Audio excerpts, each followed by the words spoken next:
Alright, welcome. This is a ranked game against Space Cowboy.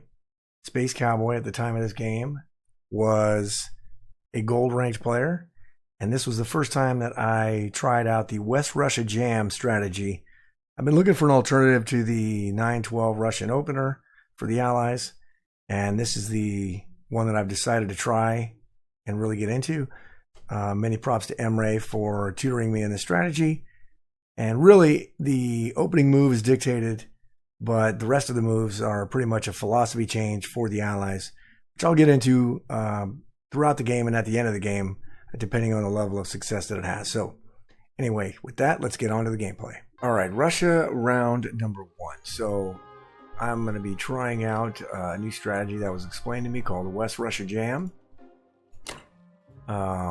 It's more than an opening move. It's more of a philosophical change in how you play Russia.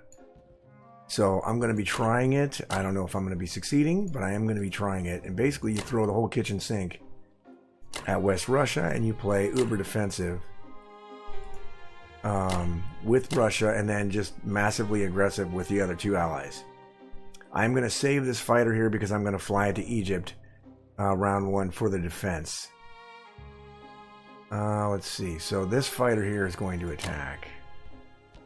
So basically it's a 20 unit attack.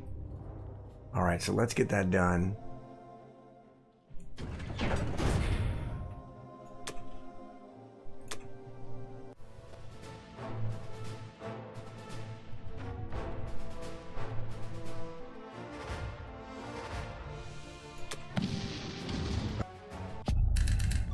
Well, the dice were horrifying, but it worked out because we had so many units that we ended up only losing 2 guys in West Russia. So we're going to... all the other moves are pretty standard. The fighter's going to go down to Egypt. We are going to move this guy here. Everything else kind of moves over like we thought it would.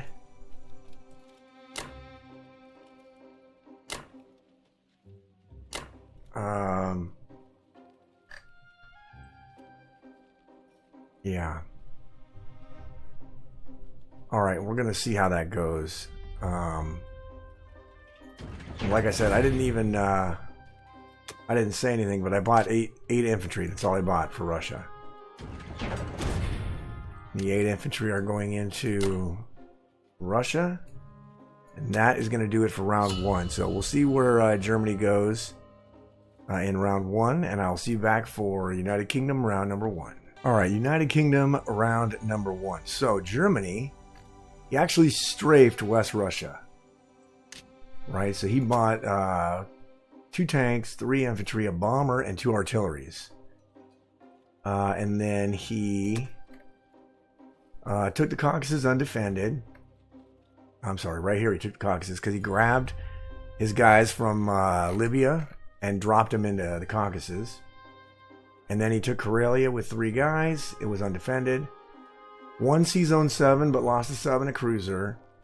And killed my destroyer with his battleship. And then he strafed it. I lost 5 infantry. And he lost a fighter, 6 infantry, and artillery, and a tank. So I'm going to be super aggressive with England and not very aggressive. Obviously, the philosophy of the West Russia Jam is to just play uber defensive with Russia. So I'm going to do some stuff I probably would not do otherwise. Well, I've never done it before. So all I did is I am going to drop a fleet in Sea-Zone 7. So I bought a destroyer, an aircraft carrier, and then 3 infantry for India. And then we're going to do kind of maybe a KJF opener, but not really. So first thing we're going to do is we are going to grab these 2 dudes, go up here, drop them in New Guinea, take our cruiser, and go up there and bombard. And then what we're going to do, this is where it's going to be the tricky part. We're going to take this 1 infantry,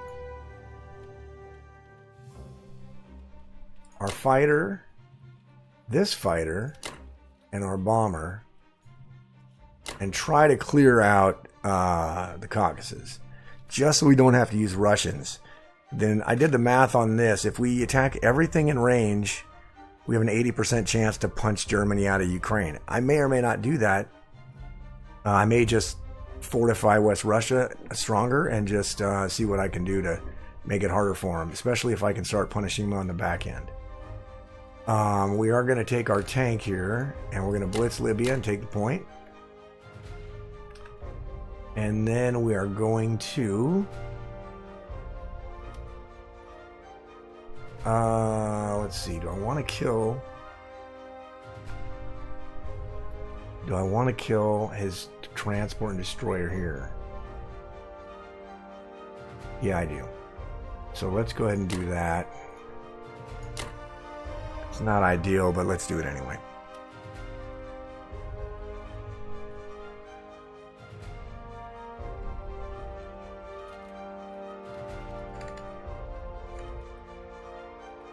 All right.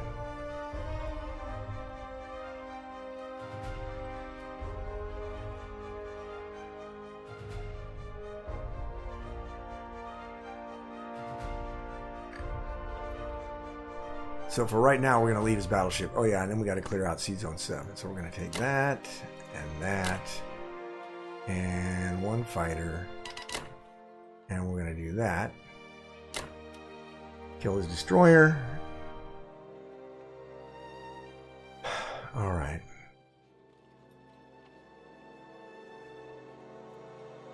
Alright. Only reason we could not use the bomber to take out the transports. We might have to use Russia for that, but it's okay, especially if we clean that up. This is obviously a risky play, but it's the first time I'm doing the jam, so why not?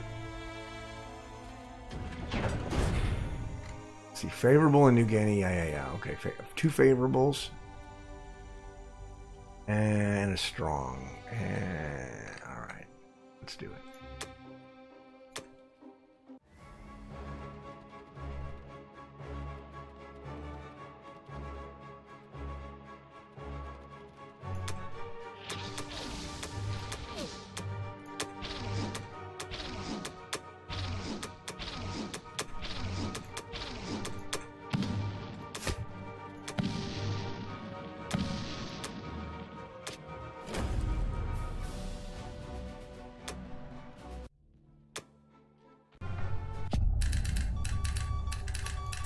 Alright, combat was great.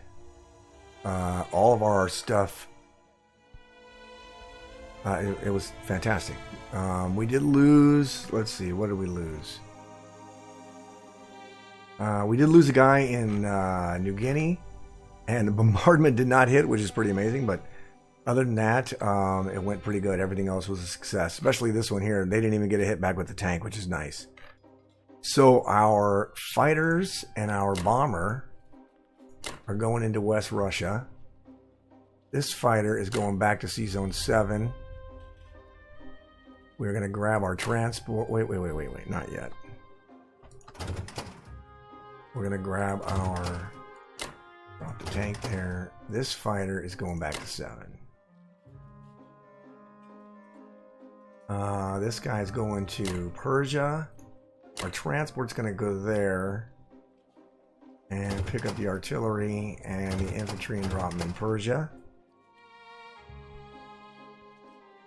And then this guy's going to move up here. And then our sub is going to go into Sea Zone 37 just to be a pain.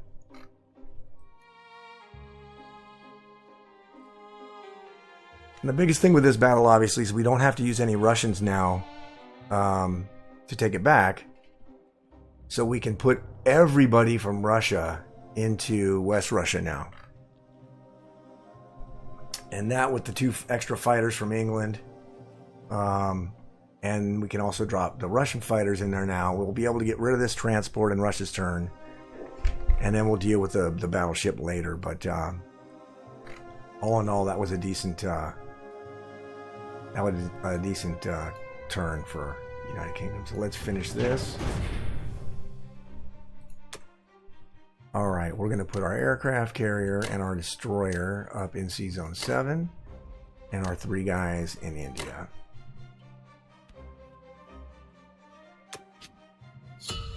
Alright, that is going to be it for United Kingdom round 1, and I'll see you guys back for USA round number 1.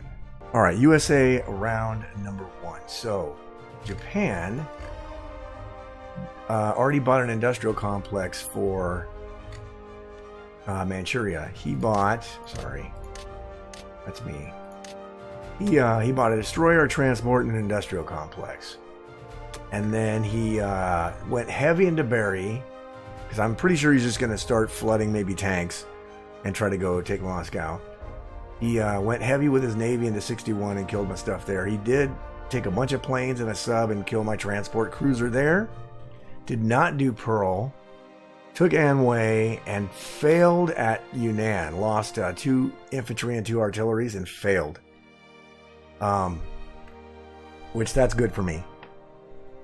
So I thought about taking this with United States, but I'm going to take it with Russia. That'll get Russia up to 25 income for the turn, and then I can buy more land units as I'm playing super uber defensive with Russia. So we did this. I did the standard USA first round purchase, aircraft carrier, destroyer, 2 transports, and 2 infantry. We are not going to take Morocco this turn, but I am going to take it probably next turn, depending on, or I might even stack France next turn, or not next turn, but in a couple turns. I don't have any. Oh yeah, no, I don't have any combat. I thought about using the American plane on this, but then I'd have to land it in the Caucasus, and the Caucasus is going to be traded heavily this game, I think. Because he's probably, I don't know if he's going to stack it. He can't stack it. He'll be dead. So, this plane from America is going to go to England. I mean, going to go to India. Sorry. And then we'll deal with that. So we don't have any combat to do with America. Believe it or not. So, do I want to kill that sub? Ooh, do I want to kill that sub?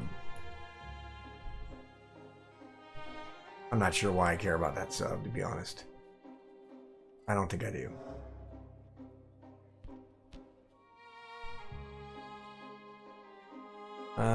Let's see.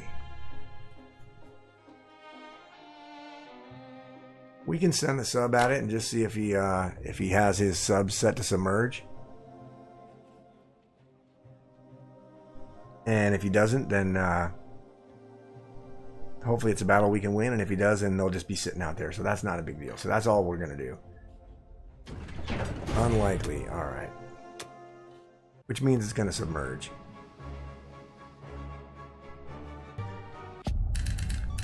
All right. So for the non-com, our cruiser is going to go into C-Zone 12. If he wants to send 2 bombers at it, then so be it. Because we have so much other stuff that's coming.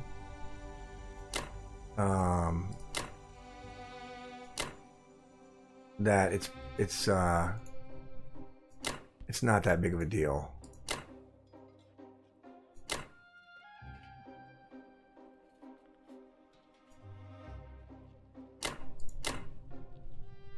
Let's see here. Yeah, we can send that over here.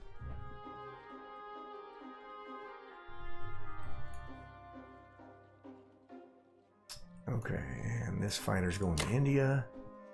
These 2 guys are going to Kazakh. Right? And our bomber will go to England.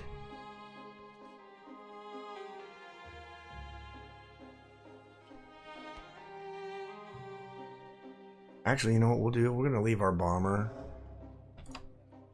We're going to leave our bomber in Canada just because if he does decide to land in Alaska, we'll at least have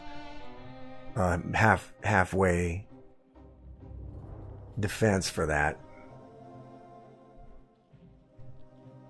Can't move to C-Zone 10 because he's got bomber in France. So, we can't do that. Destroyer here is going to go here to 55. Okay, I think that's it.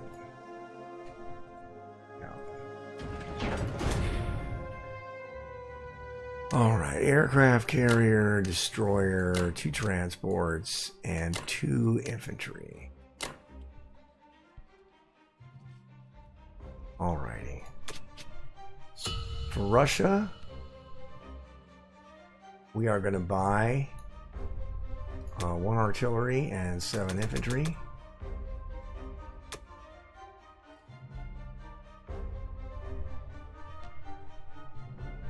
Actually, let's do 2. Let's do 6 and 2.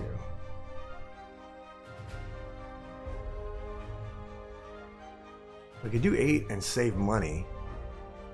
That might be the better way to go. Let's do just 1 and 7. Let's do 7 and 1. We'll save the dollar.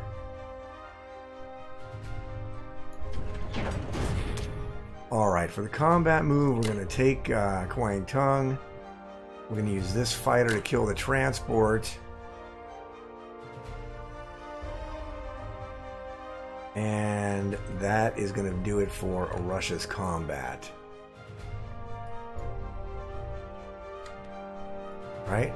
Right, okay. So that's going to do it for Russia's combat.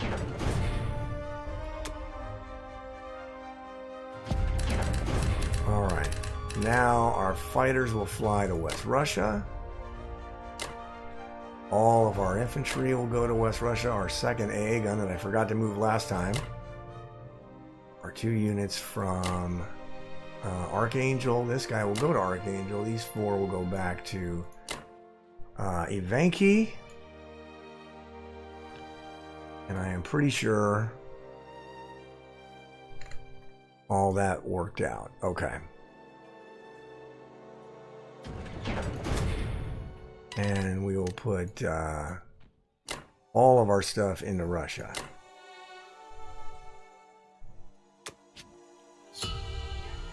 Alright. Alright, so that is going to do it for USA 1, Russia 2.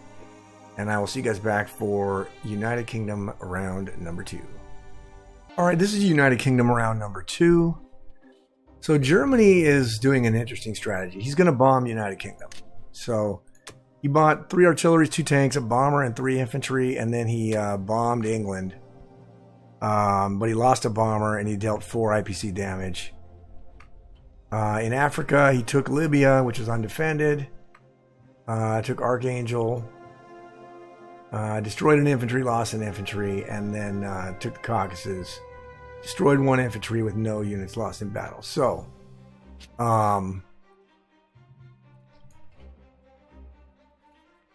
but this is still going to be easy to defend. I'll still be able to jam it, and because he's buying bombers, he's not going to have a ton of stuff as far as land units go in Germany. So if I can start dropping troops in and about Europe, it's going to pressure him a lot. And this is going to be a stone wall. He's not getting through this. I'll have to see. This is going to be interesting with this Manchuria industrial complex. But I think he's just going to start buying tanks. And trying to tank rush from over here, maybe. I don't know.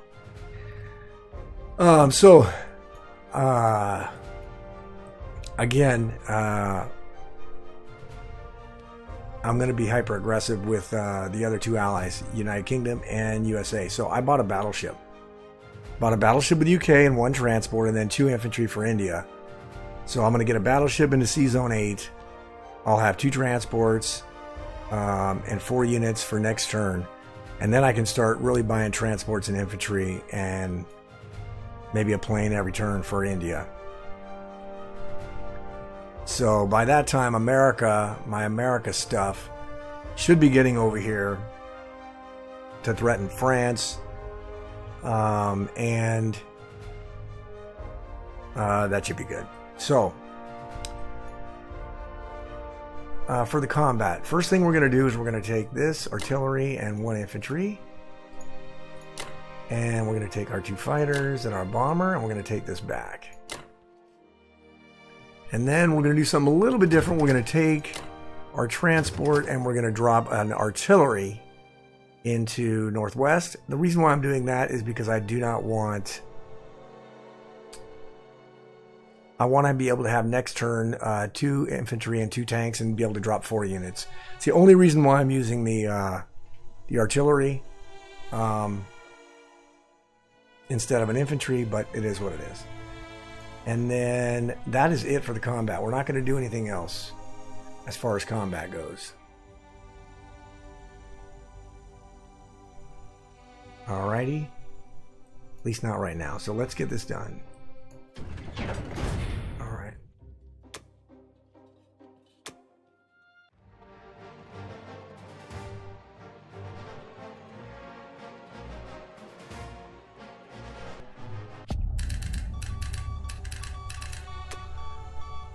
Alright, combat was fine. We did lose an infantry in taking the Caucasus, but that's okay. We'll fly our planes back to West Russia. And then obviously my plan is to just use these Russian dudes to take Archangel back. And then we'll be fine. And then we can move all this stuff into West Russia and we'll be totally fine.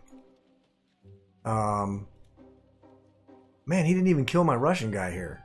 Oh, that's because he hasn't gone yet. My bad. Alright, so our sub is going into 34, so we can throw it into the med later.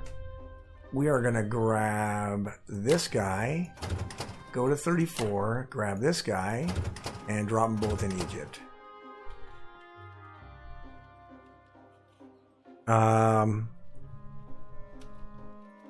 He has 2 bombers, but they can reach, but then they'll be sitting over here, and at the end of round 2, I'm going to have a nice fat United States stack of 8 dudes in Morocco. So now we're going to take our destroyers and our cruiser and our aircraft carrier and our 2 fighters and put them into Sea Zone 8. I think it's going to be 100%, 97%. All right, that'll work. Let's see, what else do I need to move? I think that's it. Am I missing anything? Oh yeah, this guy I'm going to move to Alaska.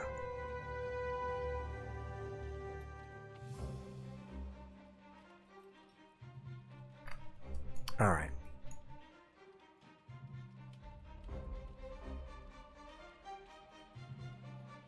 All right, that is it.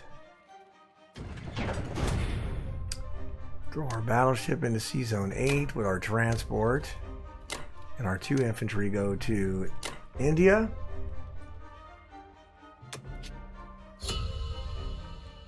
We're back up to 34, although we are down 4 here. So we really only have 30 to play with. And his plan is to keep bombing Germany and buying bombers. And that's just going to mean less land units in Europe for him. And this is going to get stuck. So that is going to do it for United Kingdom round number 2. And I will see you guys back for USA round number 2. Okay, United States round number 2. So Japan did what they thought they were going to do. They bought 3 tanks, 3 infantry and an artillery for Japan. Probably going to start tank rushing. And then he took, Soviet Far East. He took Yunnan back. He took Sinkiang and Sichuan, both undefended. Took Yakut, undefended. Where did he tank blitz? Far East. Soviet. Oh, he just tank blitzed over here and took that. Took Kwangtung, killed that lone Russian infantry, and then killed my submarine in 49. But he still hasn't taken this New Guinea yet back. I suppose he can do it in this turn, round number 2.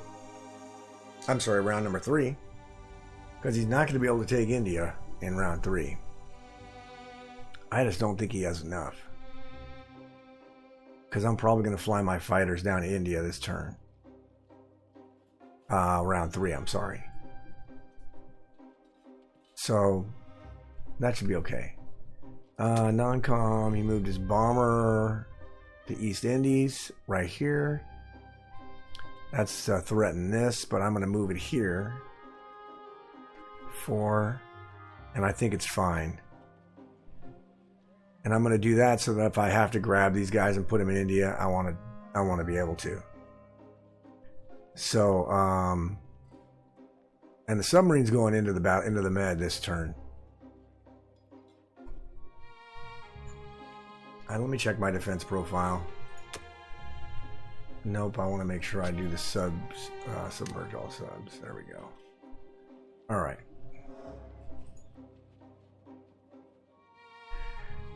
Alrighty. So, for America's response, I went ahead and bought 2 transports and 6 land units, 4 infantry, 2 artillery. We are going to give him a 25% battle in C-Zone 13. So if he uses his 3 fighters and his 2 bombers, he's got about a 25% chance to win this battle. But if he does that and I lose, it's better for me than him. Because if I kill all of his German air power, that's a lot better for me than me losing stuff. Since I have more Navy coming in, I think it's, I mean, obviously early in the game, United States has a lot of money. So, and then we can squeeze this and start getting his money. So as far as combat, we are going to take Morocco. So let's take it. So we're going to go like this, and like this, and like this, and like this. Go to Morocco and land in Morocco. All right.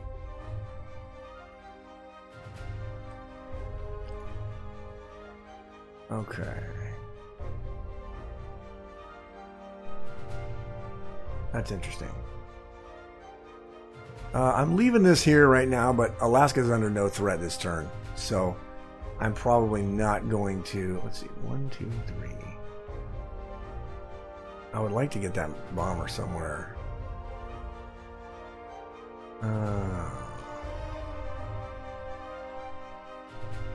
Okay, the bomber can go into Russia. Maybe I'll put it in Russia. So I can use it. Because like I said, Alaska's not under threat right now. So I might do that. Alright, but as far as I'm doing combat, that's all we're doing. And we're not going to run anything, so...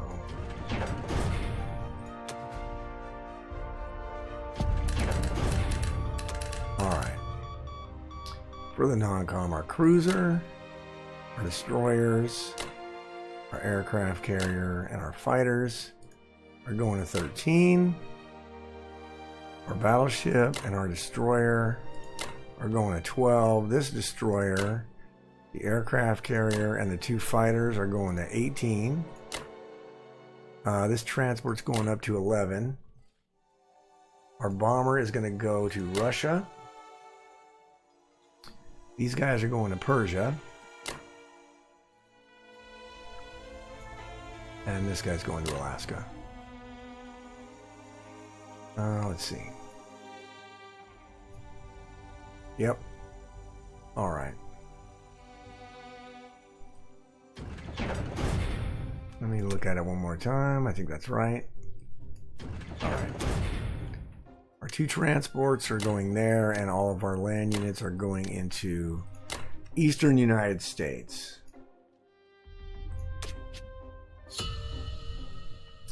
All right. For Russia, we're going to buy 8 infantry.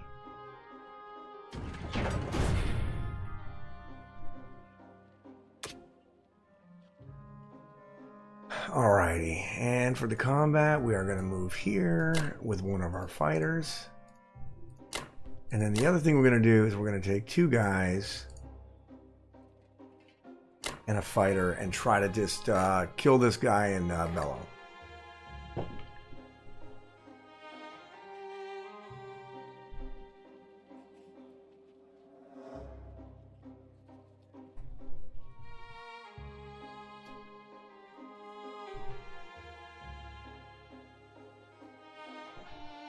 Although I don't know why I'm doing that.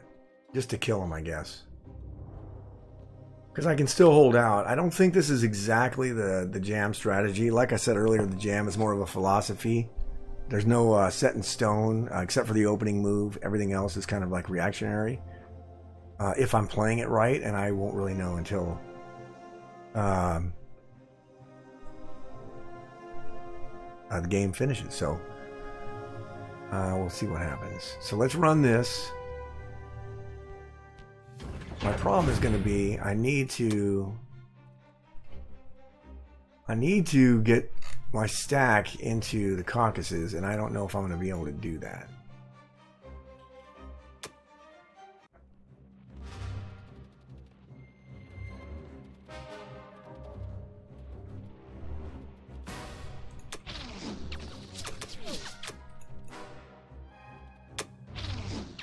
You gotta be kidding me.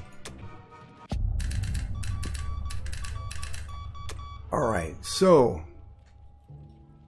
our fighters move back to West Russia, and everything moves up into West Russia. So our West Russia defense now is going to be, here it is, 2 AA guns, 21 guys, 4 artilleries, and 4 tanks and 4 fighters and a bomber. And he can attack with 9 infantry, not 10. 3 artillery, 11 tanks, 2 fighters, and 2 bombers.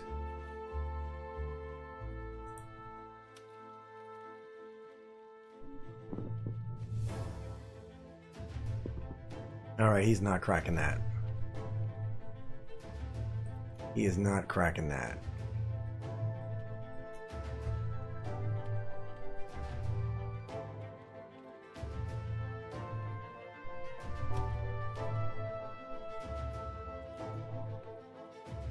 Alright.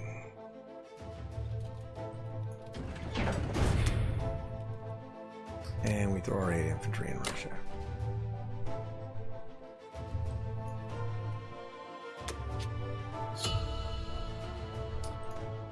Alright. So, our West Russia defense is still good, 99%. We do at some point need to shift it down to the Caucasus, and that's only to protect India using our tanks, right? But since he's not really threatening India right now, we should be okay there. At least for 1 or 2 turns, maybe 1 turn. This can get ugly real quick. I've noticed that I've made a lot of mistakes where all of a sudden India's done. Where it doesn't look bad and then India's done. I did not run the math on this because England has to go. And so, but I think it's safe. He's only got 2 transports, so he can only attack with 4 land units maximum. And that's not going to cut it, I don't think. So, that's going to do it for USA 2 and Russia round 3. And I will see you guys back for United Kingdom round number 3. Alright, United Kingdom round number 3. So Germany bombed Russia, took the Caucasus again, and this time he decided to buy 10 infantry. So Germany bought 10 infantry, a bomber, and an artillery, and put them here. And then he sent 2 bombers to Russia, took the Caucasus, didn't lose anybody. I took Bellow because I had taken Bellow earlier and killed my guy without losing anybody. And didn't lose anybody in Northwestern either. So basically, he did not lose anybody for the entire round of combat, which was good for him. I have done a little bit of math, and so just to let you know my plan, my plan is to try to stack the Caucasus in round 4. So, but it's going to take some risky moves. Maybe not risky is not the right word. Aggressive moves. And I still don't have enough stuff in England, in the Atlantic here to hammer Germany, but I'm going to do the best I can. I am probably going to sack a United States transport and take Italy this turn also. to really give him a lot of stuff to trade. So my plan is threefold. We're going to take... okay, hold on a second. Let me go over my buy real quick. All I bought was 2 fighters for India, 3 infantry, and 1 artillery for England. And I do have to repair that at some point, but not this turn. If all goes well, I'll have $41 to spend next turn. Like I said, if all goes well. So we're going to do a couple of things. First thing we're going to do is we are going to attack northwestern Europe. So we're going to take a tank and an infantry, and we're going to drop them in northwestern Europe. And then we're going to take a tank and an infantry and drop it in France. And then we're going to use our battleship to bombard France and our cruiser to bombard France. And then we're going to use our fighters on northwestern. So hopefully we take both of those. And then we are going to... Okay, this is the risky move here. We are moving out of West Russia this turn. I say this turn, but it's really round 4. We're going to take our 2 fighters and our bomber and attack the Caucasus. And the reason we're doing that is so that USA can walk in here with 1 guy, and then I can build 4 infantry units with Russia next turn. Now, if Japan decides to fly his fighters here with no land support, I don't think he would do that. But if he does, we can kill him and go from there. But I don't think he's going to do that. These aircraft, whatever survives, is going into India. All right? So that's all the combat we're going to do. Let's just hope that it pays off here. All right.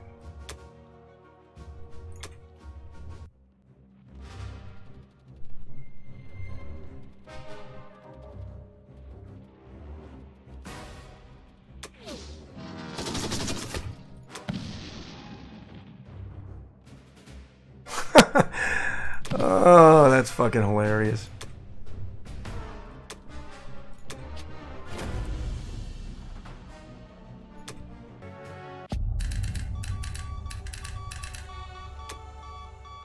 Okay, combat was kind of mixed.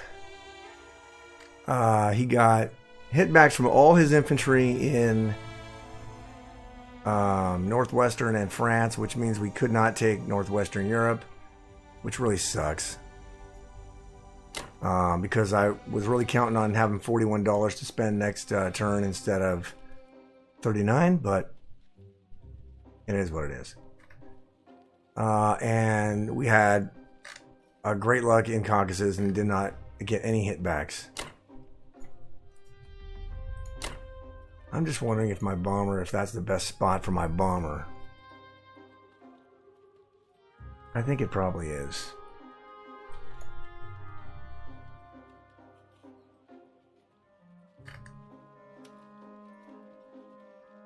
Right? Yeah, I think it probably is. That way, if he buys a transport in 62, he'll have to, let's see, 1, 2, 3, 4. No, he won't even have to protect it. It doesn't matter. My bomber there is really not worth anything. Is it worth something back in West Russia? No, because I'm backing out of West Russia. Where else is it worth anything? In Russia? Now, I'm just going to send it to India because I really don't know what else to do with it. Man, I really wanted to take that because if I sack a transport to take Italy, then he would have 3 things to trade, and now he's got a guy here that he's just going to use to trade. Man, that sucks. Oh well. Let's see. Okay, our submarine is going into 17, and our transport is going into 33. Transport should be safe from this bomber here, as long as my math is correct. 1, 2, 3, 4, and he can't go anywhere.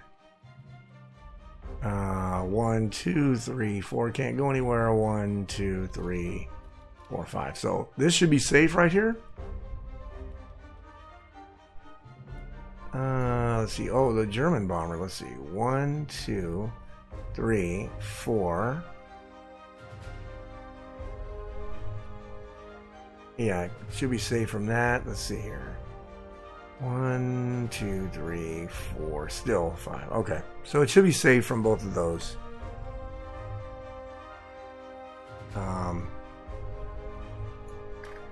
That just sucks. All right. 2 fighters go to India, and the rest of our stuff goes to England.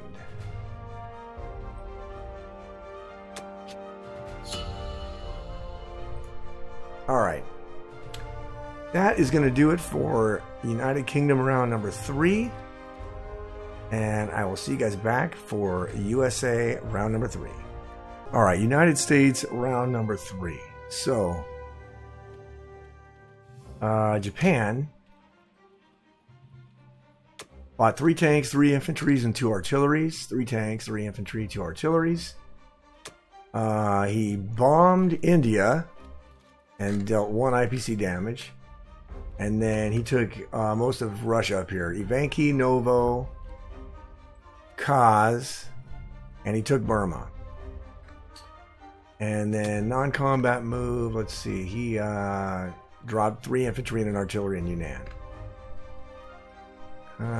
Sub and destroyer from 60 to 61 from 49. So he moved back here. So he's still not taking this back yet. And without buying another transport, he's not going to do it anytime soon. I guess he can go and do it next turn, but that's just delaying him from dropping more troops on the mainland, except for these 3 tanks. Which is good. But he is encroaching a lot of Russia, and I'm going to have to do some blocking now. I'm going to have to block some of this stuff on the back end to protect Russia from the advancing Japanese. But I'm going to make it painful for Germany, as painful as possible. So first thing I'm going to do is I'm going to take Kazakh. Oh, I'm sorry. Let me say what I bought. I went ahead and bought 7 infantry and artillery and 3 transports. We're actually going to replace, because we're going to sacrifice some transports. So we're going to replace some. So we are going to take this with 1 guy. And then we're going to hit this with our fighter, our bomber, and 1 guy. Oops. Right? This is something for Russia to handle. And then we are going to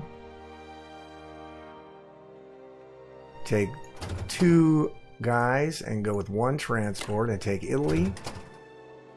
We're going to go with 2 more guys and go with 1 transport. Take Southern Europe. We're going to take an artillery and a guy. And we're going to go here with 1 transport. We're going to hit Northwestern. We're going to take our battleship, go here and bombard Northwestern. And then these fighters here are going to attack Northwestern.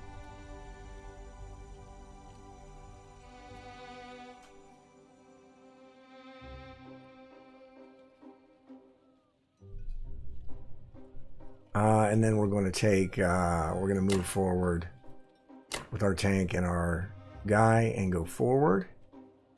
Actually, you know what? Let's not take the tank. We'll just move forward with the 1 guy. All right. I think that's it. So the idea behind this, obviously, is to make Germany trade as many of these territories back as possible with only a handful of units. And maybe get him to make some of these guys go backwards.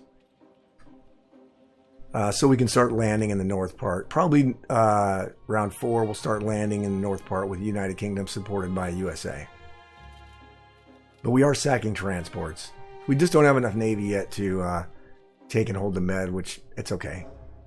USA has a lot of money, right? The strategy, the philosophy behind the West Russia Jam is to play ultra defensive with Russia and ultra aggressive with the other 2 powers. So that's what we're going to try to keep doing. Not stupidly, of course, but I think measuredly. So let's try it.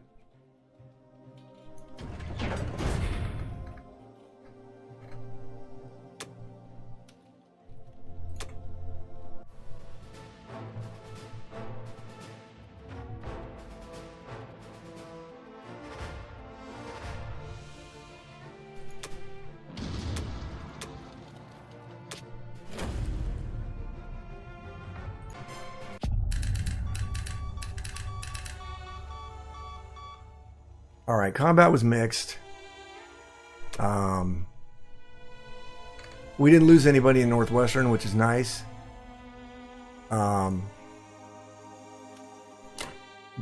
we couldn't take Kazakh. Oh my god. We couldn't take it. Now we will have to block it because of these 3 tanks. Which sucked, but it is what it is. We'll fly that back to India.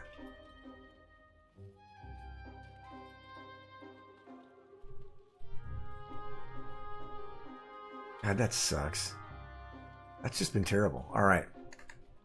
So we are going to take this transport and go back to C-Zone 11. We are going to take... Well, you know what? Let's do this. Let's just go this way first. Go to 13 and drop that stuff there. Then we'll take this and go back. Our destroyers will go forward, and our aircraft carrier and our 2 fighters.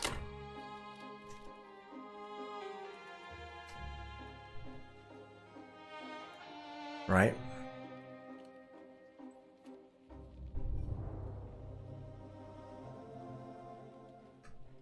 All right.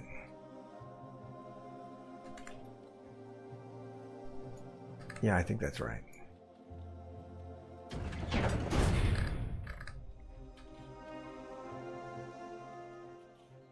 Let me just double check one more thing here.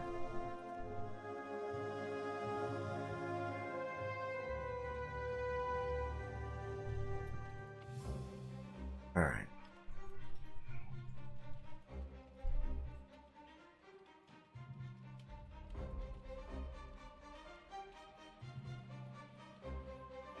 All right, I think we're ready. All right, our 3 transports go there, and our infantry and artillery go there.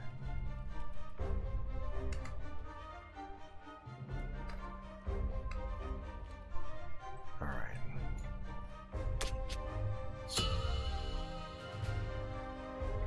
All right, so now he did bomb Russia to the tune of a -8 last turn. And we need 25 guys, so we can buy 4.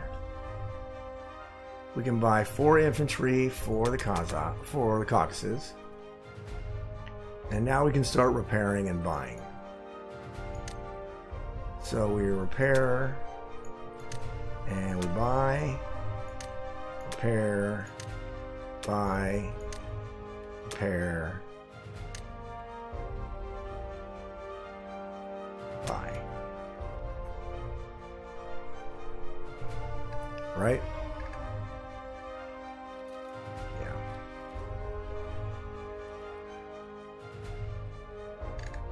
All right.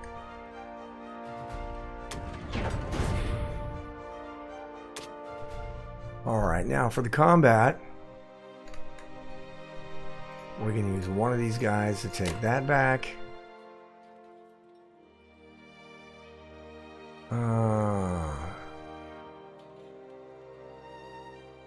Do 2 and 2 and take that back.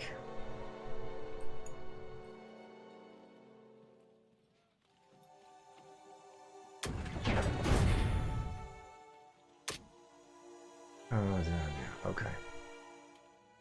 That can go away and that can go away. Oh, what am I missing here? He does have a tank there, so I have to leave one guy there.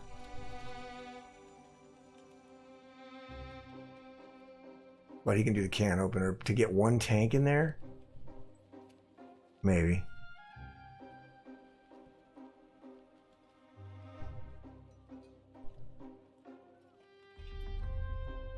Yeah, he could can opener me to do one tank, but I don't know if he's going to do that. All right, let's run this and hope it works.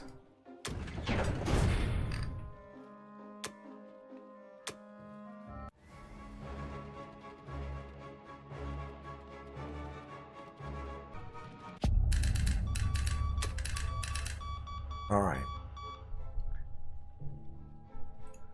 Okay, the fighters are going to the Caucasus. One unit is going there. 2 units are going to Russia. And then 20 units are going in. And we're going to move everything except for 1 unit. So now we'll stack the Caucasus. We're going to block these 3 here. He's going to trade them. Might have to turtle back into Russia. But he's going to have to address this at some point.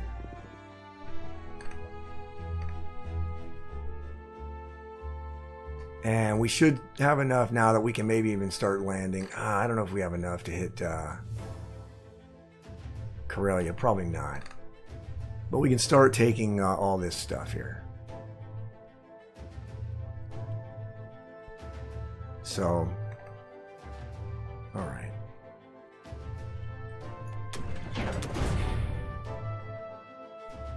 All right.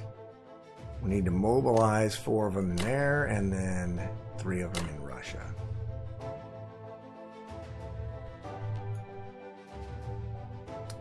Let's see. If Germany can opens, Kazakh and Archangel, he can send 4 tanks. But I'm gonna move my. I can move my. Ooh, let's see. I'll be able to move my English fighters back in here.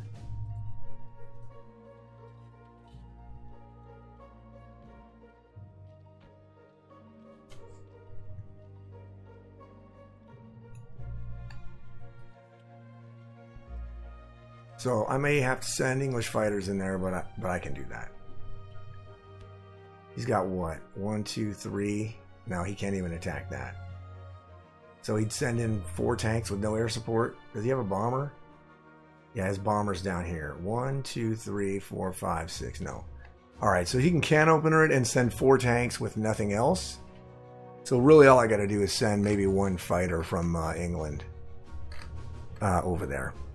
So that should be okay. So anyway, that is going to do it for Russia. I'm sorry, USA 3, Russia 4. And I'll see you guys back for United Kingdom, round number 4.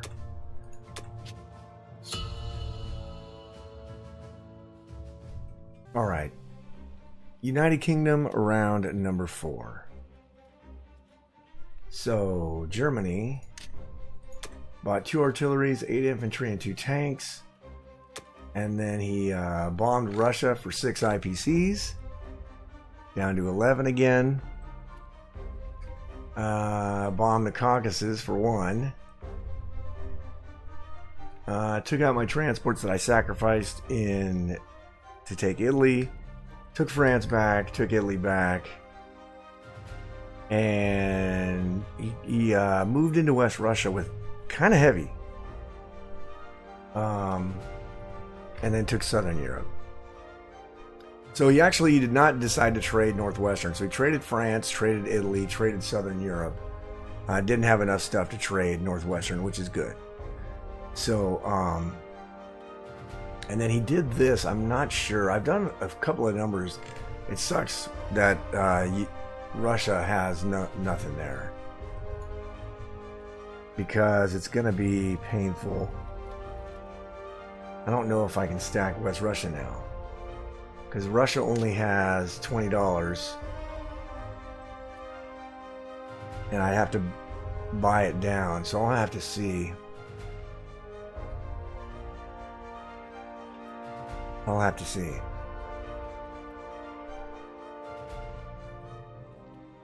Because I'm assuming he's going to take all this stuff. So Russia's going to be in a bad way. So I can fly the 4 fighters there, and I'll be able to fly fighters from here also to Russia, which will help.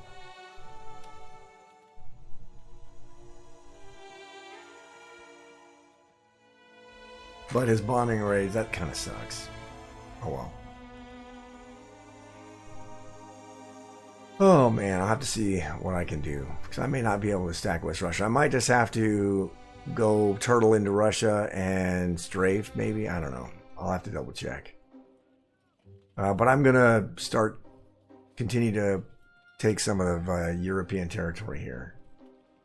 All I did was I bought another transport. So I bought another transport, 8 infantry and an artillery, and I had to repair India, and I had to repair United Kingdom so that I could get some units down. So first thing I'm going to do is I'm going to take 3 guys and my bomber and my 4 fighters.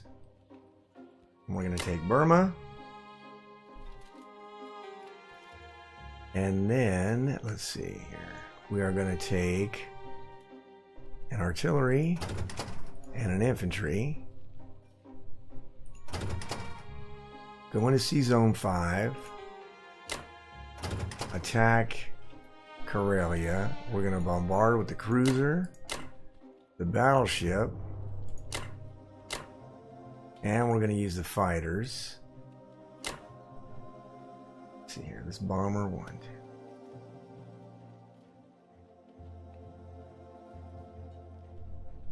I kind of like having the bomber in India. But shit, if that doesn't work, then so be it.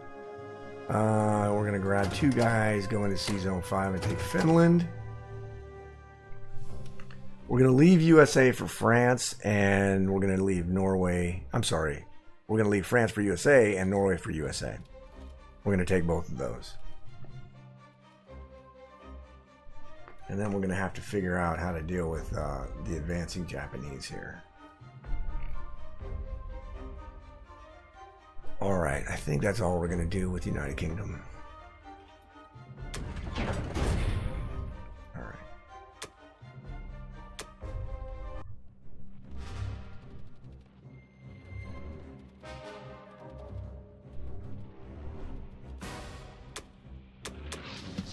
You gotta be kidding me, dude. Alright, so that's why you send 3 guys at Burma instead of 2. You got the double hitbacks in Burma and got no hitbacks in Karelia, and although the bombardment was not successful. So at least he can't stack Burma effectively this turn. Maybe next turn. We're going to grab our transport and send it around the Cape of Good Hope here. We're going to move our submarine into 15, just so it stays in range of the battleship wherever the battleship goes. Our fighters are going to Sea Zone 5. Our destroyers are going to Sea Zone 5. And our aircraft carrier into Sea Zone 5.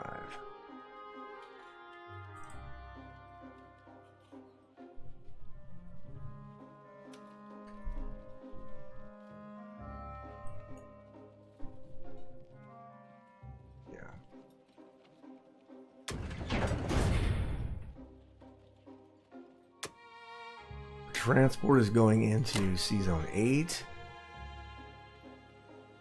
We're going to throw in artillery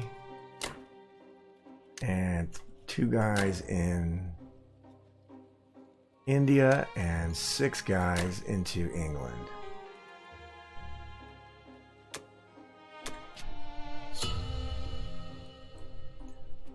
All right.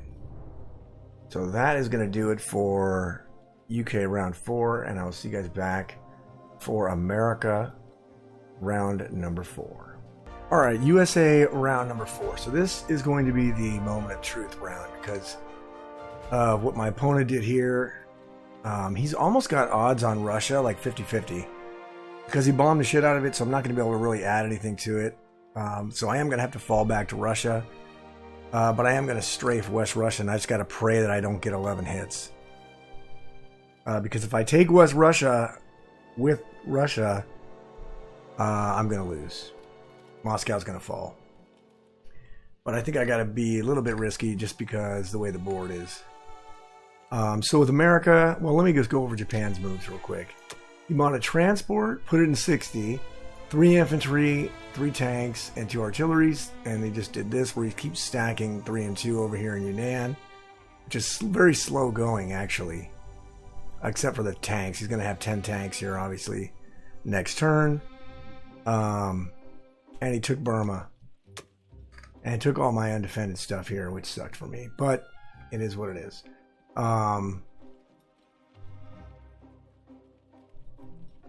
Yeah, it's not good. Even when and then he's going to take the Caucasus probably no matter what next turn. So, but I don't know. Maybe I can put enough pressure on Germany for him not to be able to do that. I'll have to see.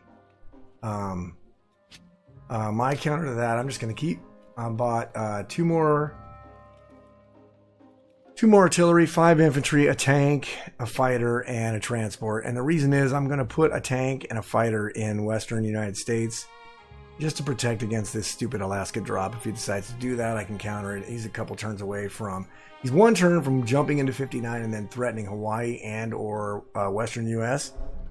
But if he does that, he's really going to slow down his advance, which is good for me. So I'm just going to play it like he's not going to do that yet. And we're going to do a couple of moving parts here. We are going to take our artillery and our infantry. Actually, let's just take our artillery. Not take our infantry. Well, let's take our artillery. Go into Sea Zone 5 and take Norway. And then we are going to take 2 artillery and 2 infantry. Do I want to do that? Wait a minute. Let me do this here. I'm going to do 1 artillery, 1 infantry. Go here with 1, hit France. We're going to use our cruiser to bombard. We're going to use our fighters.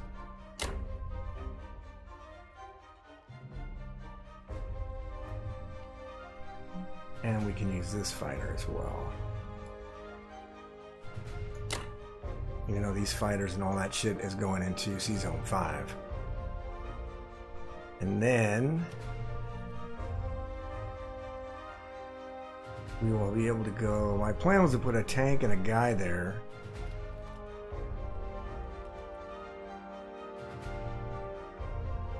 And then take...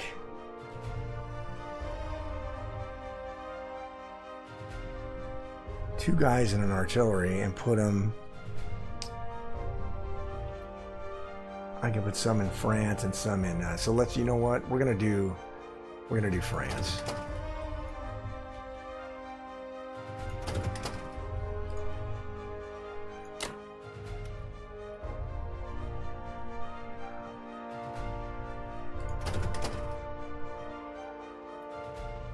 Yeah, and we'll just take this last guy. Oh, wait a minute. Yeah, we'll take the last guy and put him in Northwestern. Alright. Alright, that is everything for that. So let's do this.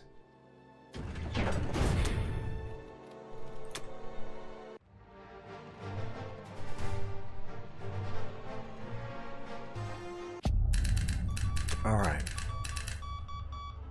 So for the non-com, our battleship, our aircraft carrier, 2 fighters. Alright, let's see here. So you got 5 and 3. 5 and 3. I'm gonna have, let's see, 4 fighters.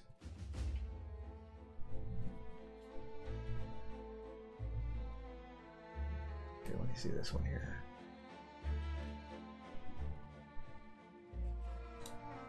Okay, he's got 5 and 3. I'm gonna have 4 fighters. How many destroyers do I got there? 2 destroyers, a cruiser, an aircraft carrier, 2 aircraft carriers, right? And a battleship. Okay, so we're safe there. Alright, our tank and 1 infantry is going to move up. And then this infantry is going to go into northwestern. Our destroyers are moving up and our aircraft carriers are moving up. And these fighters will go there. And then these are going up. Right? I hope I did the math right on this.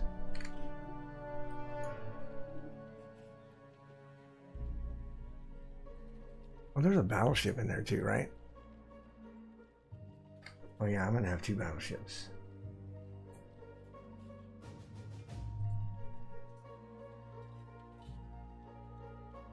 Do I need that other battleship?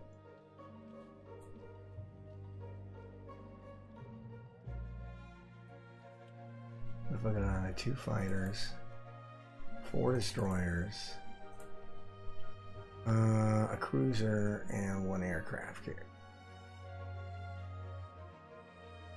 1 aircraft carrier. And let me do that one there.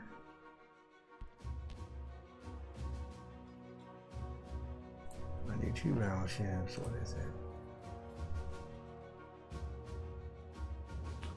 Okay, so let me not take this battleship. And let me go and see what is going in here.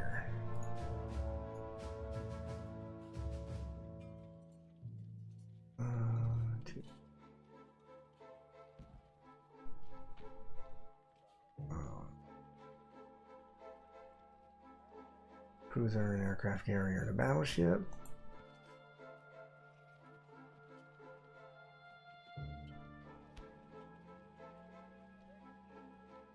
Two planes and another carrier. 2 planes and another carrier. Okay. Alright, so that'll be enough. We'll leave that other battleship in C Zone 8 for now. Just for right now. We should be okay. 90% on both of these. Alright.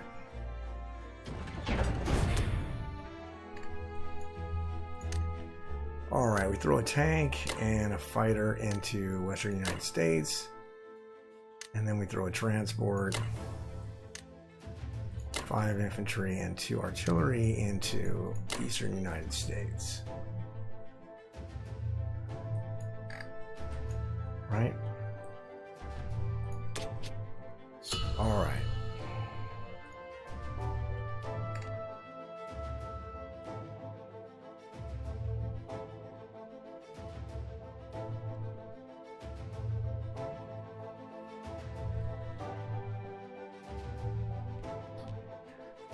Alright, we gotta repair some of Russia, so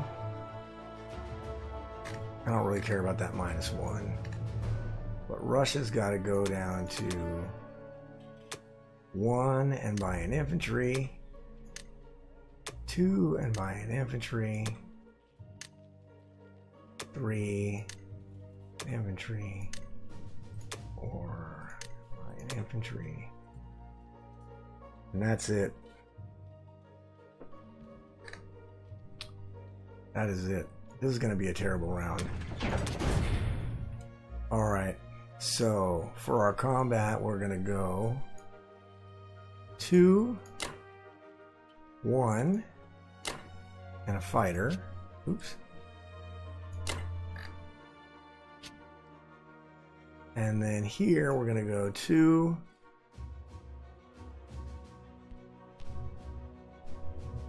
Actually, we'll do 3 and a fighter.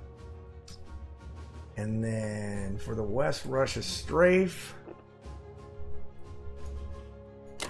we're going to go down here.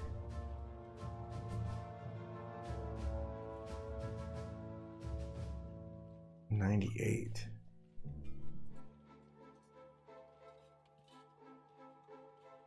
Okay.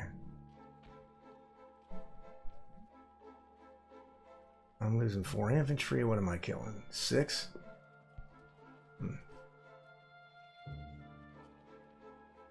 All right. What if I do 17 guys?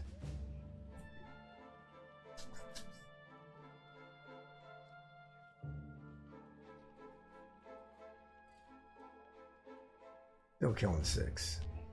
All right. All right. And we'll do 17 guys. Oops.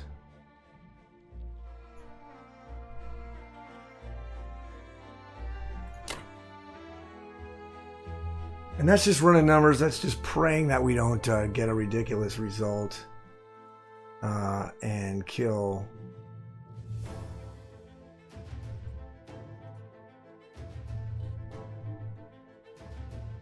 everything there with a 5%. We just gotta pray, because if that doesn't work, then we're screwed. All right, let's run it.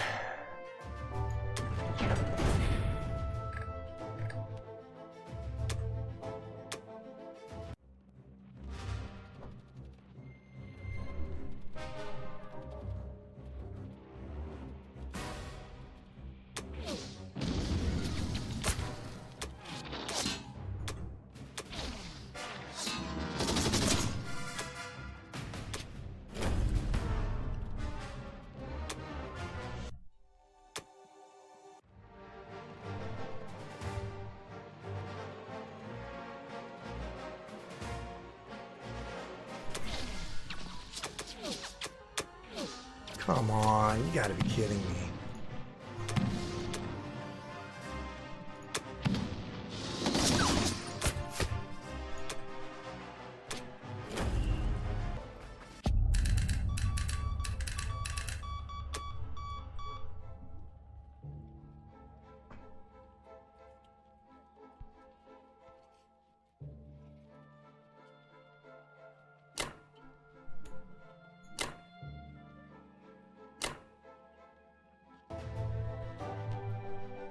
Okay, maybe it's not as bad as I thought.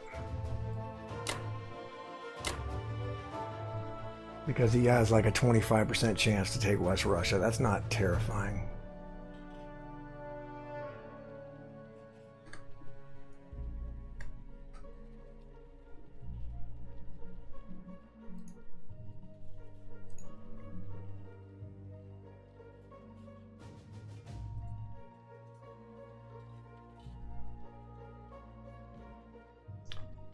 Yep. That's bad. Alright, well, it is what it is because I fucked it up. It's even worse. It's even worse because I fucked it up.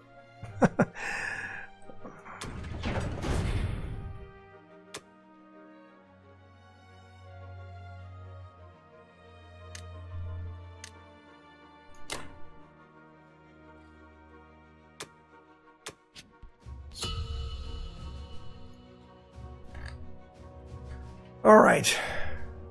Man, that is a huge blunder on my part by not using 1 infantry from Russia to retreat back into Russia. It was a fantastic strafe until I fucked it up. Anyway, that's going to do it for USA 4 and Russia 5, and I will see you back for United Kingdom round number 5. All right, I'm back. So I'm actually on United States round 5, but I have to show you UK round 5 and then Japan round 5. So I was traveling and I did my UK turn, but I didn't record it. So for UK, I just bought a fighter, 6 infantry, and an artillery, and I repaired 1 point of damage from my industrial complex in England. And then I took Bellow, I took Baltic, and I took Burma, which he has since retaken.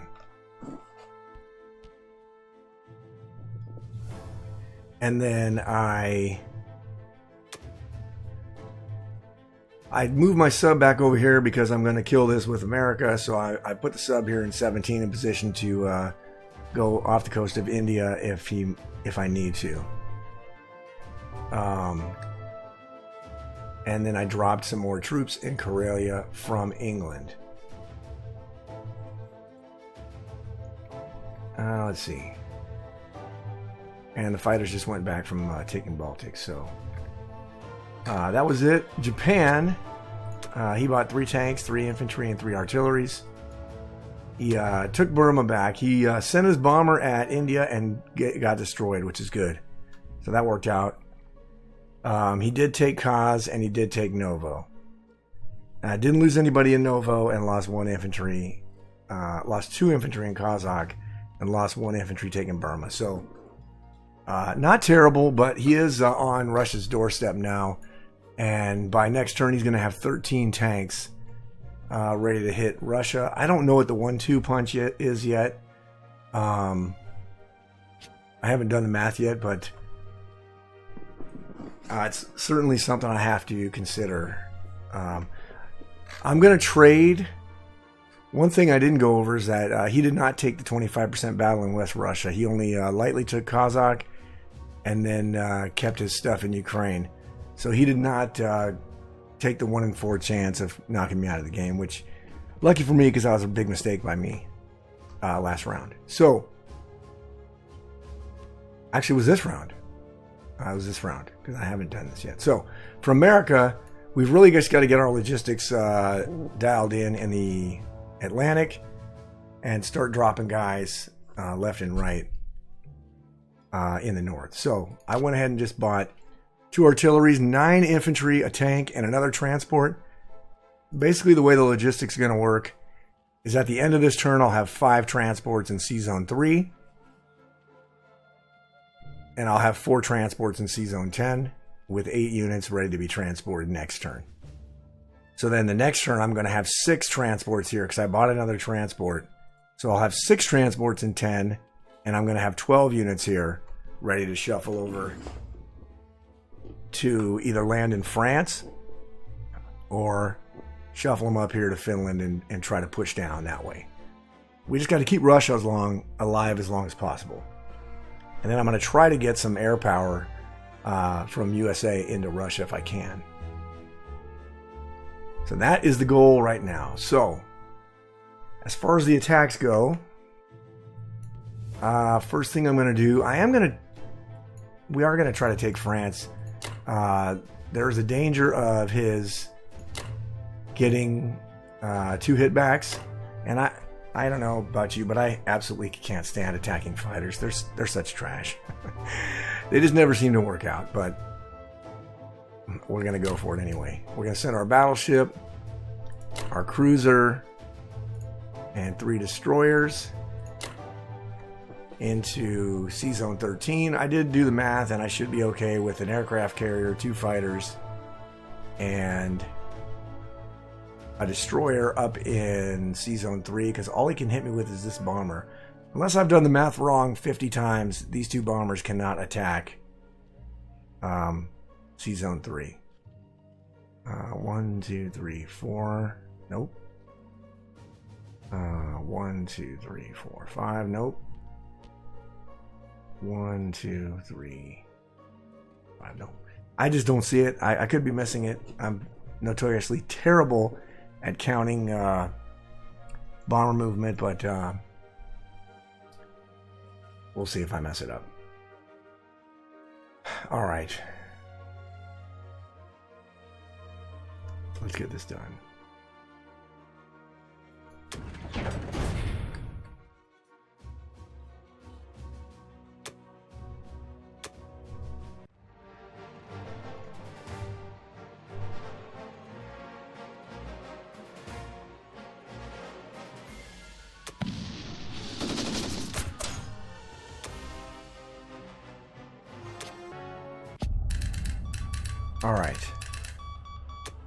All right, combat was good.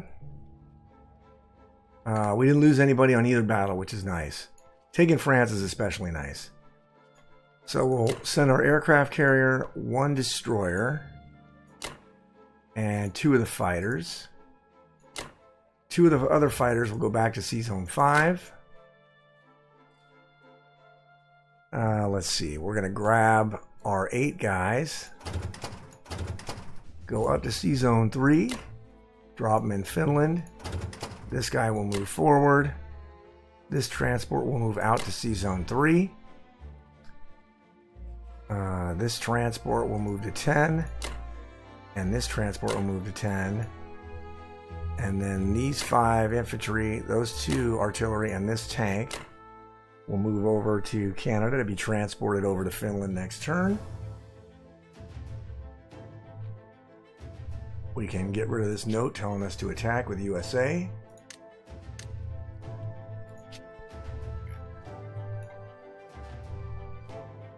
And I think that is it.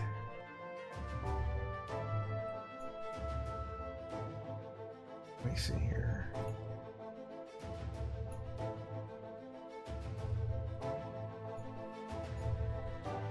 Okay. All right. I think that's all we want to do, right? I think so.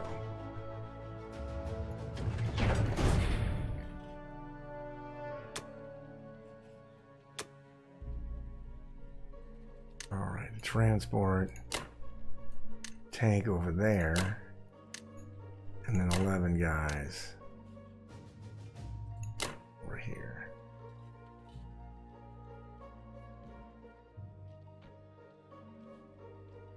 Right?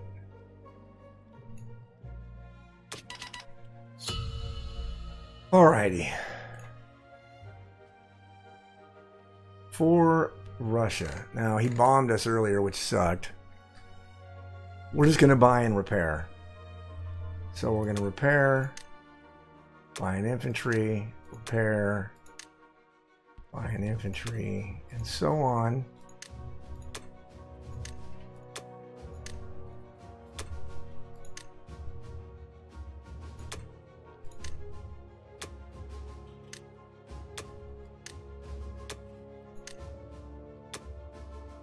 All right. All right.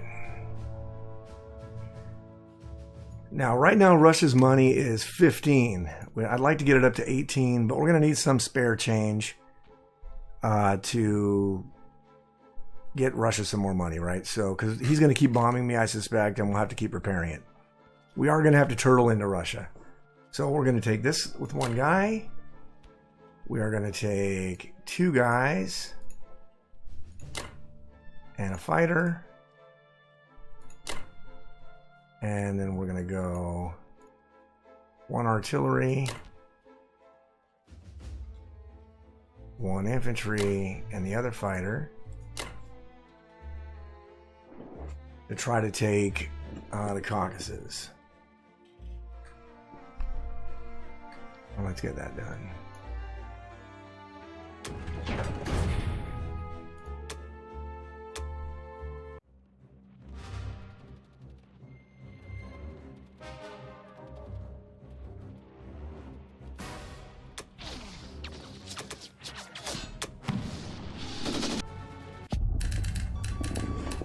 Alright, combat was good. We actually didn't lose anybody again. So we can move our fighters back into Russia.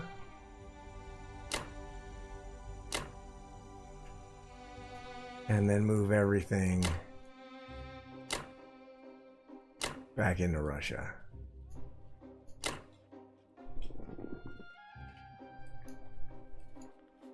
Right? Yeah.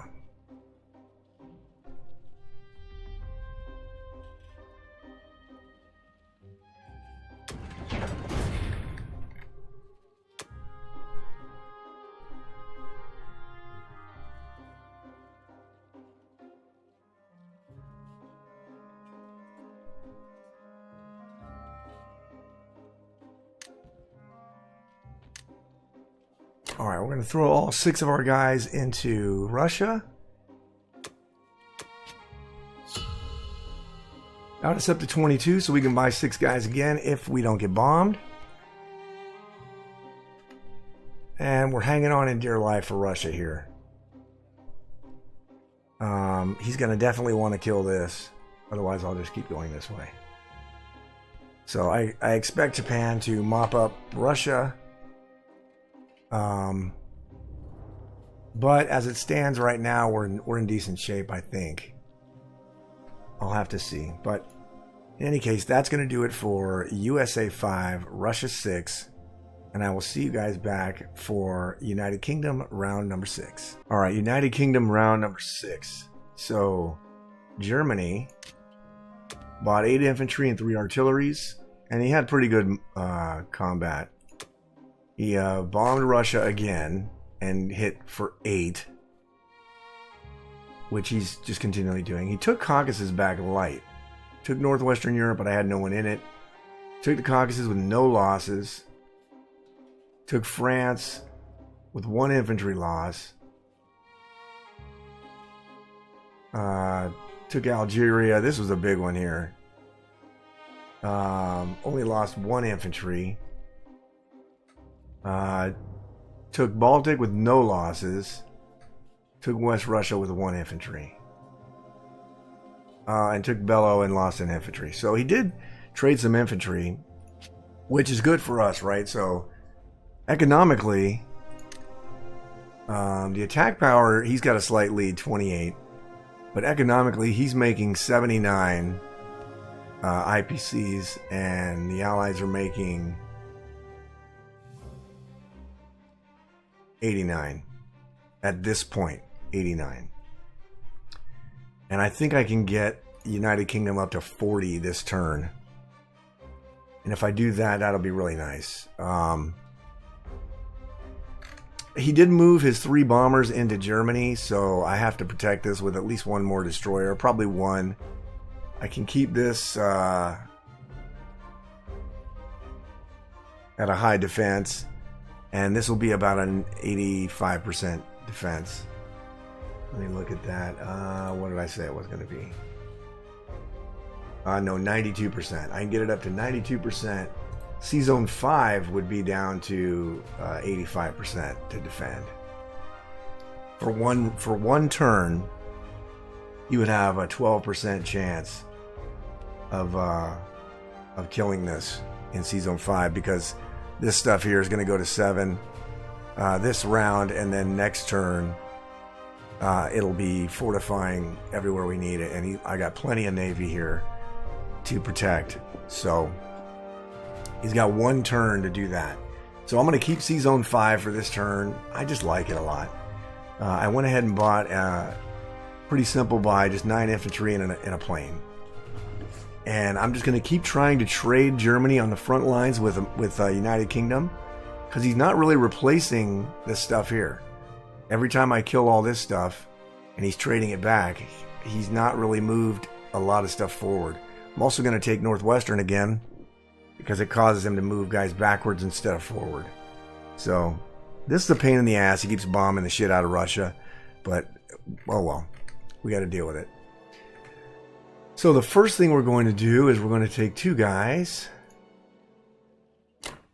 and 1 fighter and our bomber from India, and we're going to hit West Russia. Then we're going to take an artillery and 1 infantry and 1 fighter and hit Bello again. We're going to grab 2 guys, go back to C-Zone 5, drop them in Northwestern, use our battleship and our cruiser to bombard. We're going to use our tank to take Libya back. Now he may move just 1 guy here and move 1 guy here, which is good for us, because then I can just kill this guy and not worry about his 3 bombers coming down. I don't want to move in there heavy, because he can use those 2 guys and 3 bombers, and with the luck of his dice that he's been getting, probably kill them both. And so I don't want to do that. So I'm just going to take it back for free.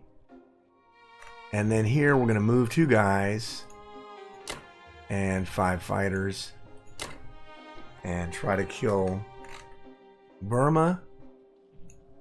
And let's see, that is 2, 4, 6, 7, 8. And we're making 32, so if all goes well, we'll have 40 at the end of this turn. And we can continue to stack up here. We're going to leave our Karelia stack's going to be a little bit light. Because we're going to move our Americans in there, and we're going to move those 4 guys in there. So it'll be 16 only instead of 20 something. But trading this, I think, is good play. So we're going to do it. All right, let's run this and see how they go.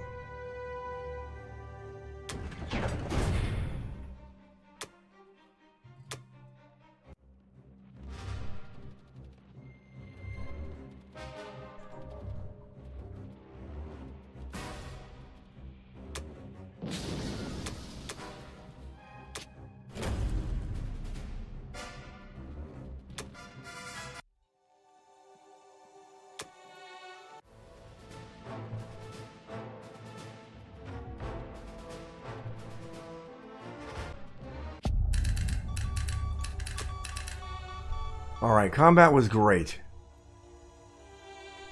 Great. We did lose a guy in West Russia, but we didn't lose anybody anywhere else.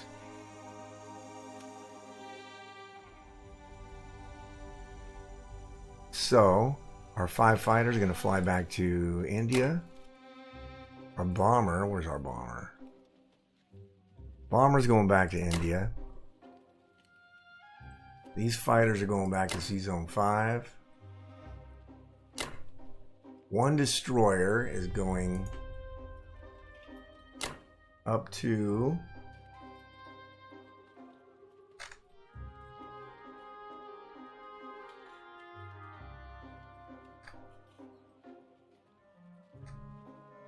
Sea Zone 3.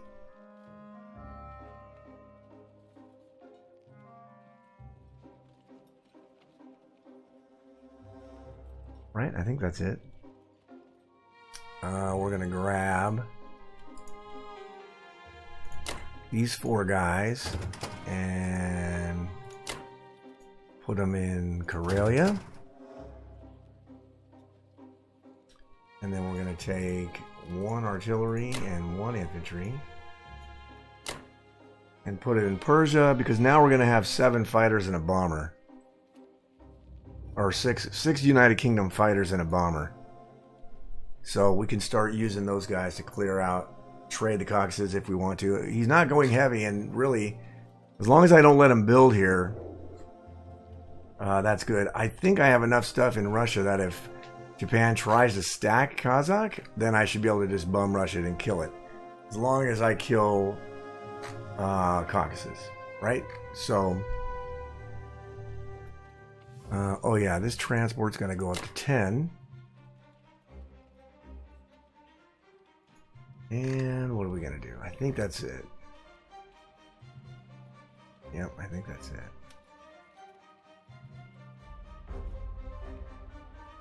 Let me just look over here. I mean, it's not ideal. I should have put the industrial complex last turn in Norway just to be able to drop ships where I need them in 3 or 5, but I'll go ahead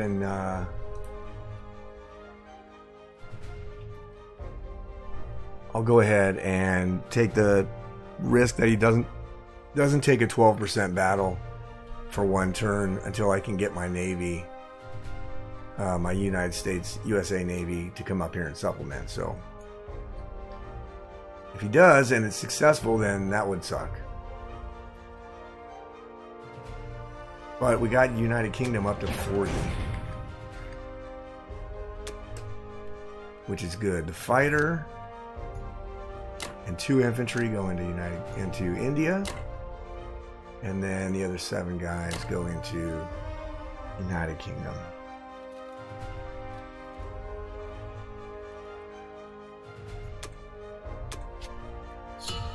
All right, so we're up to 40.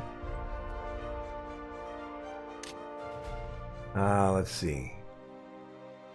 closed the attack power gap, cut it in half, so he's up by 11 instead of 20 something. And our income, obviously, I'm just going to take a minute to remind you guys here. This is the whole point of the Russia Jam, the West Russia Jam.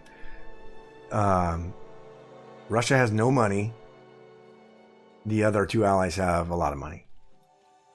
So we're going to use these guys as aggressively as possible and just go ultra defensive for Russia. And right now we're in a good position with Russia. And we just keep building our defense, our fighters in India. And we can keep trading Burma all game if he wants, because it's not letting him go get anywhere. He is going to be sending 3 more tanks, but if he gets close, I should have enough. This is going to be a pain. What's that? -10. And what do I have with Russia? $22. So I think I'm probably only going to be able to add like 5 or like 4 infantry. That's, I don't know. I'll have to do the math. But that's for later on in the game. Other than that, this one is fine. That's a 94%. Wait a minute. It's a 92% chance to survive that from his 3 bombers. So we should be good. Anyway, that is going to do it for United Kingdom round number 6. And I will see you guys back for America round 6. All right, United States round number 6. So Japan.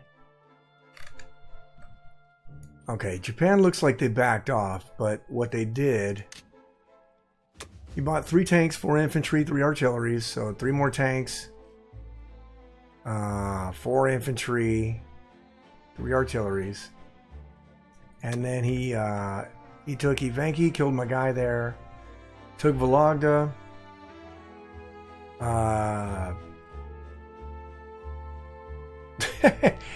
he tried to take Kazakh and failed. Wow. Those guys are getting a raise. My Ruskies in Kaz are getting a raise for absolute sure. Yeah. And then he took Burma. Killed the 2 infantry, lost 2 infantry. So it actually looks like he backed off here because he stacked his tanks in Sinkang with his fighters. But what he did here, if I'm reading this correctly, and I got to work on this because I don't really think, I think very linearly and not far in advance. He's going to take India in 2 turns. So India will be dead in round 8. Okay, so no matter what I do with Burma, he's got 3 and 3 coming to Yunnan. He's going to move the 12 tanks into position.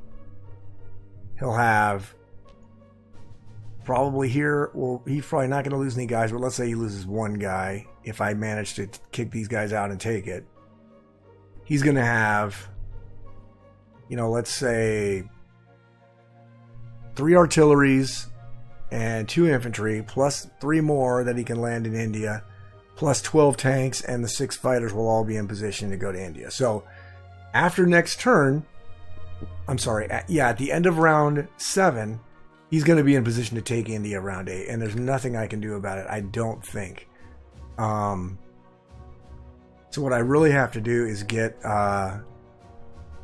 Russia locked in and start really getting this fine-tuned and start trading the coastline and going massively north and trying to protect Russia. So for USA, I just bought 6 infantry, 2 artillery, and 2 fighters.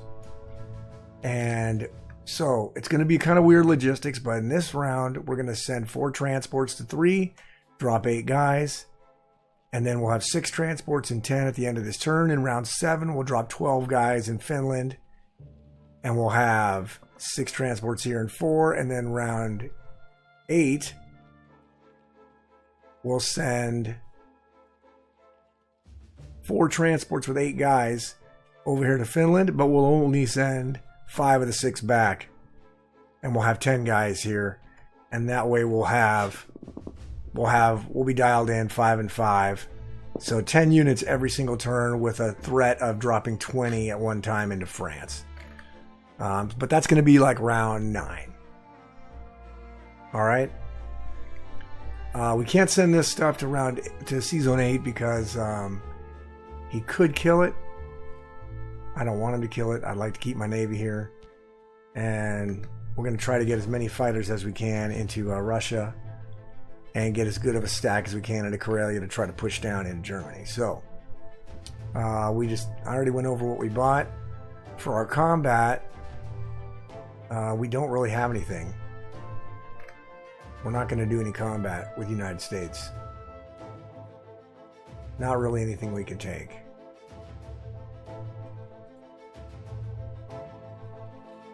So, mostly it's just about fine-tuning our logistics. So,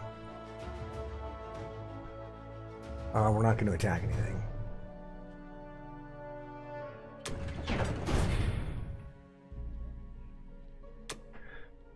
Alrighty, for the non-com.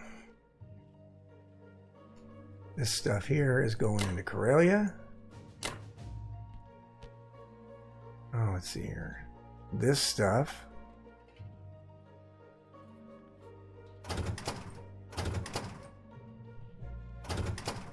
is going into Finland. Our 5 transports will go there with our 6th transport. We'll move those 9 units, those artillery, and this tank over here to be dropped off. Next turn, our USA Navy will move into Sea Zone 7. And this fighter here will go to Northern Canada over here, or Eastern Canada. So that next turn it can bounce up to 3 and we can drop one of these fighters into Russia. And that's going to be it for... And let's move these guys back also. Let's see. Because as soon as he takes India in round 8, I'll have to deal with him going after Hawaii probably. So, alright, I think that's it. Let me see my notes. Yeah. Fighter in Canada. We already did that. Alright.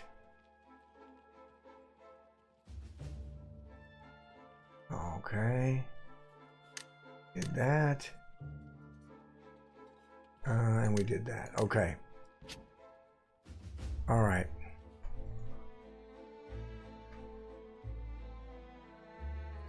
Okay.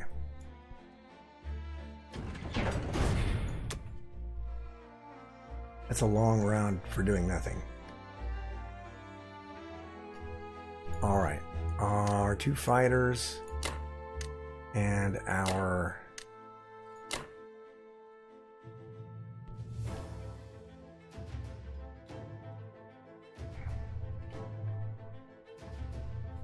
actually we can send 1 fighter.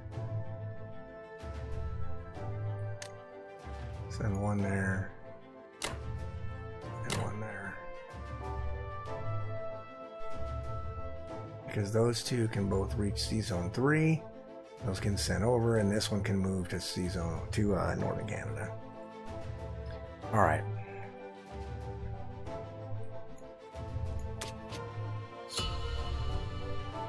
All right.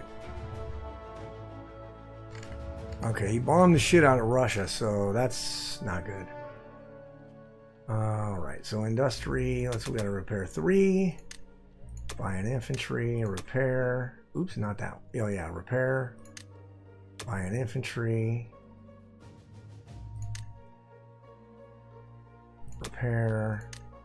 Infantry. Repair.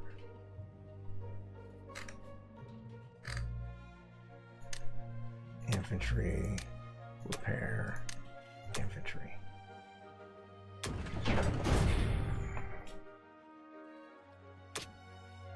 All right.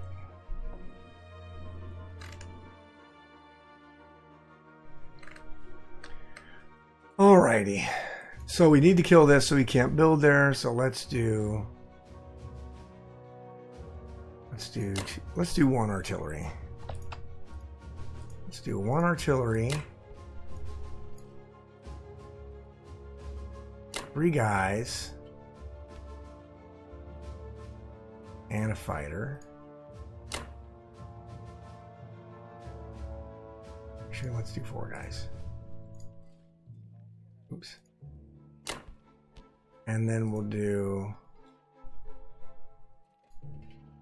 2 guys and the other fighter.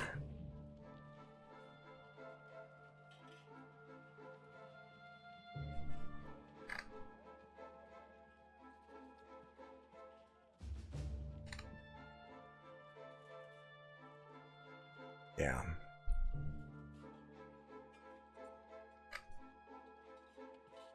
All right. Let's hope this works. All right.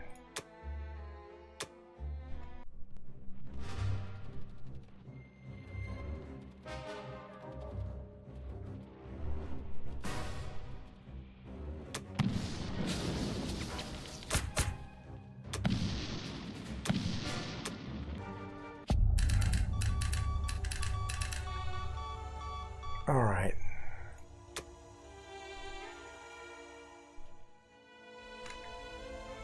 All right, our fighters go back to Russia.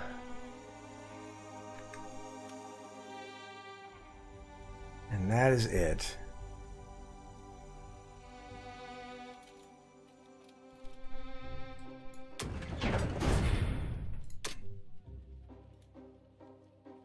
Yeah, that's gone.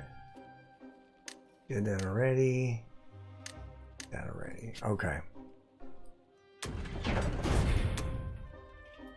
5 guys into Russia. All right, we do have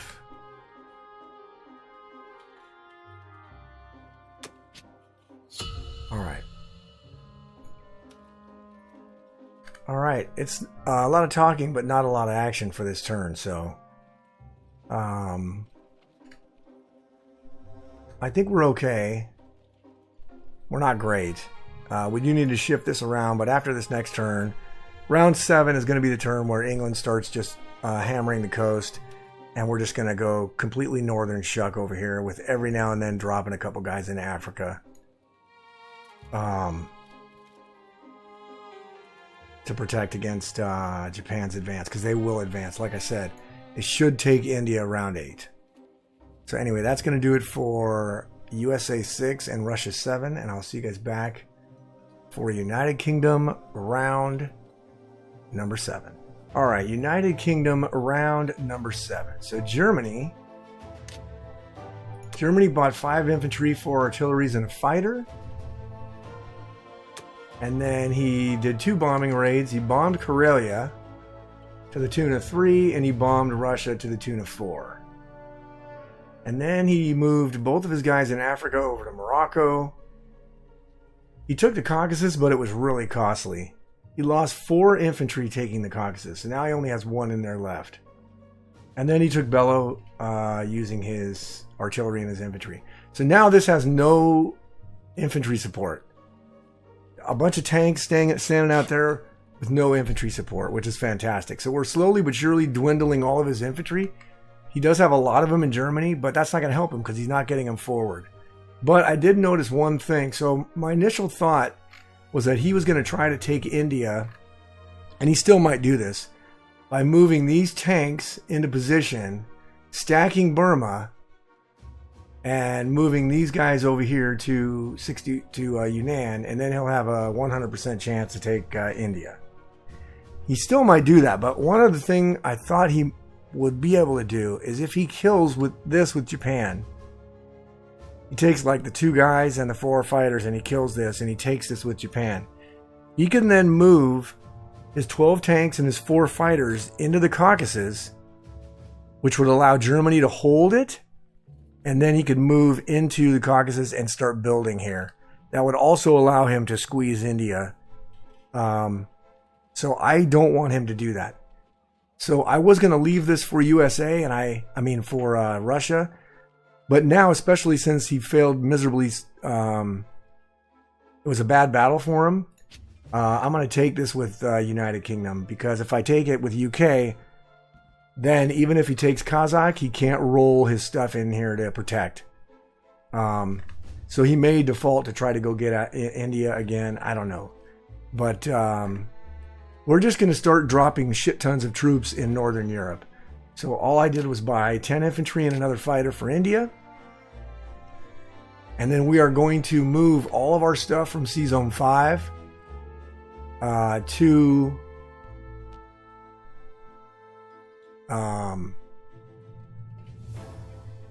C-Zone 8.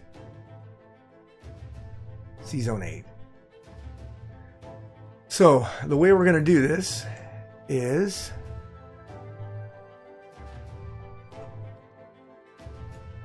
let's see.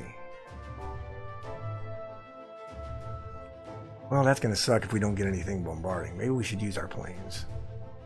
All right, so let's do that. So we are going to grab this transport and go here. We're going to pick up 2 guys, drop them in France. We're going to take our cruiser down to 8. Oops, sorry about that.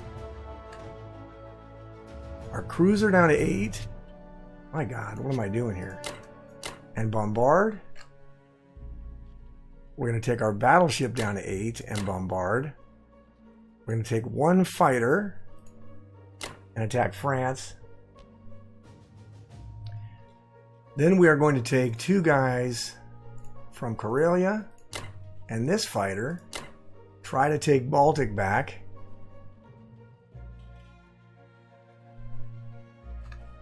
And then we are going to take let's see, 2 guys and an artillery, a bomber, and 3 fighters to try to take Burma. And then these guys are going to attack the Caucasus.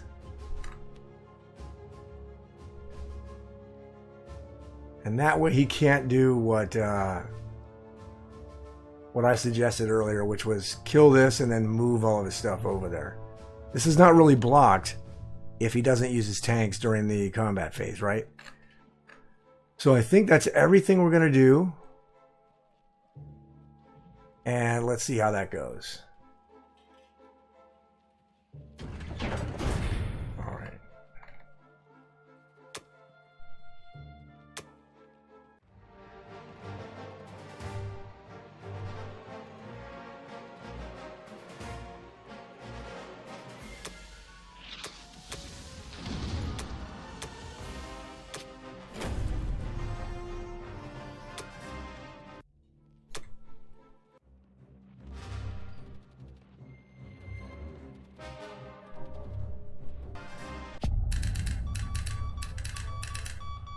All right, combat was fantastic. It was immaculate. We did not lose a single unit, which is pretty good. So our fighters and our bombers are going to go back to India,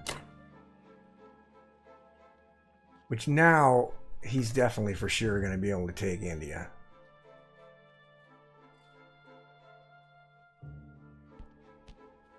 That's okay.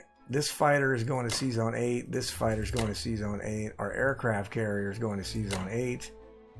This transport is going here. All 3 of them, picking up these 5 guys. Going up to 3 and dropping them in Finland. Our destroyer is going to C-Zone 8.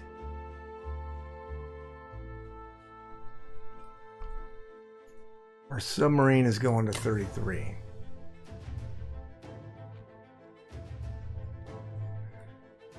Oh man, what am I going to do here?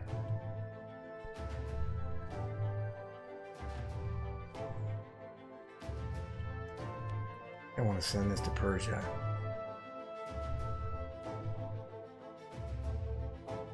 I don't want to. Alright, we'll do that.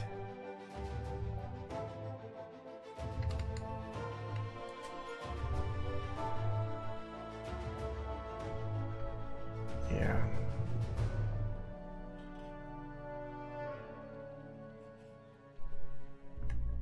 All right.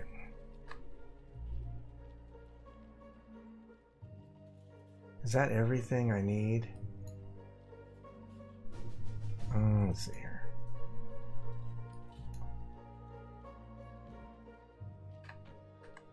I think so. All right.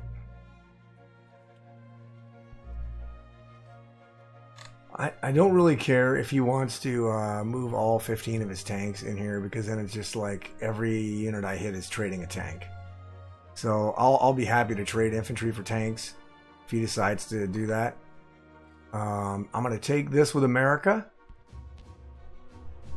So he can't jump up to the Caucasus. I'm going to take this with America. And that's generally it. Do we have anything in C-Zone 5 now?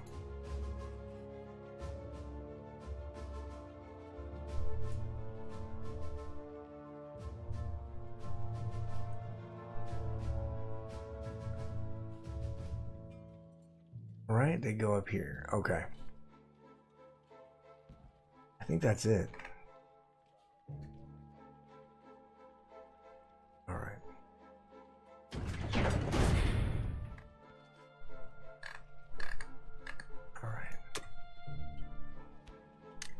All right, our fighter is going into India, 2 infantry into India, 8 infantry into England.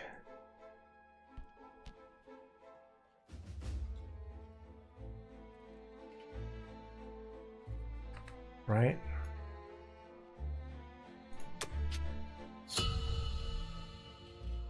And we're up to 46.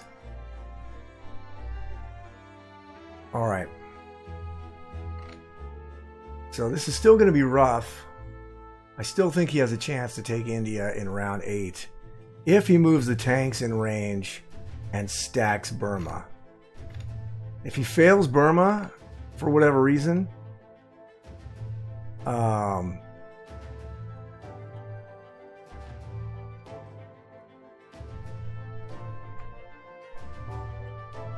I would be shocked, but in theory he could fail Burma. Probably not though.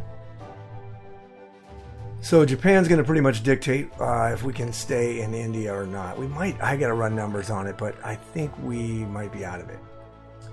But anyway, this is going to be good because he's going to have to trade these, all 3 of them now. Maybe this one too. The Caucasus again. And Russia's still hurting. I don't have a lot of money with Russia. I only have 18 bucks. So I can buy 6 guys. So what is that? I have -7. So I got to repair. So I can probably put 4 more guys in there. That's about it, which is not a lot. So anyway, that is going to do it for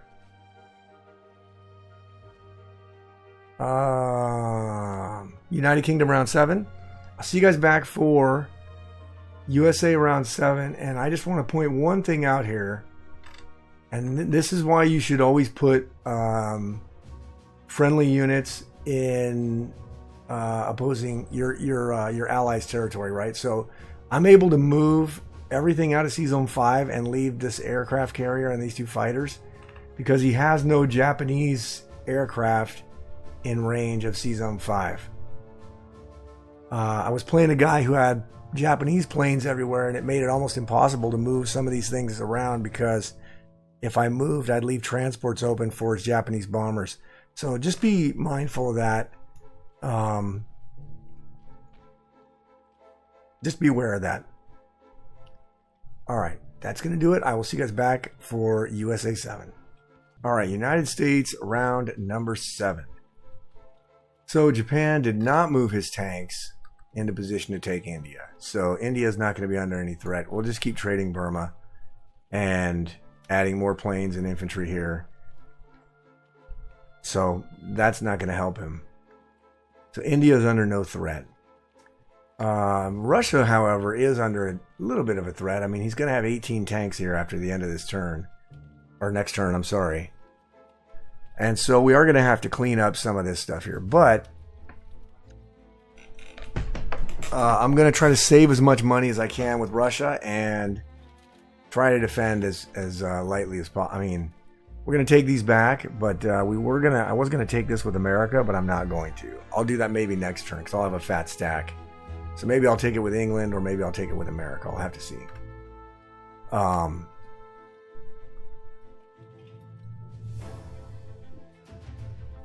But we are going to do a couple of things. So all I did was, because of our stuff that's dialed in here, we got 10 land units in a plane, 7 infantry, 3 artillery in a plane. So what we're going to do here is we're going to send these 6 transports to Sea Zone 3 this turn, and these 4 are going to go to 10 this turn. And then next turn, the 4 will go back, and only 5 will come back from Sea Zone 3. Then we'll have an even 5 and 5. We'll be dialed in with 10 units every turn. And we can probably do at least 10 units in a plane every turn. Until America starts taking some stuff, which really they're not going to get much money unless I come down here and take this. I don't think I am anytime soon. So, for America. Okay, this is going to be tricky. So we're going to take 1 artillery and 2 infantry. And our 2 fighters from here. And we're going to take Bello. And that is all of America's attacks for this round. That's all we're going to do.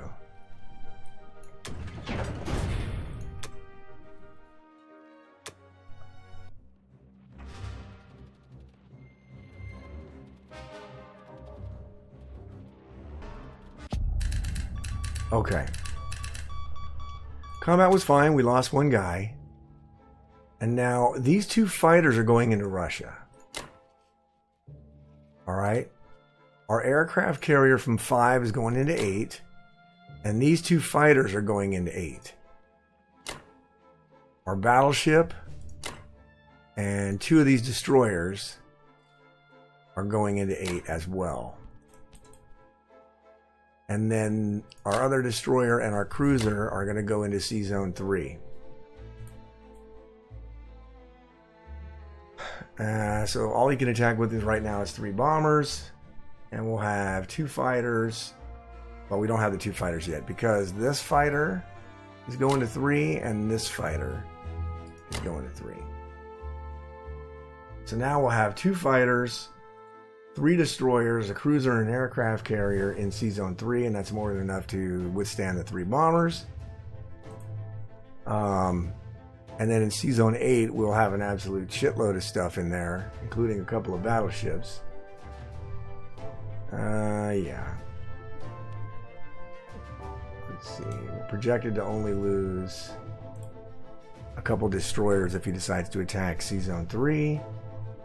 And if he attacks Sea Zone 5,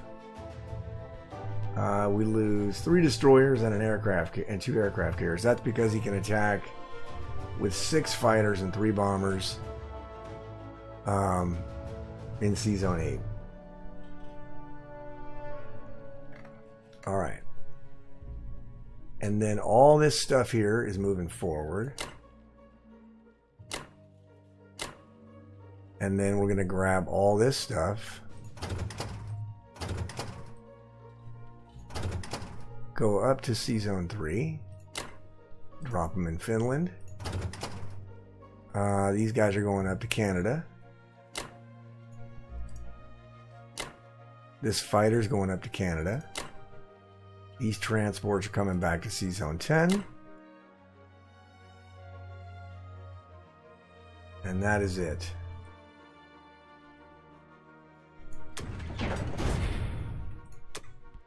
Alright. Now we're going to throw our fighter and our land units into eastern United States. And that will be done. And we're up to 47 still with America. And then with Russia... Oh, he bombed the Caucasus? And he bombed Karelia. Why you risk a bomber to bomb Karelia since I'm not building any infantry with Russia? I don't know why he did that.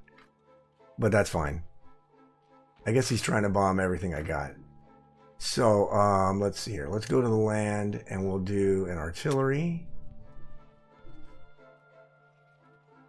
And we'll repair Russia. We'll do another artillery. And we'll repair Russia. And then we'll do another artillery. Repair Russia and buy an infantry. Alright. Alright. Which kind of sucks, but it's really all we can do until we can get this fat stack to come down either into West Russia or Baltic.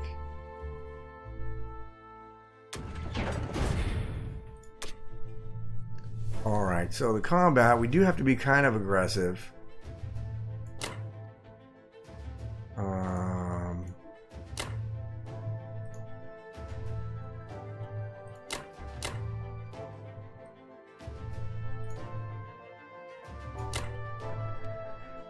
We do have to be kind of aggressive and just hope that this works.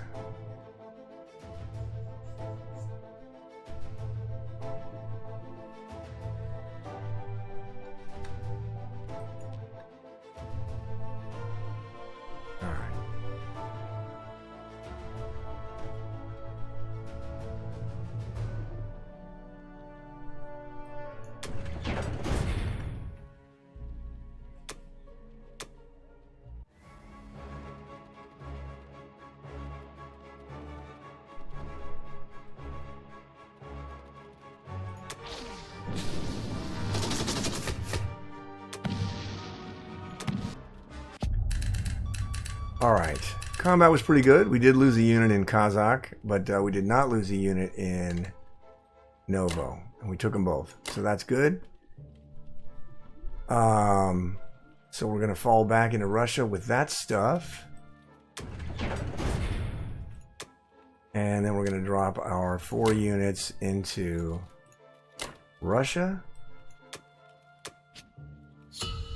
Alright. So Japan and Germany both have the same kind of dilemma, right? So he's got nothing but tanks on the front line here. Nothing but tanks. So if he wants to trade any of these territories, he's got to use tanks. So anything that he doesn't get hit back, we can still punish him because we've basically whittled away all of the infantry support that he has here in Germany on the Eastern Front here. And then for Japan, they're running into the same issue, right? So he spread all of his infantry thin. He does have a handful here, but he's going to have mostly 18 tanks. And once they get in close enough to attack, we can just keep taking these and keeping them at bay. And he's not going to be able to take, like next turn, he might be able to trade Novo. Maybe. And maybe Kaz one more time, but then after that, he's not going to have any infantry support to do that. And then he's going to lose his tanks if he decides to move them forward. Which is really good for us. And then India's not going to fall. As long as I keep trading Burma, India's going to be fine. As long as I keep trading Burma, India's not going to fall. And actually, I don't even have to trade it this turn because the tanks are not in position, but I will trade it because I don't want him to stack it. So I'll just keep trading it as long as possible. And then with this stuff here, I don't want to sacrifice these units yet. So depending on where the Germans do, I may just take that with the tank and blitz it back because I don't want him to be able to take this. So, but other than that,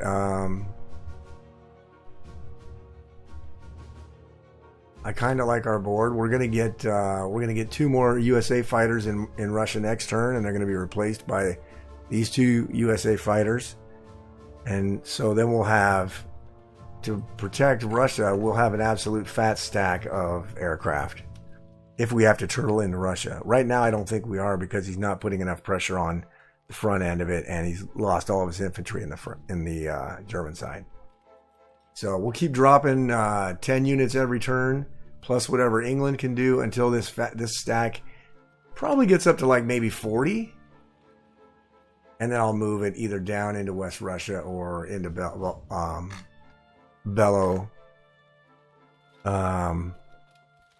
or into Baltic, maybe Baltic. Obviously, that would be ideal. So we'll see what happens. Anyway, that's going to do it for USA 8.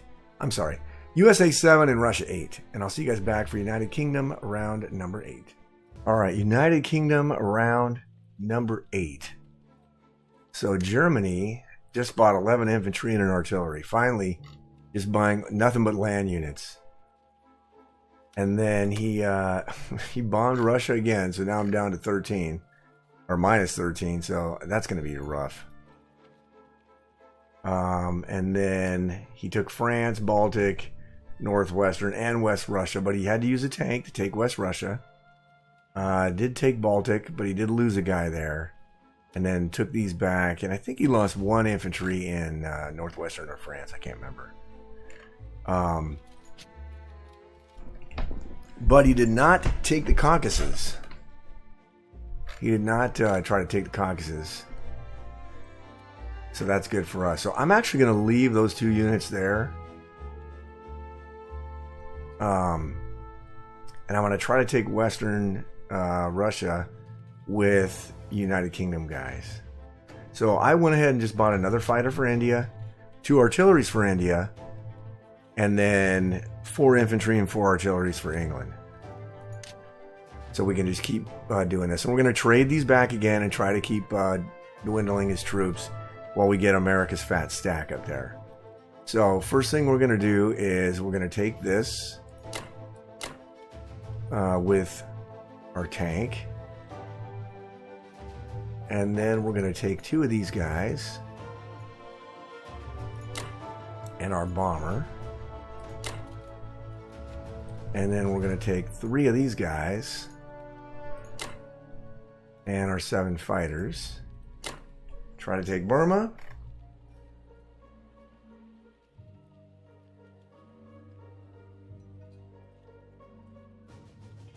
And I will have to do some math, but I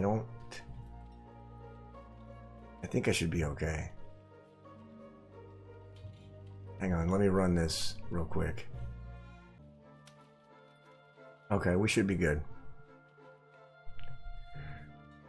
All right, and then we got to trade these right here. So we're going to do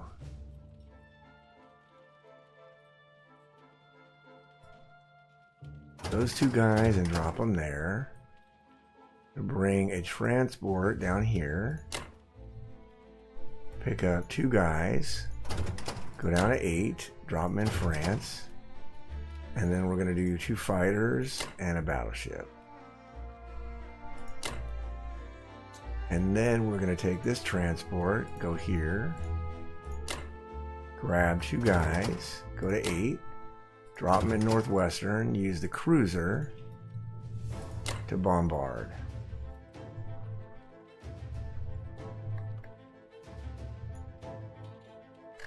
And I think that's it. I'm pretty sure that's it.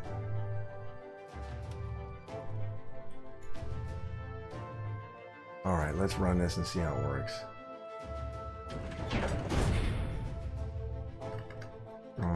Strong. Favorable. Oh, yeah.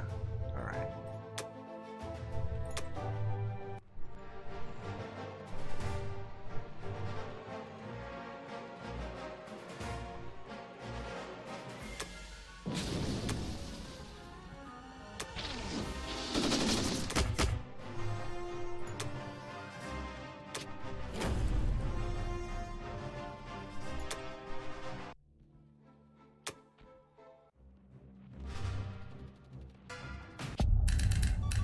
Okay. Okay. In my opponent's defense, if he had a round like I just round of combat, I might rage quit. I lost 0. I lost absolutely nobody on any of the battles. I have never seen that happen before. That is insane. That is unbelievable. Wow. I've never seen that. That is unbelievable.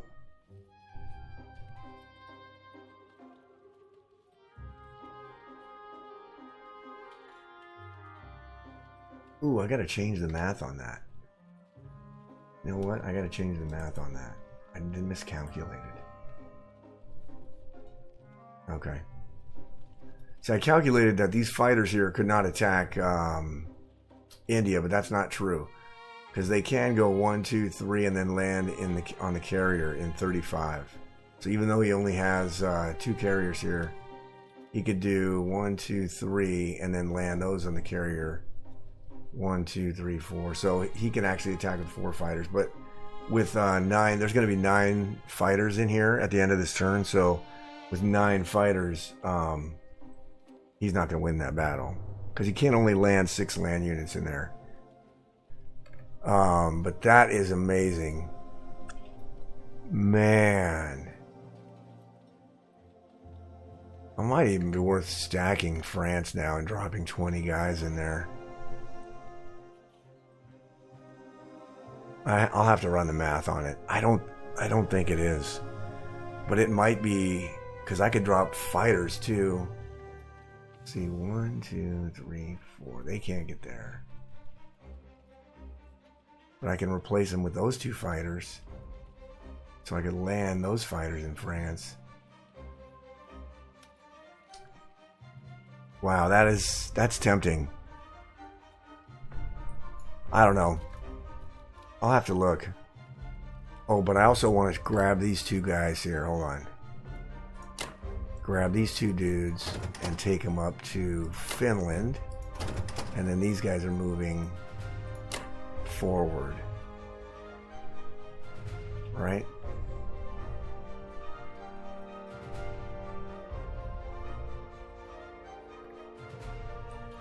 Right? Yeah. I'll have to run the numbers on this.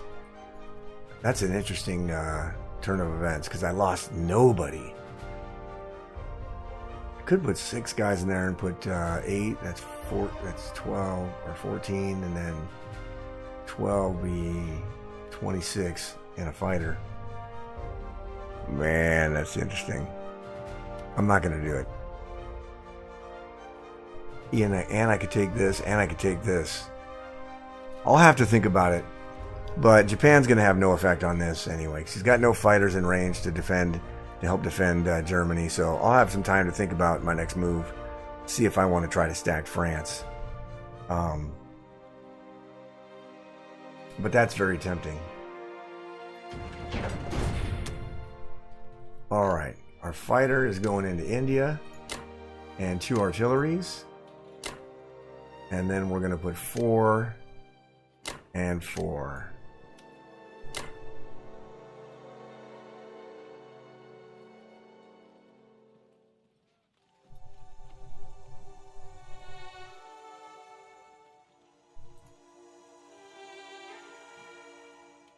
Okay.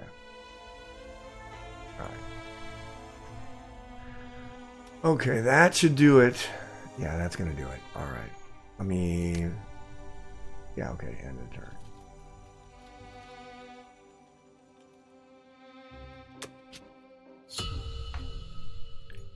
Alright, let's look at the war report real quick. Okay, I've taken the lead in combat. Attack power. I think this is the first turn I've had the attack power lead. And it's in round 8, and I took a 22-point lead. Because I lost nobody.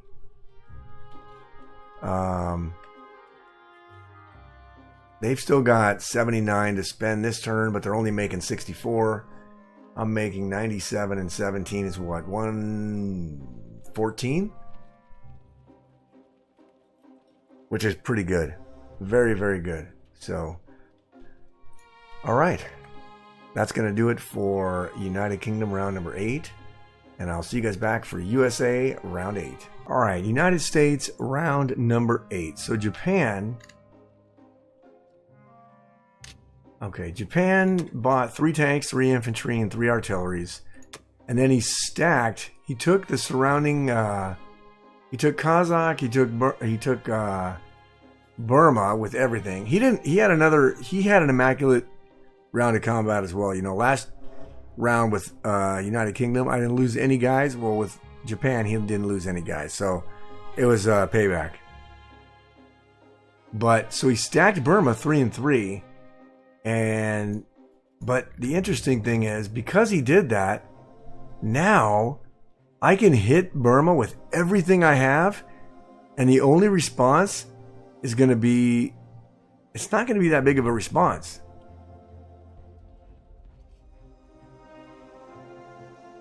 Because he's got only 2 land units.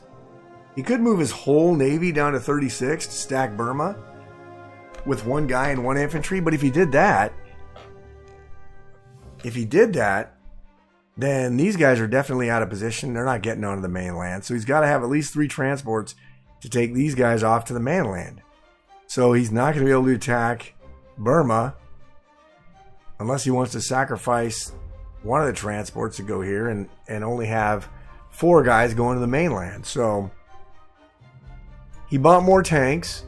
Tanks ain't going to cut it, folks. Tanks without infantry support are not very good. They look great on the board and they look intimidating to some people, but realistically, 17 tanks or even 20 tanks against my 28 infantry and a handful of fighters, tanks are losing. Especially since I've got nine fighters sitting in India that at any time could just deposit in Russia before Japan makes a move. So I don't think he's going about it the right way, but I'm not really sure that he could do anything right now to turn the tide. It's possible, but I don't know. So for America, let's see. He like I said, he didn't lose anything. We'll have to deal with that during England, so I'll deal with that later. But for America, I just bought 10 more land units and a fighter.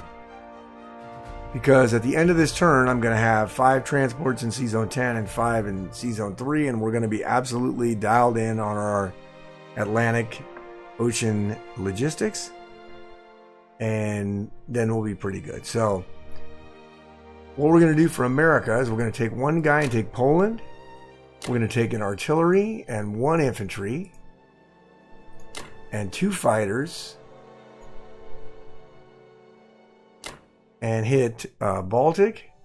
We're going to take a tank, blitz this, and hit Vologda, and then our 2 fighters are going to hit Vologda as well. As long as we kill this guy, it doesn't matter if he gets a hit back. Russia can take this fine. And then Russia really only needs to worry about these 2 territories here. And that's it. Everything else, Germany's going to be trading tanks for, which is great for us. So just keep trading tanks and have no infantry. And that's going to be good for us. And I think that's it for America's combat. So let's run it.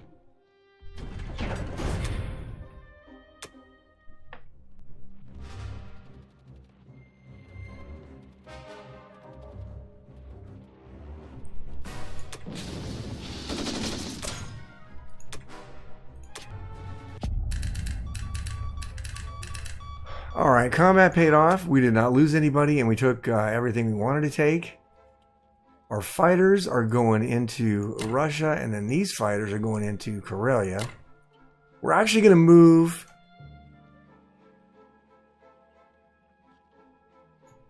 Let's move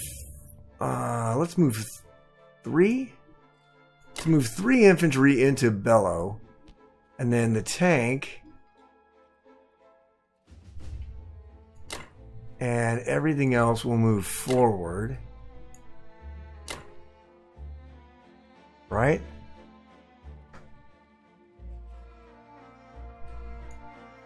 And then we're going to grab our 8 land units over here. Go up to C-Zone 3 and drop them in Finland. And then 5 transports are going to go back to C-Zone 10, and then these 10 units will go up to Canada. This fighter will go to C-Zone 3, and this fighter will go to C-Zone 3 to replace the fighters that we sent to Karelia.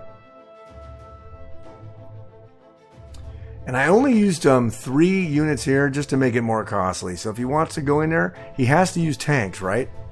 So if he wants to go in there and use tanks, maybe I'll get some hitbacks.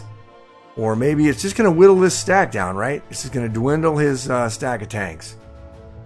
So that's all we're trying to do, is just slowly but surely eliminate Germany's land units.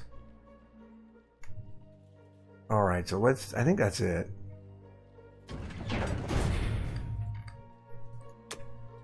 Alright, our fighter and our 10 land units will go into Eastern United States. So now we're dialed in, right? Now we are completely dialed in. We've got 5 and 5. We'll drop 10 units every single turn into Finland, which means we'll drop 10 units every single turn into Karelia, which is going to be overwhelming. And so pretty soon we'll be able to stack Baltic, and Germany will not be able to counterpunch, which is good. Now I'm going to do something that I don't usually do with Russia, and that is I'm not going to buy anything. Okay, so he bombed Russia, so I'm down minus 13, and I only have 17 money. And I'm making 17 production right now. So if I take Novo and Kazakh, I'll be making 20. If I make 20 plus the 17, I'll have 37. The maximum damage he can do is 16. So even if he bombs Russia again to the tune of minus 16, next turn with all my money, I can just repair the entire industrial complex and buy 7 infantry. And so sometimes I do this where I don't buy any units because it actually works out. Now the only caveat to that is I really have to take these 2 territories. So, and it's very important probably that I take them with Russia, because I'm assuming that these England guys are going to be gone in round 10. Or I'm sorry, this round 9. So I'm not going to buy anything. This is kind of counterintuitive, but it is what it is. Alright, now for the combat. We're going to take an artillery and 2 guys and a fighter, and then we're going to take a fighter and 2 guys for Novo.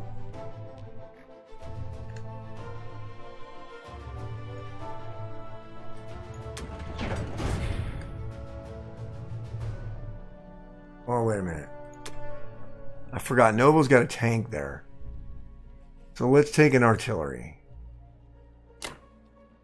Let's see what the thing goes up to now. Okay. Alright. Let's do it.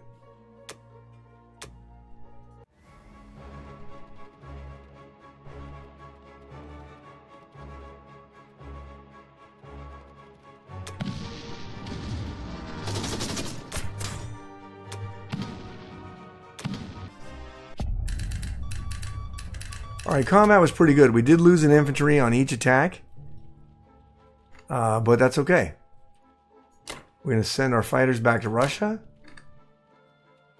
That is very much okay. I assume that now... So now he's got absolutely 0 infantry on the front lines. So any of these trades that he makes have to be with tanks. And if he does them light, we'll just kill his tanks. We'll trade tanks for infantry. All day long we'll trade tanks for infantry. He really should be... I didn't really go over Japan's purchase, did I? So Japan bought Japan bought 3 tanks, 3 infantry, and 3 artilleries. So he's got 3 tanks in Manchuria, 3 infantry, 3 artilleries. He did stack. He took Kazakh and Novo, and he stacked Burma. But the problem is, he didn't move any. He's got 6 fighters to sink Hang. He didn't move anybody to land. because he only had 1 infantry and 1 artillery, he decided not to move them to land. So if I kill this, he's got really no follow-up. Really no follow-up. And that was a mistake. But really, his strategy's been kind of a mistake, because just buying tanks ain't going to cut it by themselves. But anyway, I've said that too many times. So let me finish this.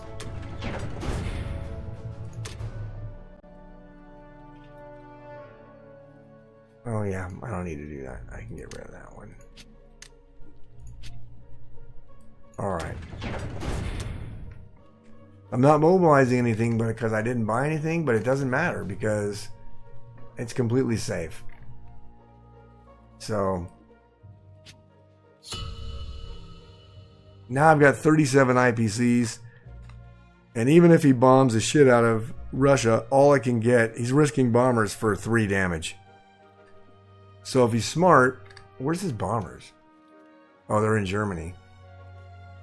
1, 2, 3, 4. I guess they could bomb them and then go to Ukraine. He has no Japanese bombers. He can't touch Russia, and really he can't touch India. So we're pretty good. We're in pretty good shape right now. We do need to continually stack Karelia, but now I think we can even send some English troops down to Africa. So depending on what Germany does this turn, we may just clean up Morocco, send a couple of guys and a couple of fighters down to Morocco and a tank, and just kill these guys, clean up Africa once and for all, and then just focus on dropping shit on the west coast of Germany. So anyway, that is going to do it for Russia 8. I'm sorry, USA 8, Russia 9. And I will see you guys back for United Kingdom round number 9. All right, United Kingdom round number 9. So Germany bought 5 infantry and 5 artilleries. He then did a bombing raid on the Caucasus, causing 4 IPC damage. He also bombed England, but I repaired it already. Did 5 damage. He took France back. He tried to take Northwestern and try to take Baltic, and he won, technically, but he lost all of his land units, so couldn't take either one of those back. Did not try to take Bello. Did not try to take the Caucasus or West Russia and backed all of his tanks. He did use all of his tanks in Poland and took out my lone infantry there without losing a tank. And then backed off towards Germany. So I suspect these probably can stack France next turn, but that's okay. Because getting him to go farther and farther away from here is going to allow me to go forward from here. With no pressure from here, which is nice. Let's see. That's it. And then he mobilized everything to Germany. So my response to that was I bought 4 infantry, and I repaired England, and then I bought 4 infantry and 7 artillery. 3 artillery for India, and 4 and 4 for England again. And then we're going to take... I've been just leaving this here, but I'm still going to, I think, leave it here until he moves these guys forward so I can kill them. So I'm going to take one of these guys. Should move both of them. Yeah, why not? I should move both of them.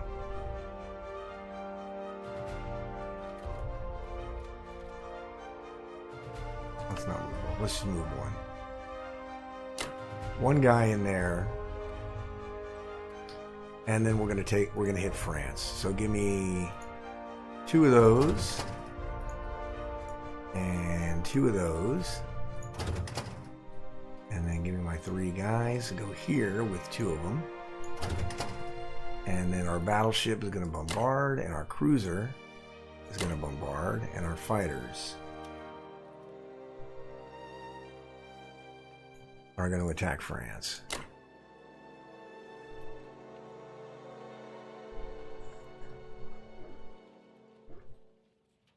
And then we're going to go take everything we got at Burma. With, let's see, 8 of those and the bomber. Alright, so I looked at this. Because he never moved any troops to the mainland, if I kill this, his only counterpunch is to grab 2 guys from Philippines to land in Burma, and then take his cruiser or his 2 battleships, because he only has 2 land units, and then 6 or 8 fighters to try to take it back. But even if he does that, he can only put these. Only then he'll be restricted to only putting 4 land units in Yunnan, and I'm going to have 3 artilleries and 8 fighters in there. So he's not going to be any closer to taking India that way. And plus, if he moves the tanks into position, I can fall back with whatever surviving units I have. I don't know. I just think I think I need to go push forward and try to cause some havoc here. So let's see. And I think that's all I want to do. Yep, that's all I want to do. I should also note that he moved with like 13 minutes before the clock ran out. So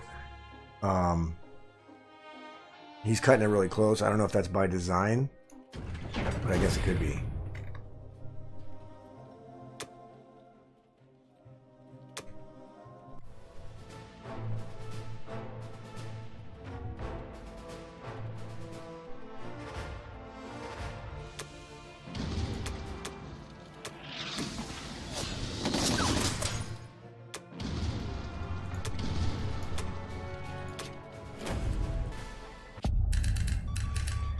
Alright, combat was mixed. He got a lot of hitbacks.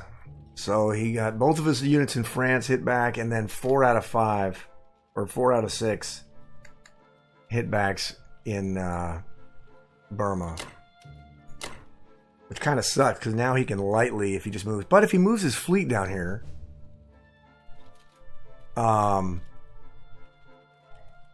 takes Burma light with just these, I don't know. Maybe that was a mistake. I don't think it was, but I guess it's possible it could have been. Alright, our fighters are going back to Sea Zone 8. And then we are going to grab one of those, right? And one of those. And go here and drop them into Finland. And then we're going to go here, grab this stuff, go up here and go to Finland. These guys are going to go into Karelia.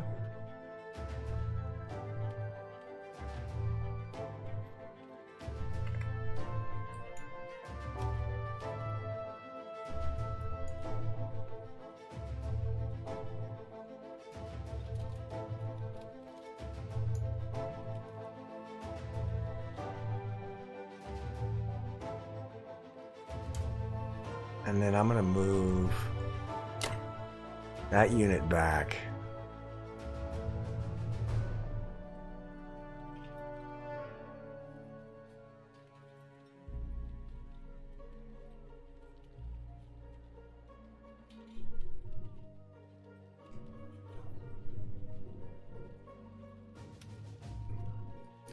Okay, let's go both of those and we'll move this to the Caucasus. Only because I need to put some more units in there. I might need to put some more land units in there so I can get at least 8 land units before he can hit with all the 17 or 20 tanks. 20 tanks. Oh, that's amazing. Anyway, that is going to do it. Let's see here.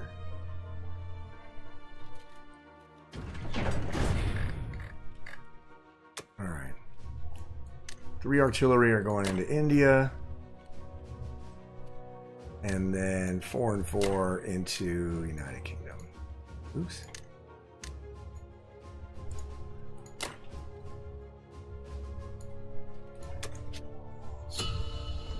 All right. All right. Now we have, let's see. That's a lot of stuff. By the end of this turn, we're going to have over 30 guys with America.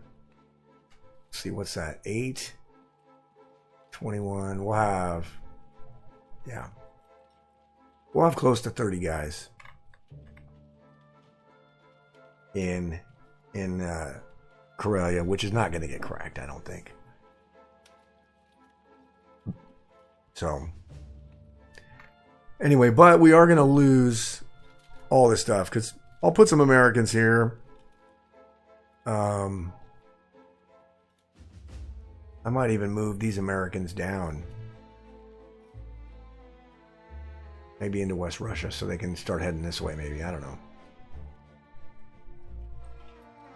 But we're going to lose both of these, probably. Although he didn't even take... Oh, he did try to take it, so... Alright, that's going to do it for United Kingdom round 9, and I'll see you guys back for USA round number 9. Alright, United States round number 9. So Japan finally decided they're going to go for India. And he moved his 14 of his tanks down to Yunnan, but he never took Burma because he couldn't. So that's going to give us a little bit of time to shore up the defense of India. And he did buy, so he bought 3 infantry, 2 artilleries, 3 tanks, and a bomber. 3 more tanks for Manchuria, 3 infantry, 2 artilleries, and a bomber for Japan. Didn't do any combat, and then he moved all of his fighters and everything to Yunnan, and 14 tanks, and he's not going to be able to hit this next turn, I don't think. I did the math on it. Even if he goes with 3 infantry, 3 tanks, 8 fighters, and a bomber, and the cruiser and the battleship, I still have a 93% to hold just by buying 1 fighter and 2 infantry with United Kingdom. And I'll probably take Thailand just to make him have to use troops to go and take that back too. I was going to start the 2 ocean thing and drop a transport or a couple of guys over here just to make Japan kind of think this way, but I don't think I am. I'm just going to commit, I think, and getting as much crap into Germany as I possibly can. So I went ahead and bought 9 infantry, 1 artillery, and 2 more fighters. And we're just going to continue shuffling them over there. But one thing we are going to do is we're going to get Russia some money. So we're going to take this tank and get Russia a couple more dollars. And then unfortunately we won't be able to get this money for America this turn, but that's okay. Not going to worry too much about that. And that's pretty much all of the combat that America's going to do. Right? Yeah. That is all of the combat that America's going to do.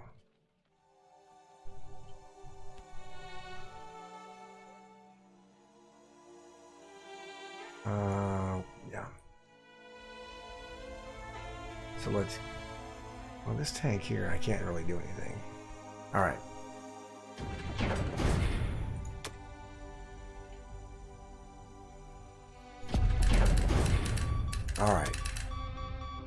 Alright, for our non-com, this tank is going into the Caucasus. These fighters and these fighters will go into the Caucasus. 1... Oh, I can send it here?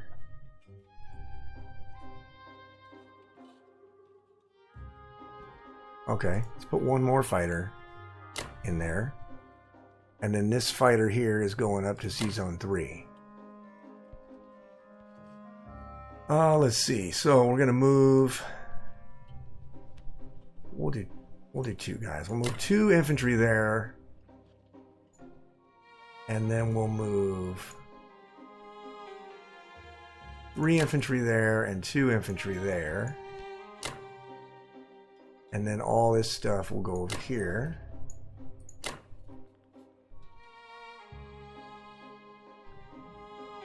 And then we're going to grab this stuff here, go up to C-Zone 3, drop it all in Finland.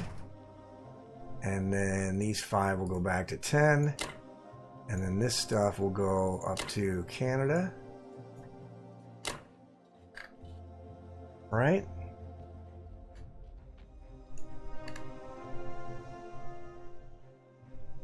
Right? And we're just going to give him just a little bit. I mean, it's not too difficult of a trade, but if we have 3 infantry in each one of these, you have to use tanks on either one of these. And so hopefully we get some hitbacks if he decides to do that. And of course now he went offline. Anyway. Alright. Did I move everything I need to move? 10 guys there, 5 transports there, 10 guys there. Okay. One of the fighters is over there. Okay. Alright.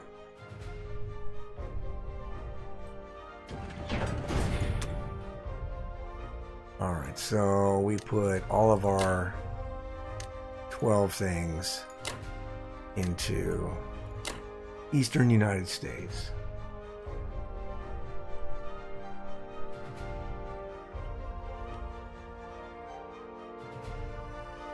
What do we got there now? 26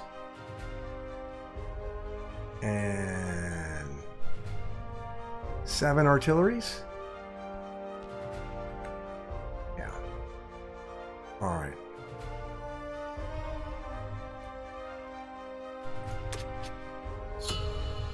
All right. So for Russia, the reason why we didn't buy anything last turn is so we could repair Russia. So we're going to repair Russia completely and buy 8 infantry.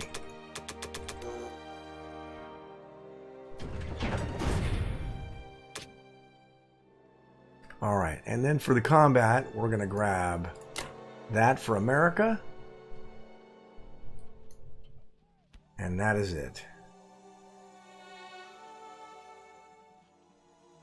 That's all the combat Russia's going to do.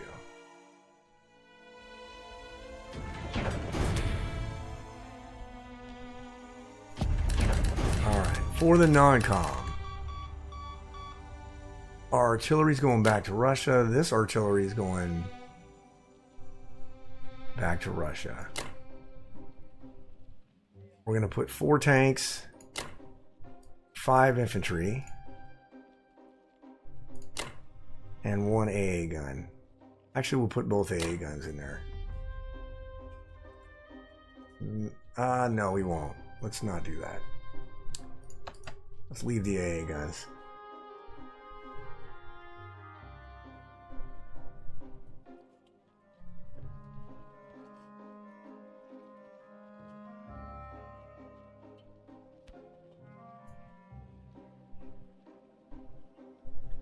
The beauty of this is that even if he tries the can opener, right?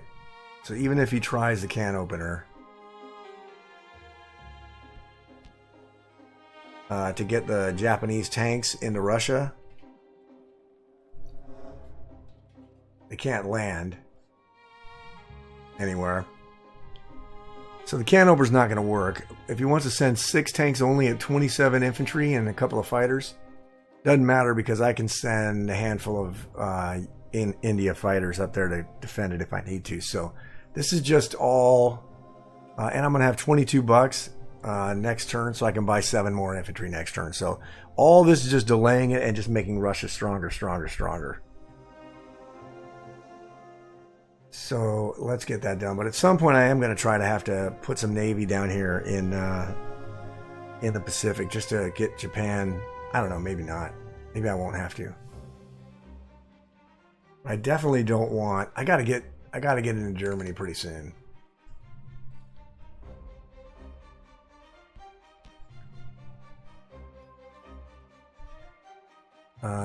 Yeah.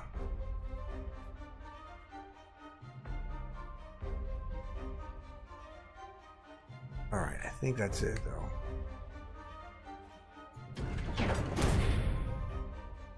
Alright, 8 infantry into Russia.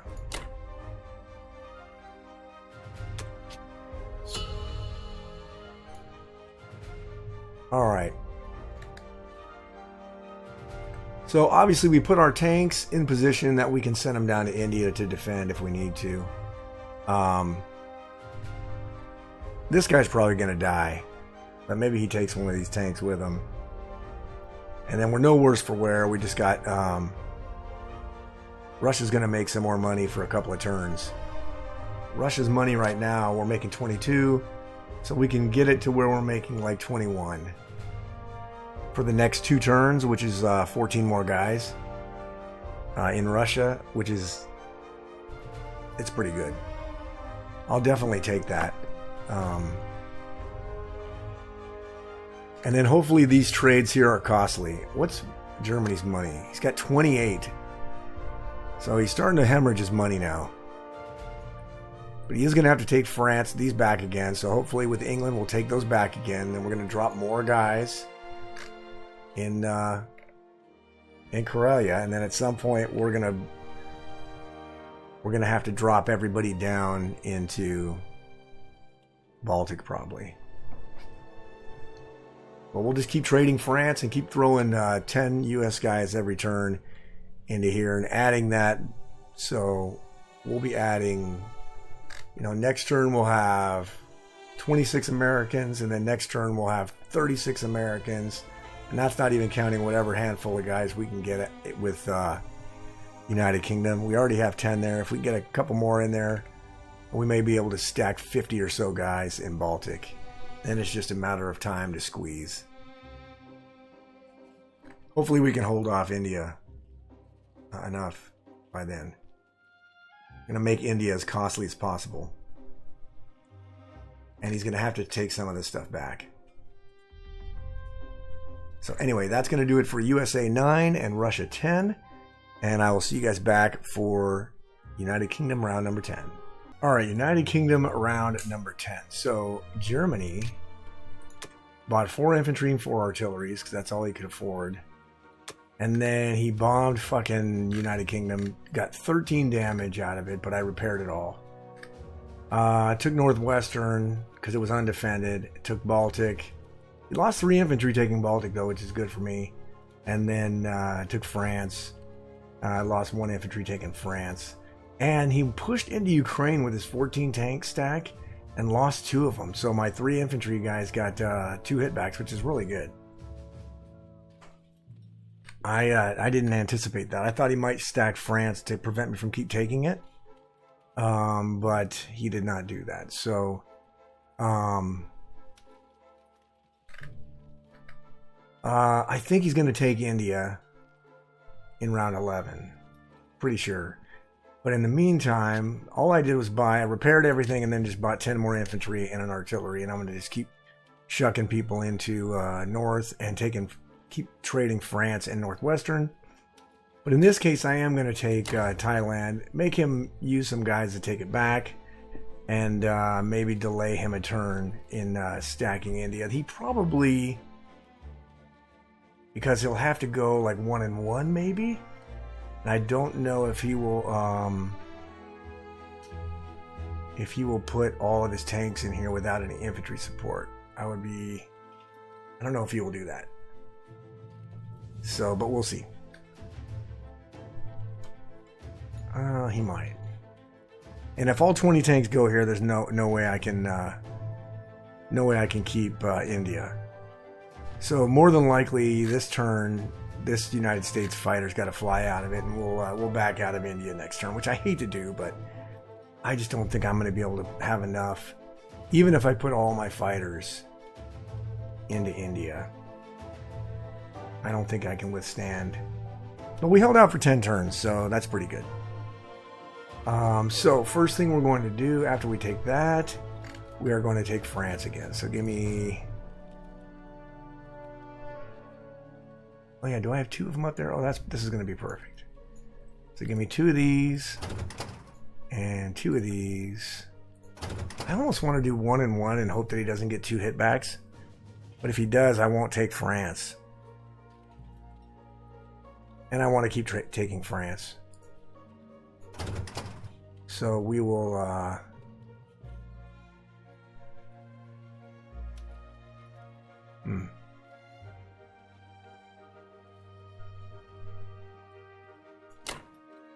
And we use 1 fighter. And then we use a fighter there, and then we will take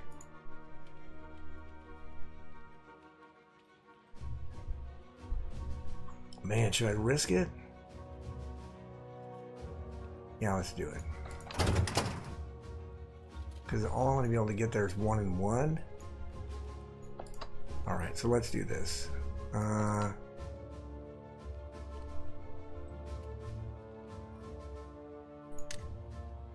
let's do that. And that. And then we'll do both of these fighters. And our battleship. And then we'll do our cruiser at that one. And that'll give us, we can send 2 and 2 back up here. And we just gotta hope he doesn't get 2 hitbacks. If he does, then so be it. Alright.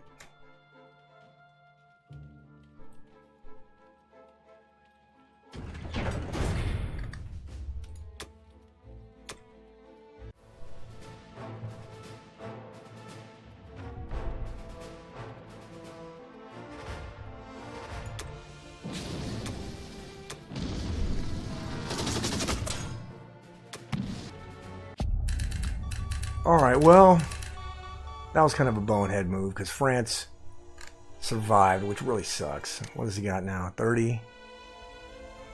Yeah. But he'll still have to move some guys into it to keep me from taking it back. So he's still going to have to move some guys. Our fighters go back to Sea Zone 8. We're going to move this guy up here to West Russia. We're going to move... Wait a minute. We're going to move these 10 guys down to Baltic. And we're going to move our 2 artilleries and our 2 guys into Karelia. And then we're going to come down here. Grab our 2 artillery and our 2 infantry. Go back up to 3. And drop those in Finland.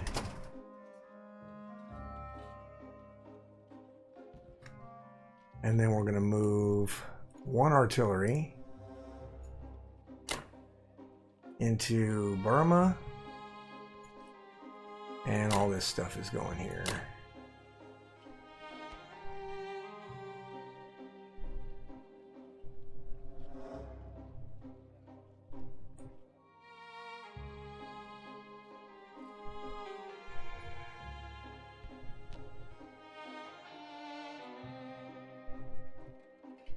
Yep, that's kind of disappointing, but it is what it is.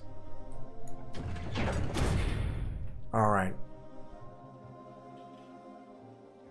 Our artillery and 7 guys go there, and then 3 guys go to India.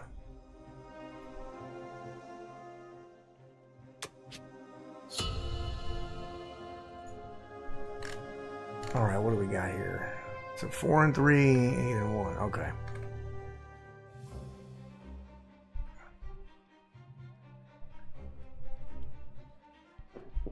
I mean, theoretically, I could still take France with America. Just send one of these transports here instead of up here, and just take France with America. But I want to get all 10 units up here. I don't want to stop the flow. I really don't. So I want to get as many troops as I possibly can. Up here. I am gonna, I think, buy maybe I will take France because I'm gonna buy an industrial complex, I think, with America. And that won't let me buy 10 guys, so maybe I'll take France. Well, actually, no, because I'll get those 2. What's my money?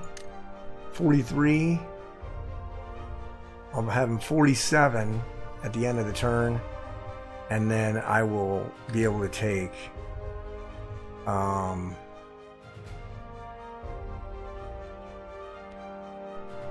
I'll be able to buy an industrial complex in round 11. So anyway, that's going to do it for United Kingdom round 10. This guy's moving now like really close to the timer expiring, so I will see you in a long time for USA round 10. All right, United States round number 10. So He did what we thought he was going to do with Japan. He stacked Burma, and he did use a guy to take Thailand back. 3 tanks, 3 infantry, and 1 more bomber. And then he was able to take Burma, lost an infantry, lost a tank in Yakut. Huh. Oh, yeah, my 2 guys, or what did I have there? Oh, the 1 tank, killed a tank there. And then he took Sing Kang, with no units lost in battle. And he took Thailand with no units lost in battle. All right. So I've done the math here, and even if I stack the hell out of India, he still takes it, and I lose all of my fighters. And I think I'm in a good enough position now where I don't want to lose 17. I could put 17 fighters in there, and I don't want to lose them all. So I'm going to abandon India, I think, next turn, which kind of sucks, but it lasts as long as possible. I'm going to buy...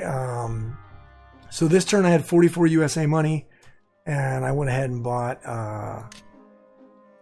8 infantry and 2 artilleries and a bomber.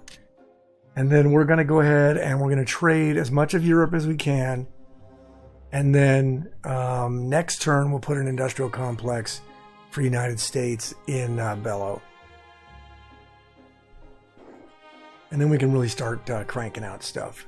We actually will have to do the math because it's a possibility we'll have a 1-2 shot on Berlin next turn, but I don't know that for sure.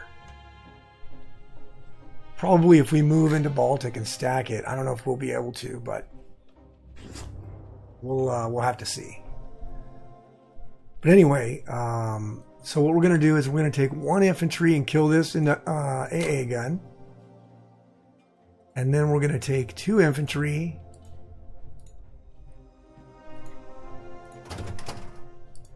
and take France. It does delay us getting another 10 units up there, but it's only one round of 2 less, and I really want him to have to try to trade this back.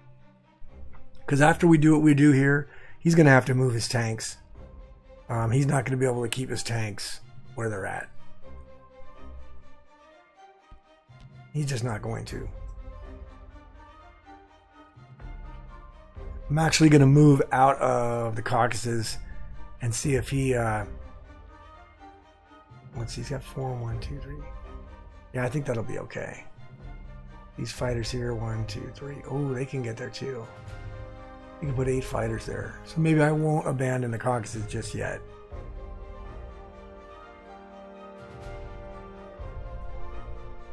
Where's my Caucasus defense?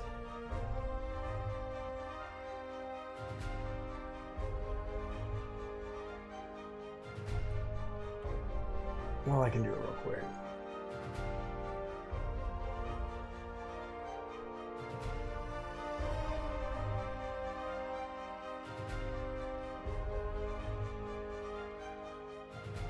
Alright, he's got no infantry, 12 tanks,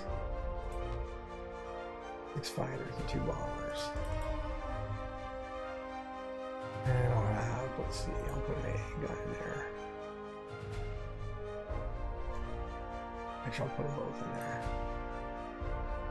And what do I have now?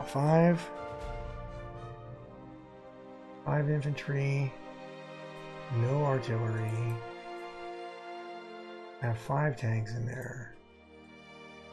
And I have 5 fighters, no bomber.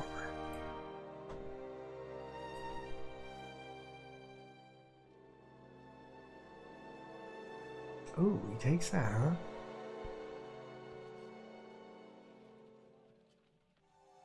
Actually, that's 3 bombers. Let's put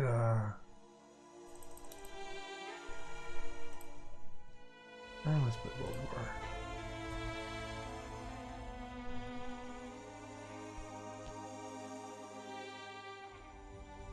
How do we want him to do that? Should I give him a 40% chance on it? If I put 7 guys in there, that'll be 12.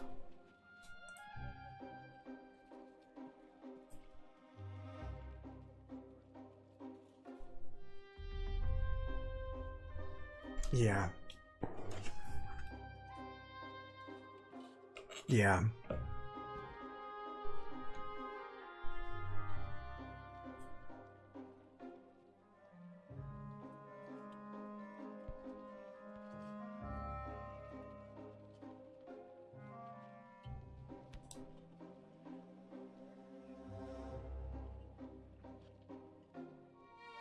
All right. We're going to make this.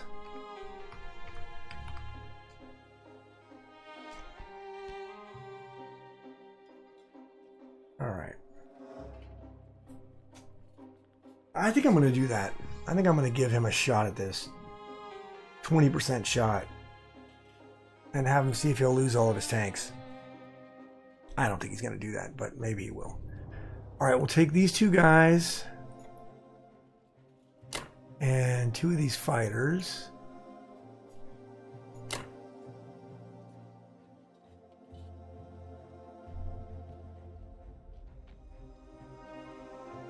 And we'll take that and that and that. And I think that's all we're going to do. Yep. That's all we're going to do.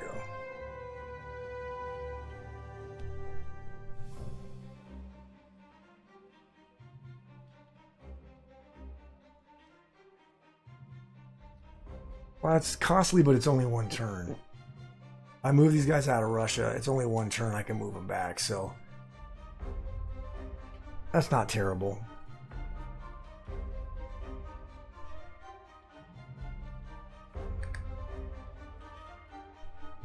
Let me look at my... Ooh. Oh, come on, dude. What the hell? Oh, that's why. Okay. All right. I'll have to look at that during Russia's turn. So let me run this.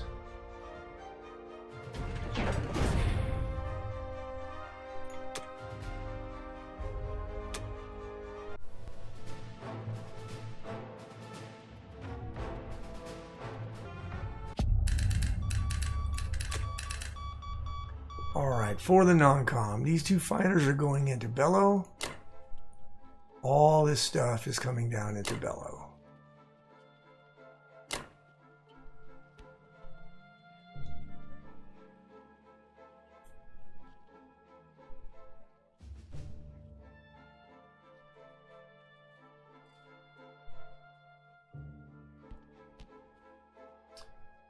This fighter from India is going into Bello. All right, and then these guys are going into Karelia, and then these guys are going up to Finland. These guys are moving up, and these guys are moving back to C-Zone 10, and then these two fighters are going up to C-Zone 3.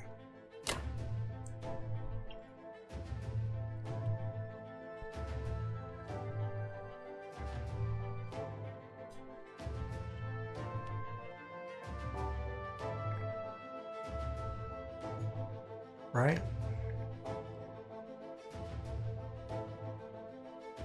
Right. These tanks are going to have to move. Because if they don't, I'm going to kill them. Because I'll have way too many infantry, and I guess we want to land fighters there, but that would be silly, I think. Alright.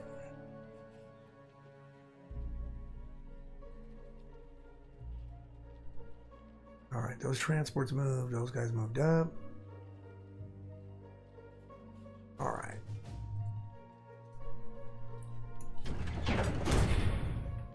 Alright, we're going to put our artilleries and our infantries and our bomber. Alright.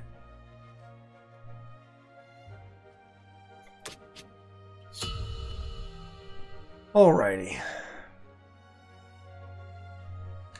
And for Russia, let's see. I think I don't need to repair Russia, so we are going to buy 1 artillery and 6 infantry.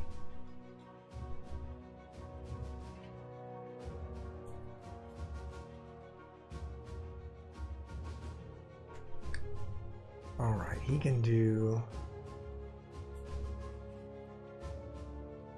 3 tanks.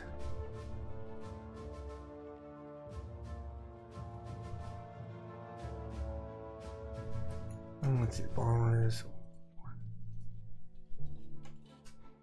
Okay, so he's gonna do 3 tanks and 4 fighters.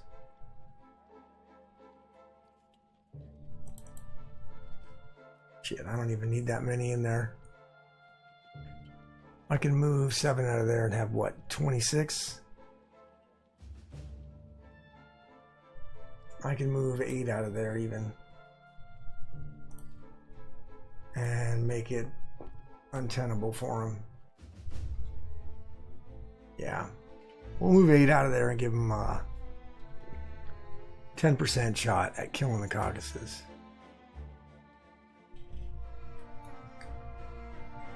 Alright.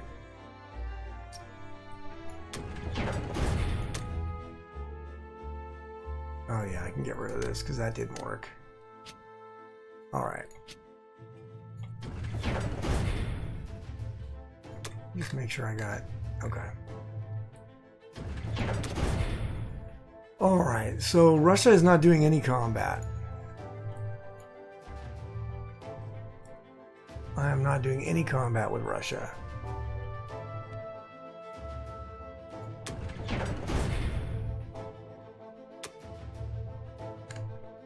Alright, for the non-com, we are going to send 1 guy there. And we're going to send 8 guys down there.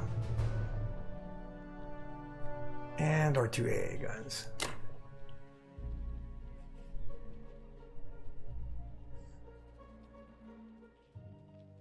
And actually what we should do...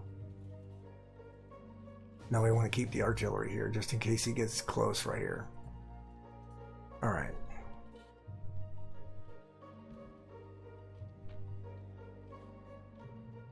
I think that's it.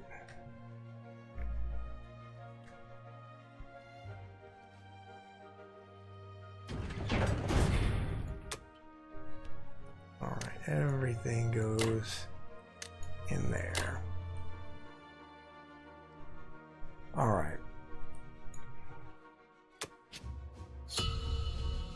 All right, so we'll have 7 more infantry next turn in Russia, and we're going to have a nice fat stack of 40 or so infantry, and we're not making that much money, only 21, which we're going to lose a bunch of these, so we're not going to be making a lot of money with Russia pretty soon.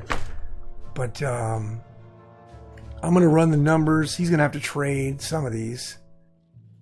Unfortunately, though, he made some money, so he can buy 11 infantry, or he can buy 10 infantry.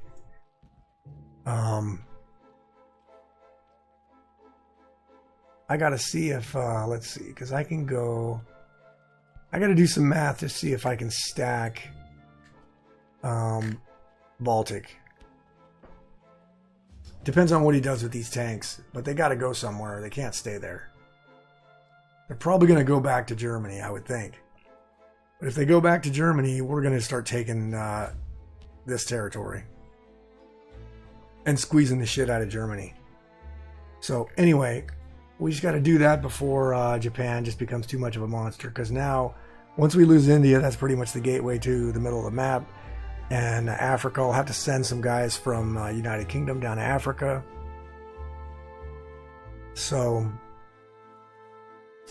that's gonna be rough. But as long as we take Germany, we can push back on Japan. So anyway, that's gonna do it for USA 10, Russia 11, and I'll see you guys back for United Kingdom round number 11. All right, United Kingdom around number 11. So Germany. Let's look at Germany real quick. Germany bought 8 infantry and 2 artilleries. Bombed United Kingdom to the tune of 12 damage. Attacked France, took France back, let's go with the combat. Took France back, took Poland. took Northwest, and took Baltic, and then he moved all of his tanks. Everything went back into Germany. So he's kind of turtling, which he had to, because otherwise he was going to lose all of his tanks.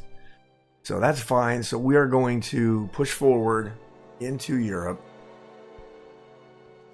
And I have to abandon India. I ran a bunch of numbers. I thought about leaving some guys in India so that he would take his transports and go into India heavy. And that way he wouldn't pick up the stuff from Japan. I think he's not going to do that. He's just going to go in there and take it anyway and not use these. And I couldn't leave enough stuff. I don't want to sacrifice a bunch of fighters. So that's the thought process there. May or may not be a good thought process, but I figured if I have the more fighters I have with England, I can put a hurt on Germany. But my income's going to change significantly with England. So I'm going to need to keep trading France and Northwestern, and I'm going to push forward with England and America, actually. So let's get this done. So all I did was I bought 7 infantry and 2 artilleries, and I repaired England. So, I mean, at this point, that's all I could do. So we are going to take Ukraine, and then we're going to take France. So let's take one of those and one of those and drop it into France. And then we'll take the other 2 guys, drop them into France. We'll use a fighter and the battleship. And then we are going to take these 2 transports, go down to C-Zone 8, pick up, let's see, those guys.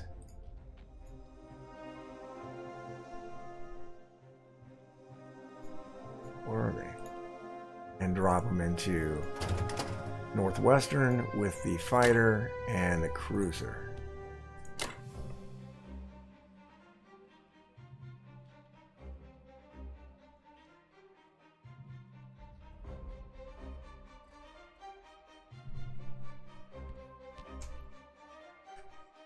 And then, let's see.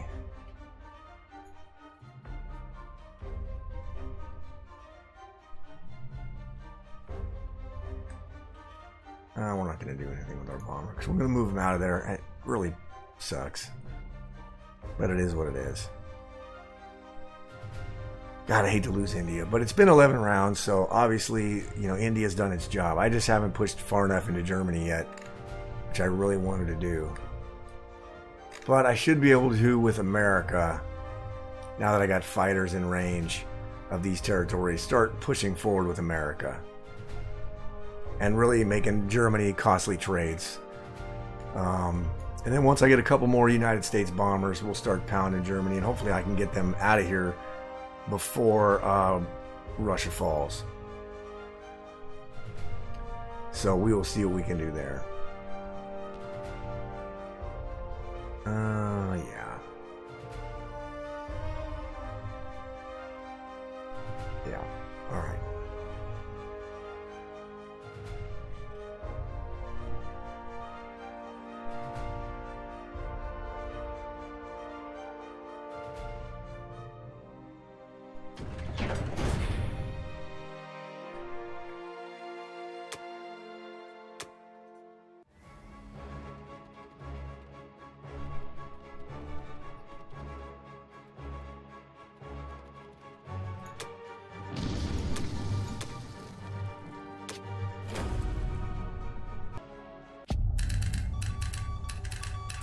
Alright, combat was a success. Fighters go back to C-Zone 8. We did lose 2 guys in Northwestern, but we took 4, so. We're going to drop down. Let's see, do I want to drop them down straight down, or do I want to drop them down and send them to Russia?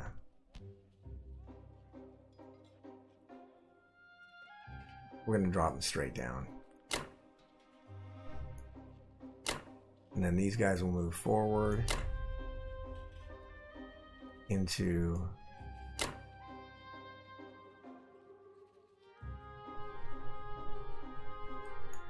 And I'm going to have 8 fighters here. I could send them there instead of down here. No, I don't want to. Because I'm probably not going to get many more United Kingdom troops up here until I put an industrial complex in West Russia. But this guy's had so much success just bombing the shit out of everything. I think I've killed 1 bomber this entire game. And he's bombed all my ICs. So he's not even using bombers when he's taking back these territories. So we'll take these 2 with America. And actually these 3 we'll take with America. And then we'll stack cause. So let's move all this stuff.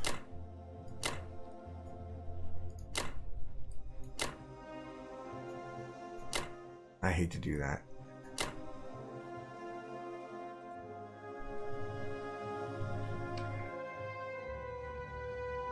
I really hate to do it.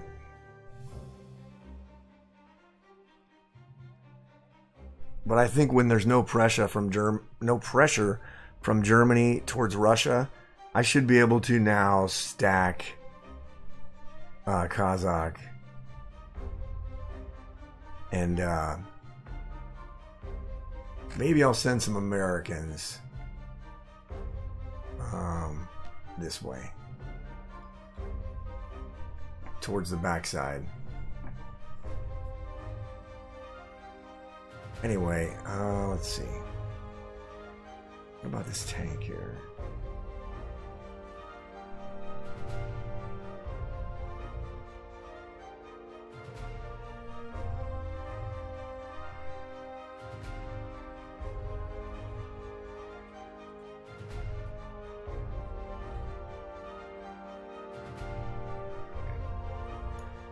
Oh man, I hate to do it. I feel like it's a turning point in the game and I really hate to do it, but I have to do it.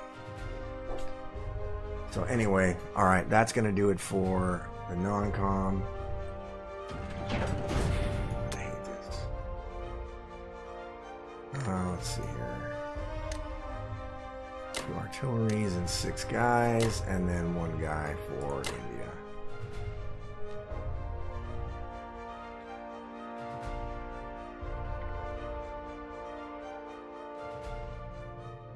And then I should take all 3 of these with America. He's going to have to trade them all.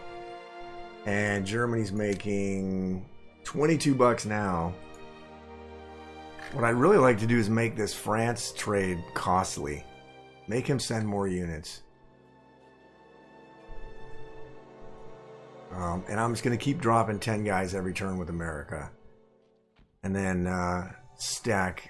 transition my Russians into a forward position here to try to kill all this stuff here and push forward, put him in cause, and then just dead zone Persia if I can, so he tries to move forward, come down on him with everything and crush him. I don't even know if I have enough stuff to kill 17 tanks, but I might. I'll have like 37 guys. And I could repair the Caucasus and put a couple more guys there if I really want to. But anyway, that's going to do it for United Kingdom round number 11. And we say farewell to India. And I will see you guys back for United States round number 11. Alright, United States round number 11. So Japan bought 3 tanks, a transport, and 3 artilleries. And then he took Ivanki with a blitz, so he did not leave his tank there. And then he took India, which we knew he would.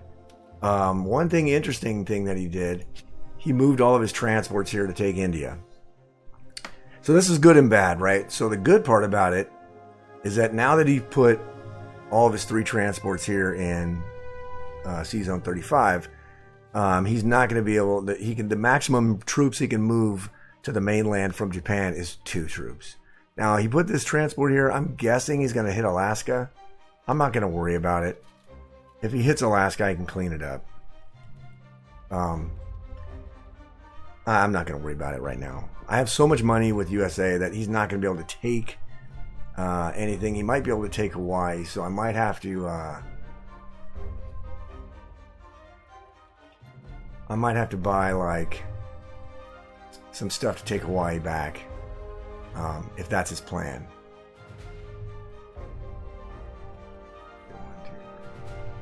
Yeah. I should have bought another bomber. But anyway, I did not. And then he took Kaz, which I'm going to stack. So my plan for this is I'm going to finally take Morocco with America. Maybe I shouldn't.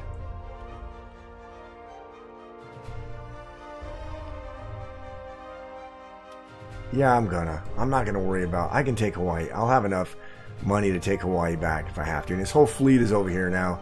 He's got no response for this, so... no follow-up. So even if he goes to Alaska and Hawaii, that's fine. I'm not even gonna worry about it. So America... I went ahead and bought a transport, because I am gonna sack one this turn to go take Morocco back. I bought an industrial complex for Bello, and then 10 infantry. And we're going to try to make these as difficult as possible for him to retake, to trade, right? We have more money. We're going to make it more costly. So the first thing we're going to do is we're going to grab an artillery and an infantry and go to 13. Drop them there. Our bomber is going to hit that. And these 2 fighters are going to hit that. Okay, and then we're going to take this tank and take Bulgaria. And then we're going to take 1 artillery and 1 artillery. 2 guys. And 2 guys. And then we're going to do 4 planes. And 4 planes. And take all these. And then we're going to start moving our stacks. Alrighty. Strong, strong, strong. Alright, let's do this.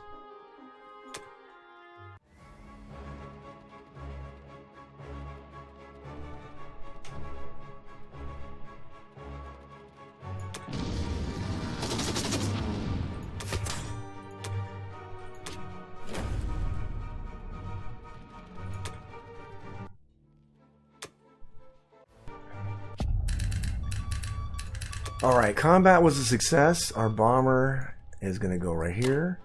Our fighters are going back to C-Zone 8. We did lose 1 infantry in Poland, and we lost 2 infantry in the Baltic. So we are going to move 1 more infantry in the Baltic. Our fighters are all going into Bello.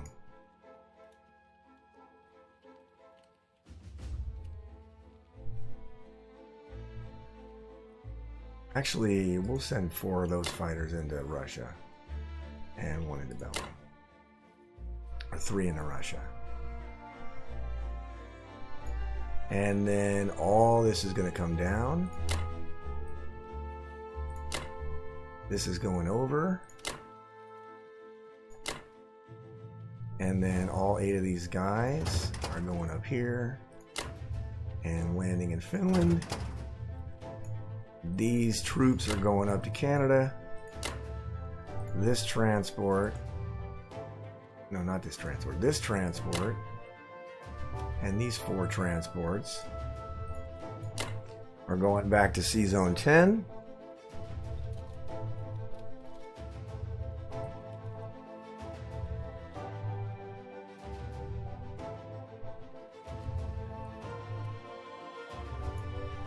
And we'll go there with the 2 guys. Since he does not have a bomber in range, I don't know where his bombers... Oh, they went into Sinkang.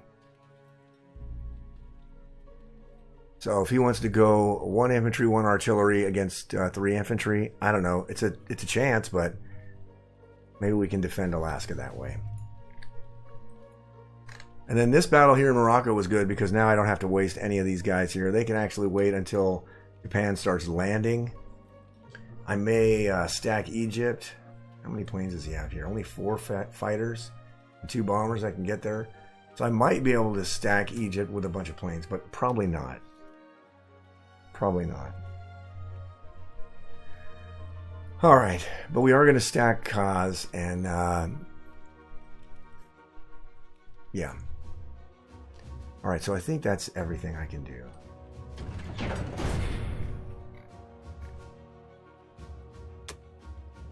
All right, industrial complex into Bellow, transport into 11 and 10 infantry into eastern United States.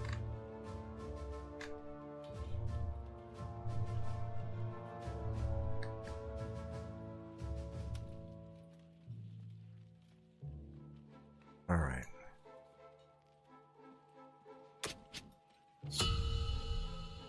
All right, and we're up to 49.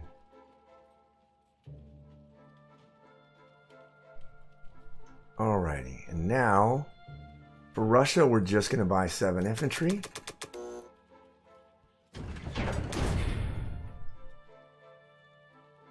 And then for the combat, we are going to take that. And then we're going to go with 3 guys. Wait a minute. No, I want to stack the hell out of that. So let me go.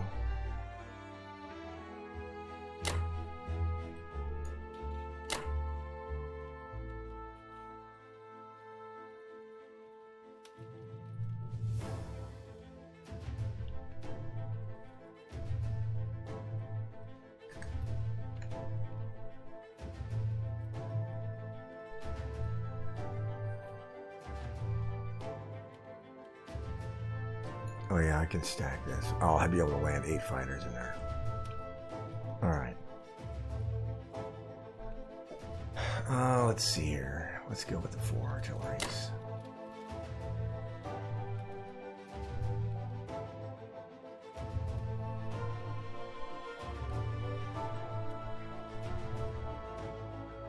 Alright.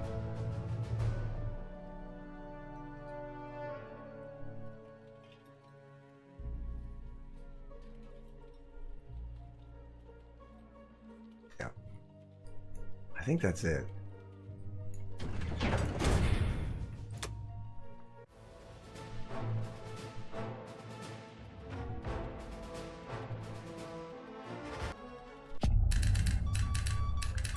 All right. We're going to move our AA guns into Kazakh. And we're going to move 3 guys into Novo. And 21 guys into Kaz. Now, just so you guys know, so I did a video earlier about the can opener. The can opener will not work at this point in the game, and I'll show you why. So I'm going to send my 7 Russians into Russia.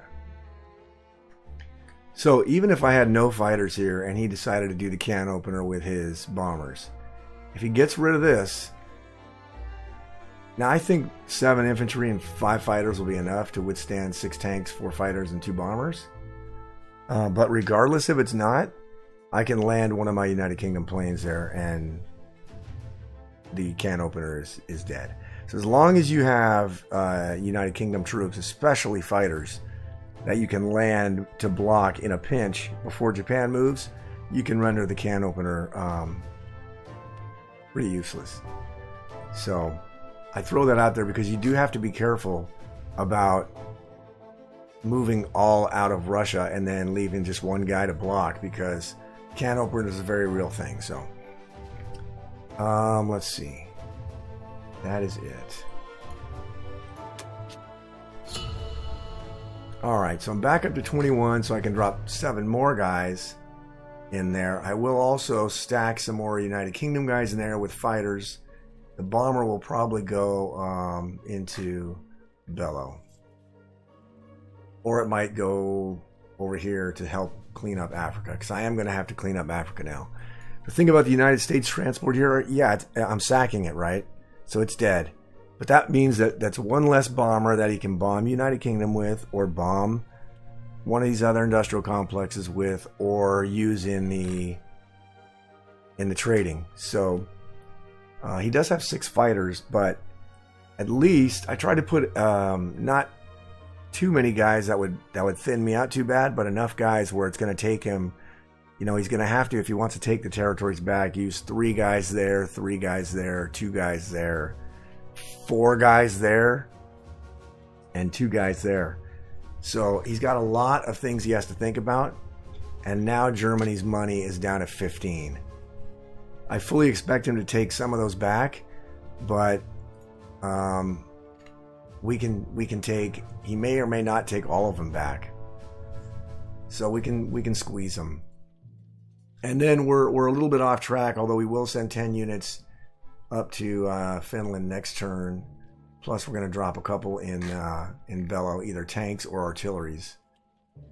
Probably tanks. I don't know, I have to look. But I do have 49, so that's a good, decent chunk of money. So anyway, that is going to do it for USA 11, Russia 12. And I will see you guys back for United Kingdom round number 12. All right, United Kingdom round number 12. So Germany bombed 8 infantry and 2 artilleries. And then he bombed United Kingdom again, dealt 5 IPC of damage, but obviously you can see I repaired it already. And then he used his bomber to kill my United States transport, which he needed to do that because then I could have landed in Italy. So I understand why he did that. So I get that. And then he actually took France. Let's see what he moved for France. 3 infantry. He lost nothing then. 3 infantry, 2 artilleries, and 3 fighters. So he lost nothing taking France. That sucks. With 4 units there. That really sucks. Alright, then he took Bulgaria. No units lost in battle. The tank didn't get a hit back. Shit, I got no hit backs. Except for Baltic. Actually, he did not take Baltic, which is good for me. So, alright, for England, I went ahead and bought an industrial complex. I repaired my UK, bought an industrial complex. I'm going to throw it down in West Russia so we can add more Brits directly onto Central Europe and right on Russia's doorstep to help them. And then I bought 6 infantry and 2 artilleries. That's we're going to use to continue to attack the west coast of Germany. So one thing we're going to do is we're going to take, let's just do 2 artilleries. Let's do our 2 infantries and a bomber. And can we do a fighter? Yeah, let's do a fighter. Alright. And then we're going to take one of these guys. And we're going to take 2 artilleries. And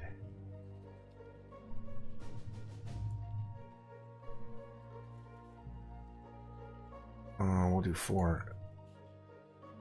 Well, we'll do 2 infantry. And then we'll do 2. And then we're going to take 2 more infantry. And go there with 1. We're going to take our battleship and our cruiser and our fighters and attack France. And that is going to be it for our United Kingdom attacks. Right? Yeah. All right.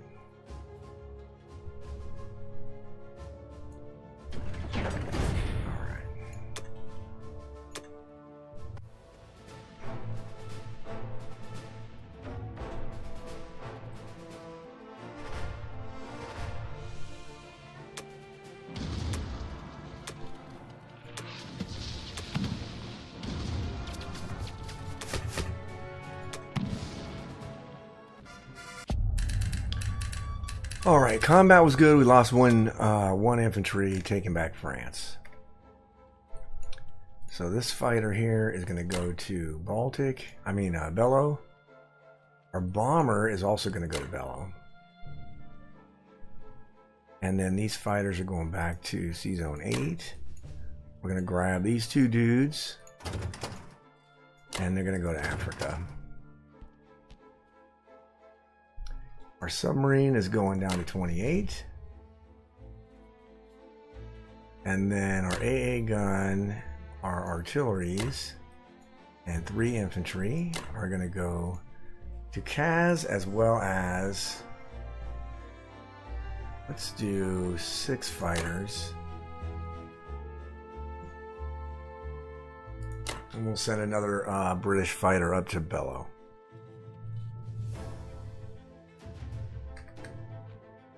And then we're going to move, let's see here, we're going to move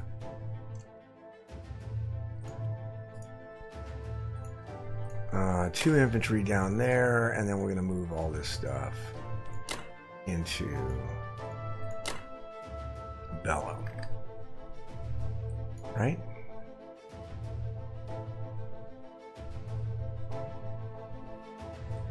All right.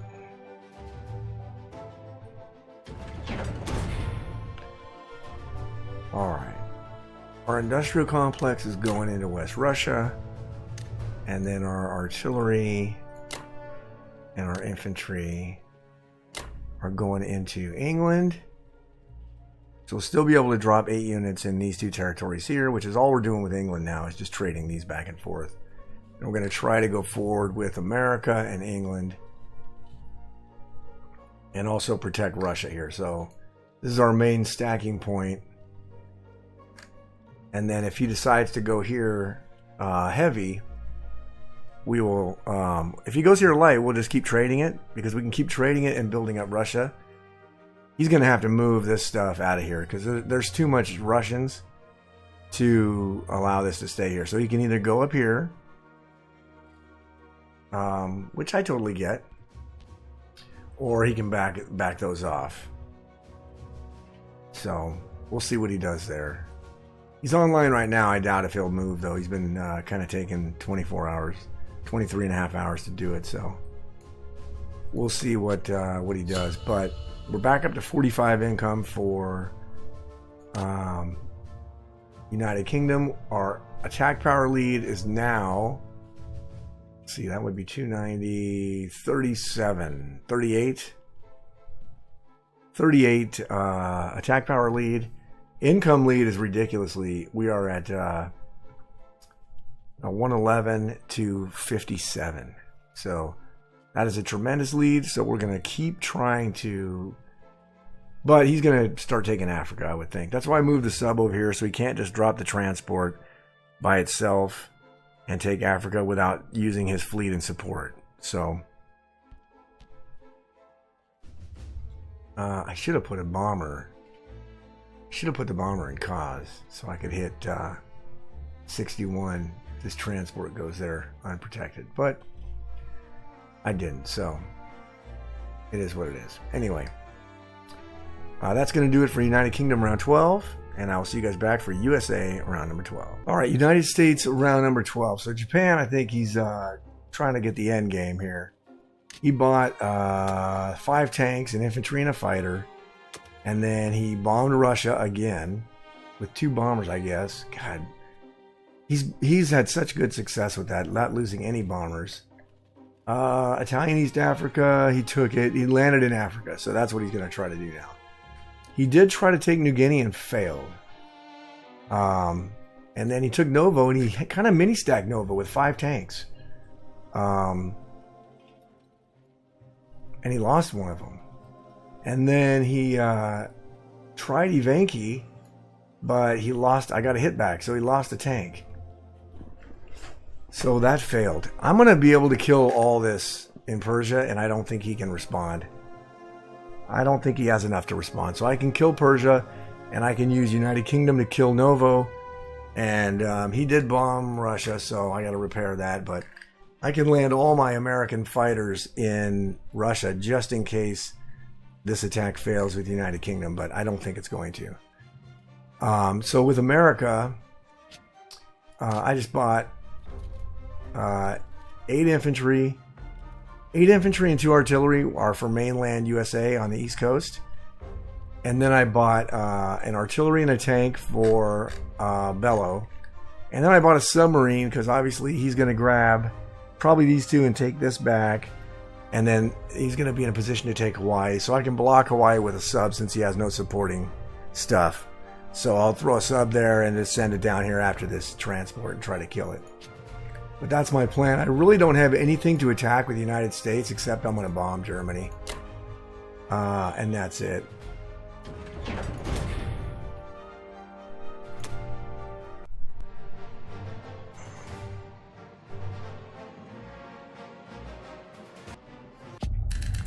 Alright, so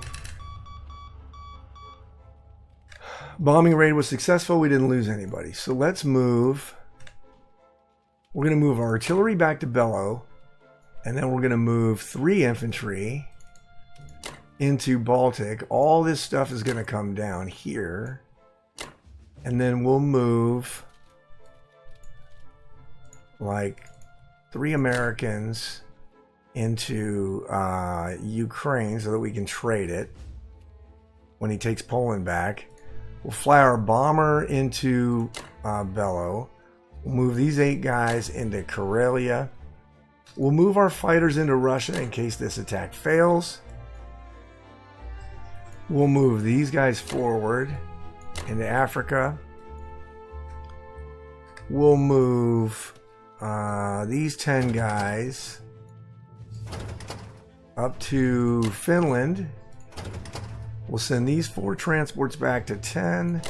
We'll send this one up to 10. We'll send these 10 infantry up to 10, up to Canada. Right? All right, I think that's it. And then we'll put a tank and 1 artillery into Bello, and then we'll put 8 infantry and 2 artillery into eastern United States, and we'll put a submarine off the west coast of America. All right. All right, and then let's see here. We calculated we can kill all 14 of his tanks, all of his stuff here, which I don't know why he did that. Maybe he's trying to go for broke, but I think I can hammer this and then kill this, land my fighters there, and then he's not going to be able to take Japan or take this back. He does have 6 fighters and 2 bombers. 8 fighters, 1, 2, 3. I guess he could do 8 fighters and 2 bombers. But I'm going to have so many friggin' land troops there. Oh well. We're going to do it anyway, I think, because I don't want him to be... I thought we were going to lightly trade this, but he's getting a little wise on that. So what we're going to do is... Alright, I got to repair... let's see. Alright, we'll do the other thing where we buy... What is this? -6. Alright, so we'll buy 2 infantry, and then we'll repair Russia, buy an infantry, repair Russia, buy an infantry, and we're going to keep doing that. And I'm not going to do it anymore because I can't buy anything else.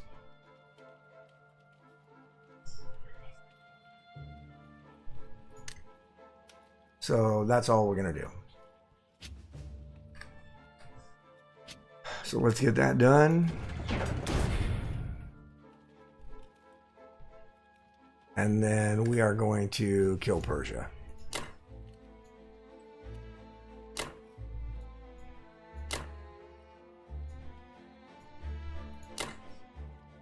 All right.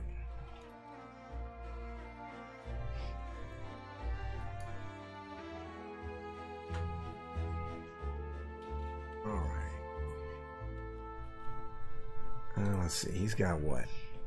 He's got 5 infantry, 5 infantry, 5 tanks, so 5 infantry. No artillery, 5 tanks. 8 fighters and 2 bombers. 8 fighters, 2 bombers, cruiser, and 2 battleships. And I should have 19. I'll have 2 AA guns. 50-50 battle, I think I had 19 infantry left. And that would be 4 artillery and 4 tanks. And then I'll land 6 of the United Kingdom fighters in there and see what our defense is. He's not going to take it. So, we're good to go there. So let's do it. Let's do it.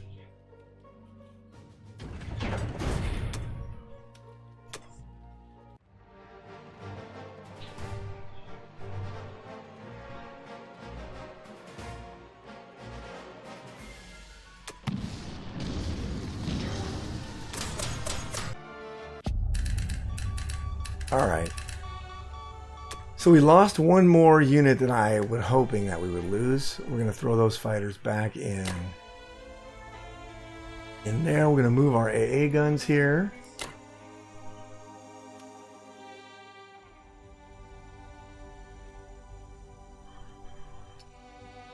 Right? Yeah. Alright. And we'll put our 5 guys in Russia.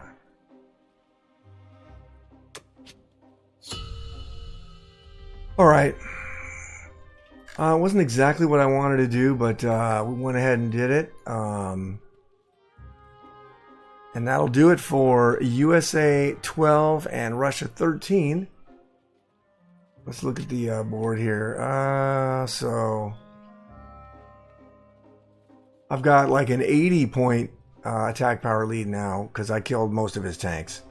And after UK's turn, he's going to have no tanks left with Japan. Or he's going to have 3. He's going to have he'll have 6 tanks left. It's not going to be enough.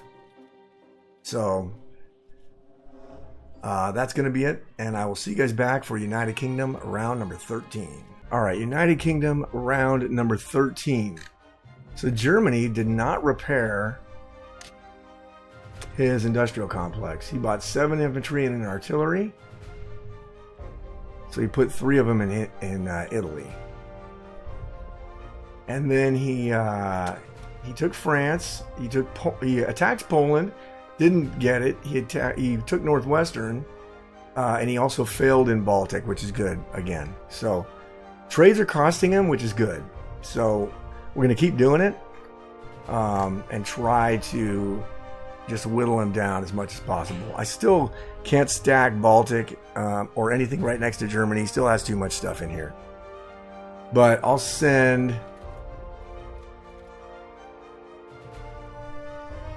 And the problem is he's going to start taking Africa, which sucks. But it'll be okay, I think. Alright, so my response was I bought 4 infantry, 4 artillery, and 2 tanks for West Russia. And then we're going to take France again. So we're going to take... Is he going to get 5 hits out of 5? No, he's probably not. So we can only we'll send 4 land units. Maybe we'll sack a fighter if we have to. So what we'll do is we'll take 2 artillery and 2 infantry. And we will hit France. And then we will go up here and pick up 2 infantry. And drop them in Northwestern. Should we drop them in Northwestern? Or just leave them Northwestern and just take France? Nah, we'll try Northwestern.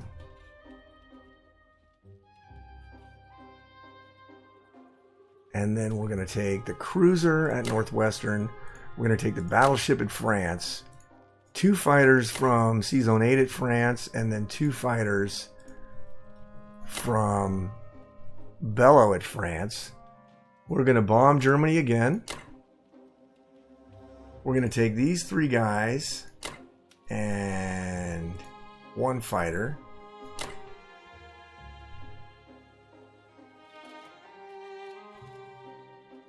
And then we're going to take all that stuff and kill his 5 tanks there.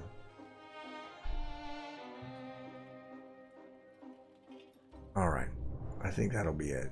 Because then we're going to send 2 more units down to Africa. We just got to shore it up and be ready to defend it, so we're going to have to do that.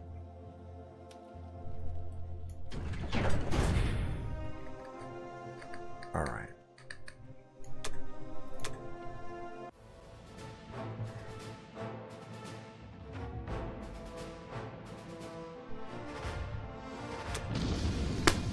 Dude, you gotta be kidding me. This guy bombs the shit out of me and doesn't lose any bombers. You gotta be kidding me.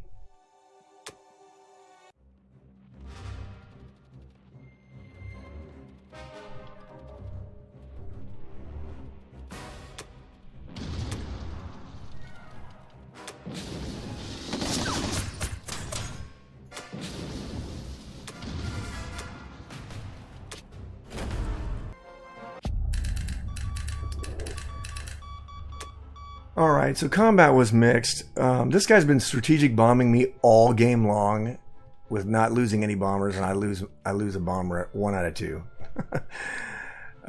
Anyway, this fighter is going to Ukraine. These 4 fighters are going into... should they go to Bello? Or should they go to Persia? They're going to go to Persia. And our AA gun is going to go to Persia also. Let's see. We're going to send 2 guys down to Ukraine.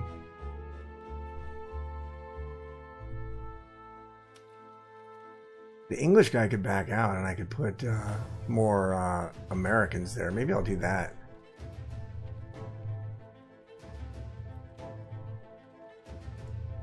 Send the England guy back.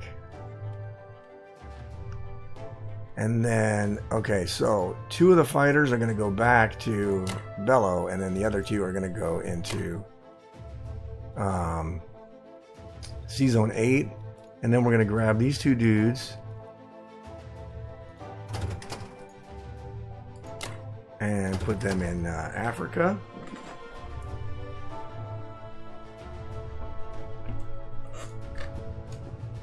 And then our submarine is going to move over here.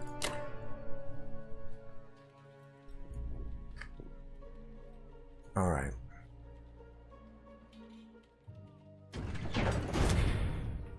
All right, our 2 tanks are going in West Russia. And then 4 infantry and 4 artillery are going into United Kingdom. I will have to replace my bomber, I think, next turn. I got $51, which is good. He's down to... Now I've almost got a 100 attack power lead because I'm killing all of his tanks. So, anyway. That's not a bad turn, but that's going to be it for United Kingdom round 13. I will see you guys back for USA round number 13. Alright, USA round number 13. So, Japan bought 5 tanks, a fighter, and an infantry. He bombed me again. I'm going to do the math at the end of this game. I'm going to do the math how many times he's bombed me without losing any bombers.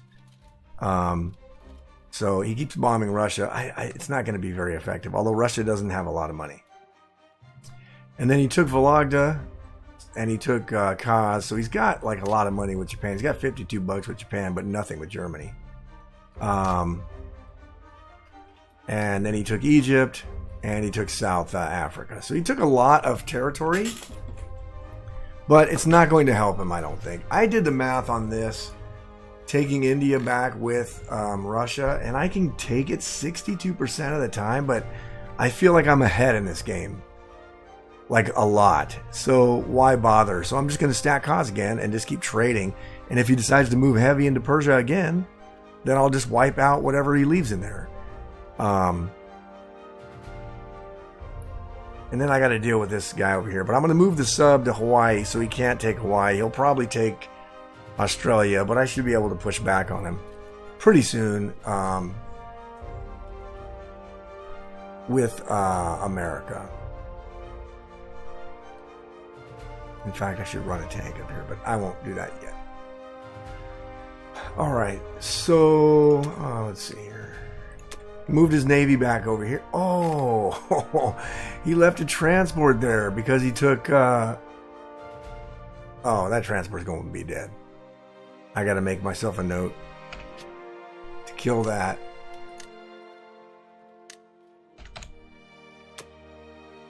Because that way, now he's got even less transports after I kill that.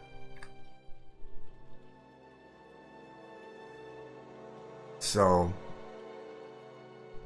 a fighter and 2 tanks went to India, and then 1 infantry to Japan, which is useless because there's no transports for it. And then 3 tanks to Manchuria. But that's going to get old pretty soon, because I think I'm going to have enough to push. Anyway, we'll see. I just hope he doesn't stonewall for 12 more days. I don't know how that's possible, but he already went offline, so this will be my last turn for the night, so I won't get to see what England does. My plan is to take this back with England for sure, and then probably not take this back. Although I could take it back. Oh, I don't think I will. All right, anyway. And I was thinking about just using fighters to kill all this stuff, but I'm not going to do that. Because I can take this with Russia and this with Russia, and then put my fighters in position to hit Germany.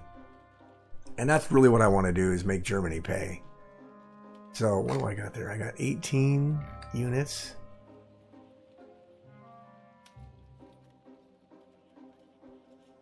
I really only need to put 1 guy there, so that's what I'm going to do. Okay. So for America's combat, we don't really have much, but we're going to bomb Germany again. Right? Did I tell you what I bought? I bought a replacement bomber. If I lose that one, 10 infantry and an artillery. The artillery is going to go into Bellow. Probably next turn, round 14, I should be able to stack Baltic. And then it's just probably I'll be close to the 1-2 to kill Germany. So we'll see. Yeah, I'm gonna kill that, and I can move in there. All right. Let's do this.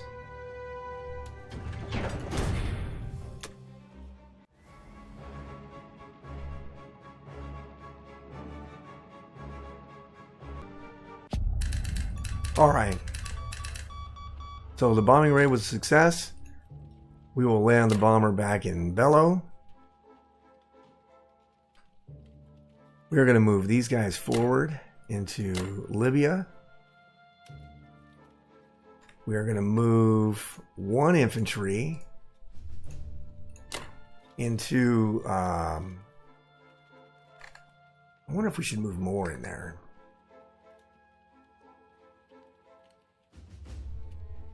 Yeah, let's move 2.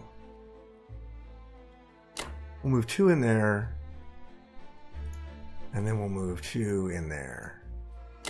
And the rest of them are going down there.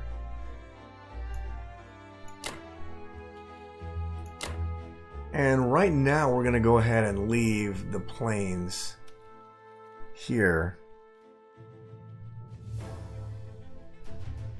Just in case these fail.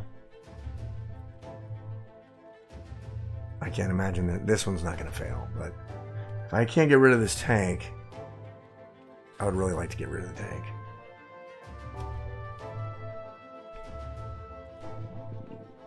All right. We got to leave a guy here. All right.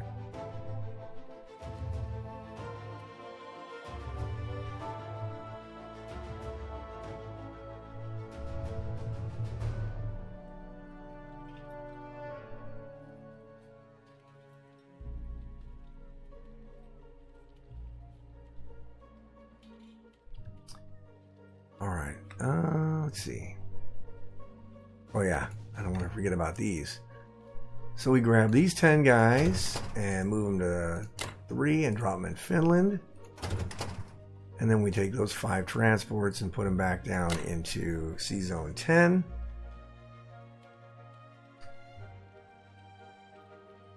And then we move our sub into Sea Zone 53. Subs will prevent lone transports from being able to capture territory. If they're accompanied by a ship, they can ignore the sub and land, but if they're unaccompanied, they can't do it. So that should be okay with us right now. Where else do I want to move, guys?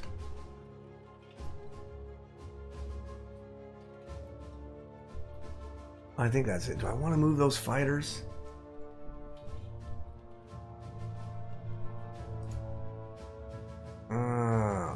Let's move.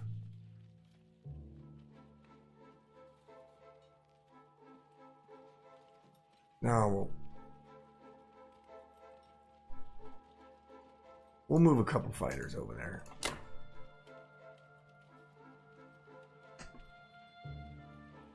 All right.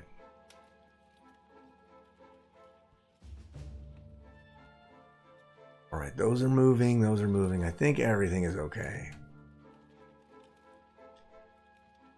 Pretty sure everything is okay.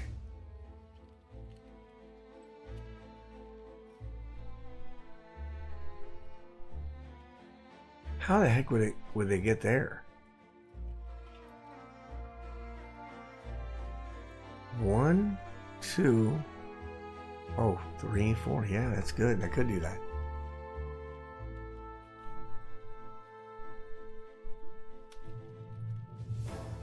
All right.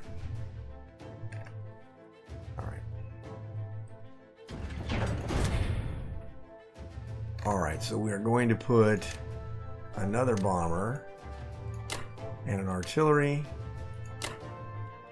into Bellow, and then we're going to put 10 infantry. Oh, I fucked it up. Oh, man, I fucked it up.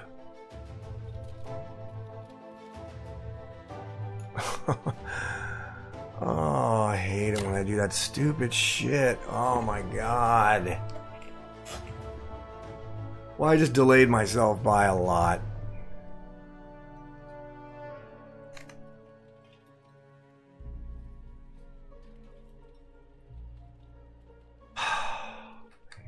Oh well, nothing I can do about it now. That sucks. God, that's so stupid. That's just so dumb. All right, let's see. -10. And what's Russia making? 16.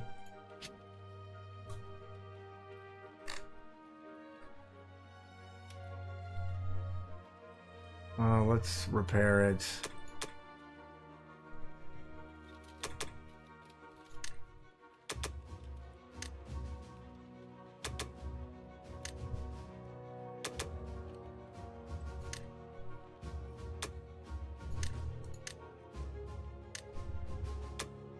Alright. Actually, you know what? Let's buy an artillery. My God, that's so stupid. That probably just prolonged it.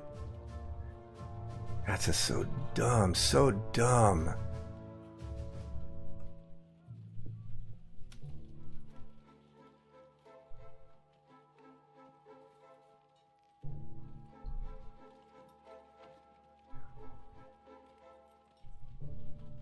Well, maybe I'll stack France. Maybe I'll stack Baltic and France at the same time.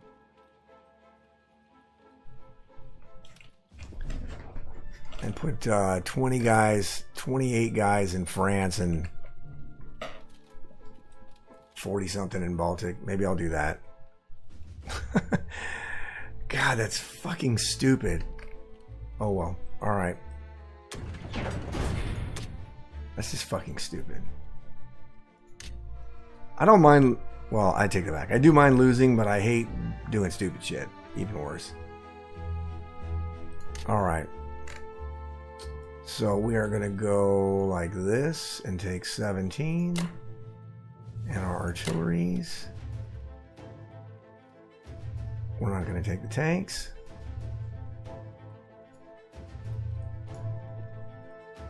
And then we're going to take 2 of those and 2 of those.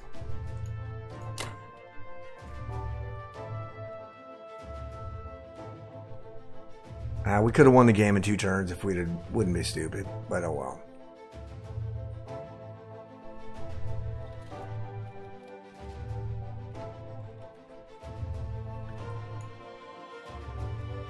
That's so dumb.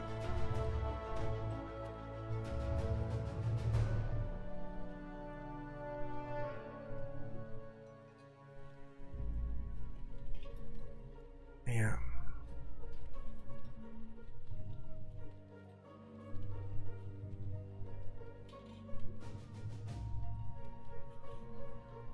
Yeah, all right.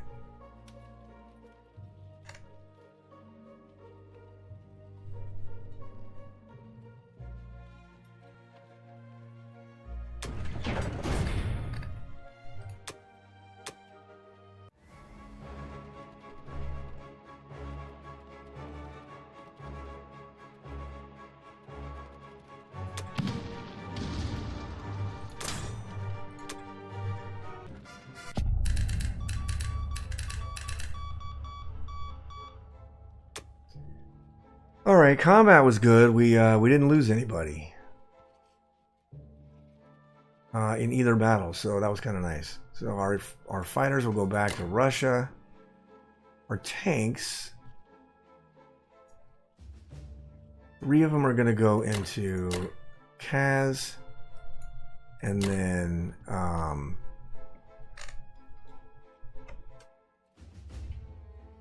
one will go into Russia.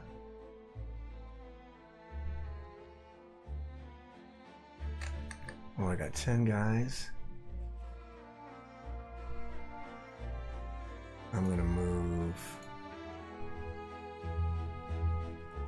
Let's do 3. So I have 20 guys.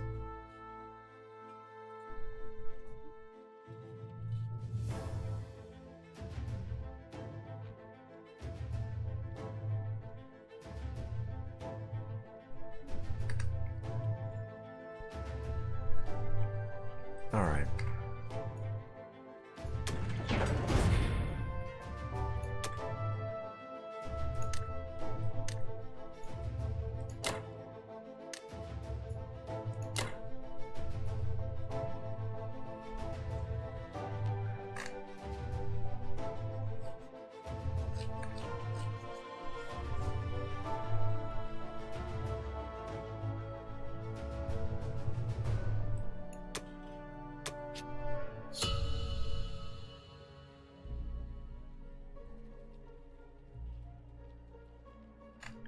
See, he's going to have to move those. He's going to have to move this stuff out of here. He's not going to be able to stack this with 6 tanks and 9 fighters, I don't think.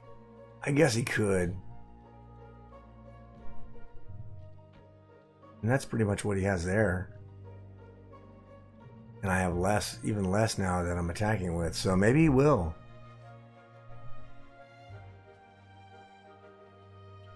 But there's no real reason to, because holding this and not holding this, I don't know. And let's see, we're still down -3. Anyway, that's going to do it for USA round 13, Russia 14. And I'll see you guys back for England round number 14. All right, United Kingdom round number 14. So, Germany, he did have to repair some of his complex, right? So he repaired 4 points of damage and bought 7 infantry. Then he did 2 more bombing raids. Bombed the IC in West Russia and the IC in Bello. He is now up to 104 IPC damage done and 2 bombers lost.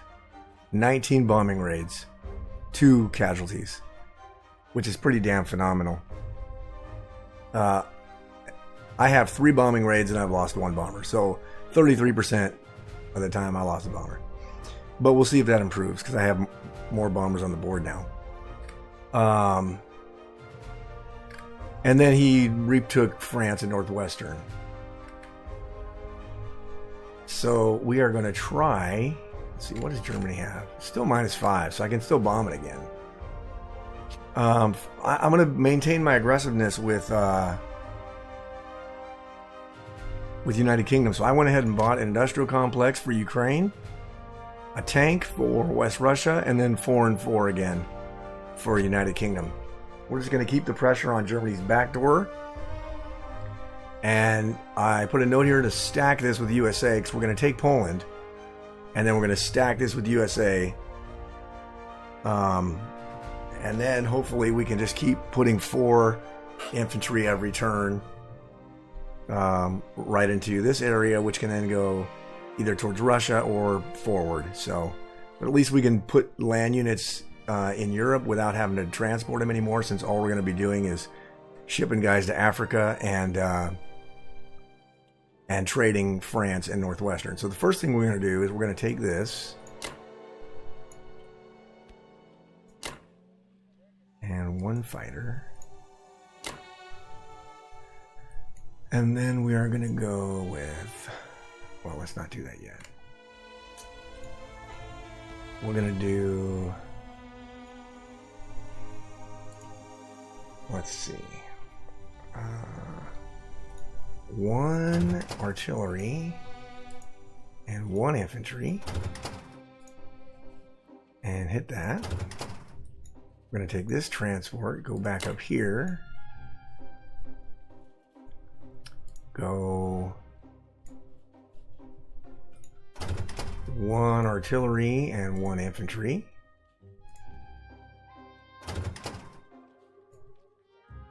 And go there.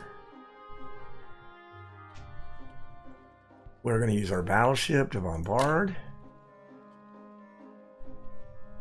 And we're going to use 2 fighters and these 2 fighters.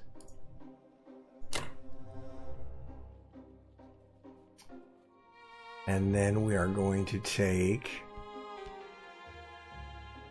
1 artillery and 1 infantry and hit Northwestern. And we're going to use our cruiser. Where's our cruiser? The cruiser's in here somewhere.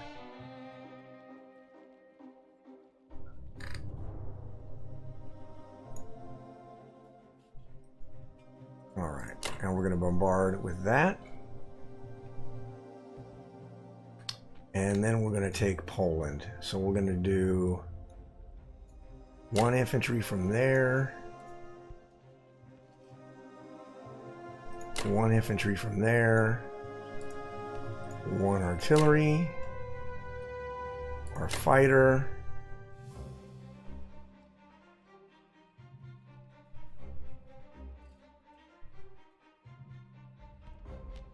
And whatever, if this doesn't work, we'll clean it up with America. And then what else?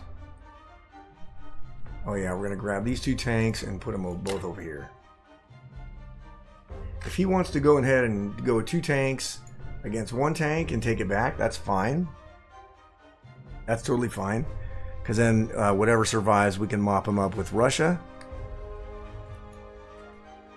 I just need to make sure I have planes here and the AA gun so that his 3 tanks and 9 fighters and 2 bombers can't take this, which I don't think it can. Not with 28 land units. 27 land units. So anyway. Alright. I think that's it.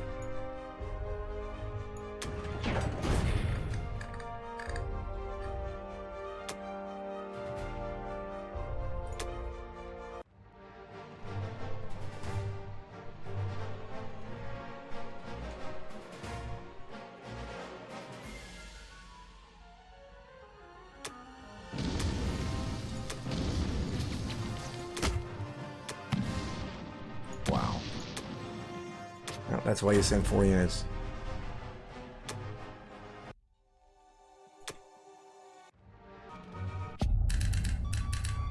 Okay, so combat was mixed. Not terrible. We did lose 2 guys taking France. But we did not lose anybody in Poland. We did not lose anybody in Northwest. And we did not lose anybody in Egypt. Which is pretty freaking good. So we'll take that. I'm going to land this fighter here and move these guys forward. We're going to take our submarine down to Sea Zone 28. We are going to move our AA gun and our 3 fighters there. This fighter's going to Kaz as well. Let's see. 2 of the fighters are going to Sea Zone 8. Okay. 2 of the fighters are going to Ukraine, and then the other 2 fighters will go to Sea Zone 8.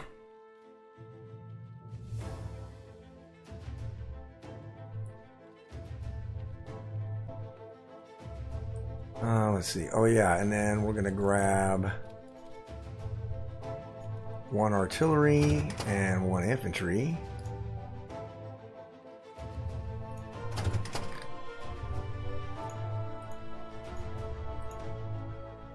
And we're gonna go here and drop those guys there in Africa.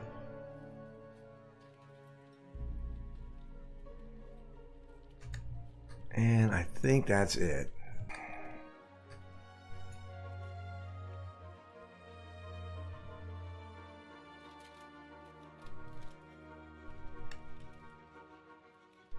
Oh, fuck me. I'm so stupid. I forgot to kill this transport. Oh, God. God, why do I... Oh, my God. It's so stupid. It's so fucking dumb. And I had the note here. Well, I can take that away because it's not going to matter.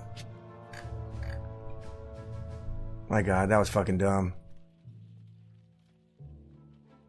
Now he's going to take Egypt back for sure, because now he can land 6 units there.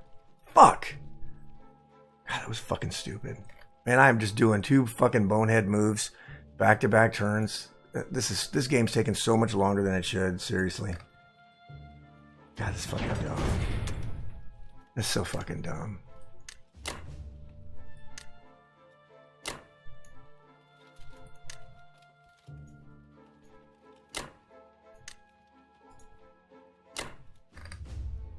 Oh well, we're gonna wait another 24 hours before he moves again, but that was just stupid.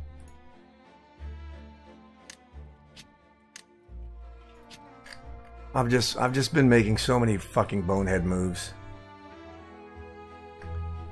Alright, anyway, that's gonna do it for United Kingdom round 14, and I'll see you guys back for USA round 14. Alright, United States round number 14. So Japan, they didn't take Egypt. I thought they might.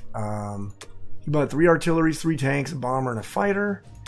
And then he bombed Russia again, of course.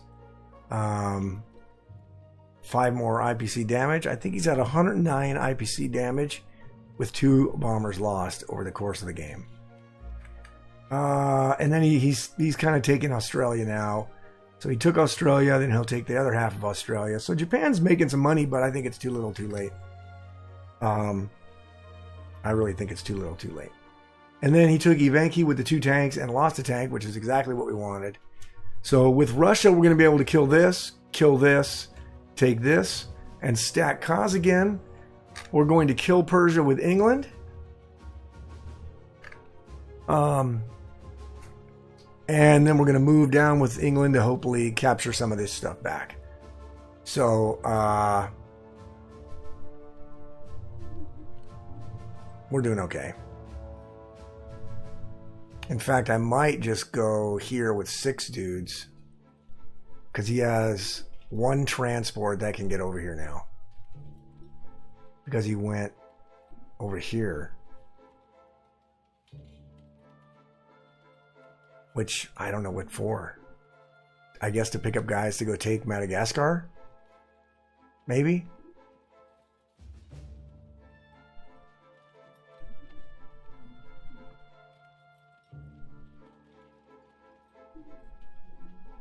He could have gone, and no, he couldn't have. All right. Let's see.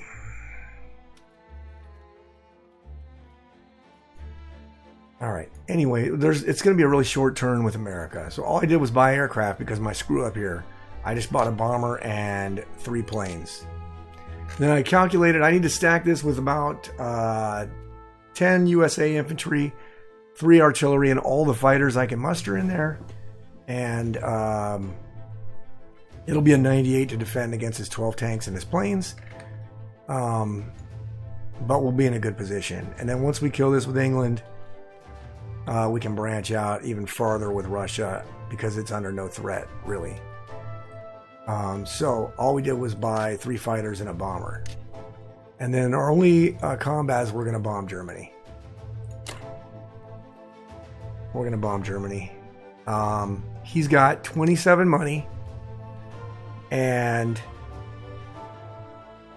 he's got 27 money. And if I bomb Germany, he's down 5 right now. So he can buy, he only has 8 spots left that he can put stuff in. So he's going to be limited to 8 infantry. If we bomb it further, then it's going to be less than that, which is good. So I think that's what we're going to do. And then maybe the next turn we'll stack Poland. I don't know. This really sucked. That was a bad mistake by me. But anyway, I don't want to relive it again. So I think that's all I'm attacking with America. Yep. Okay.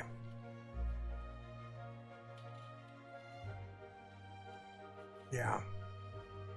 All right.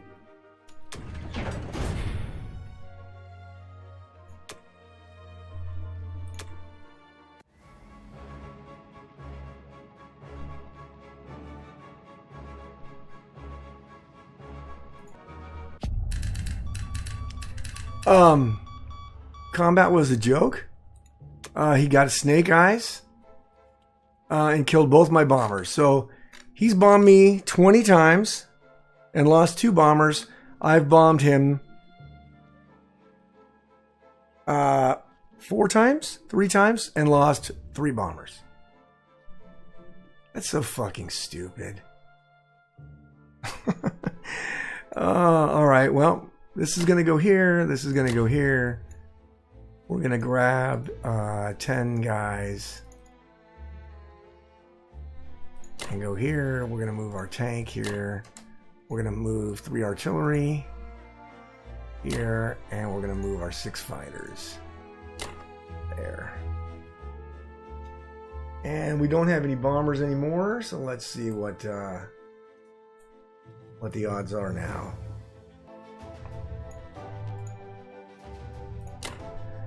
Only because we don't have the bombers anymore. That is so damn funny. Actually, I wonder if I should just... Nah, I won't move the fighters. So that is going to be...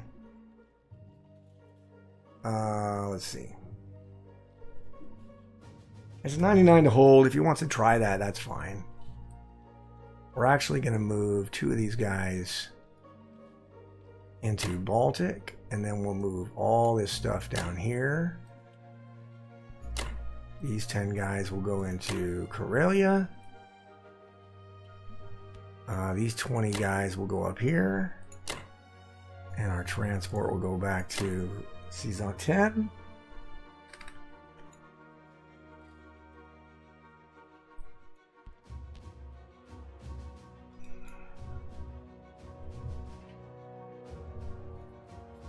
All right.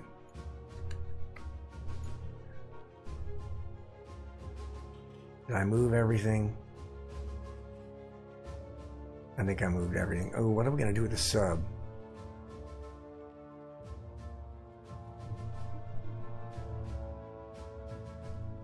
We'll move the sub down here.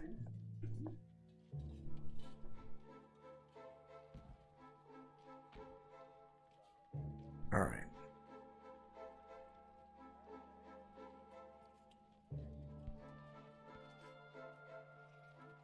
Alrighty. Alright, let's see here.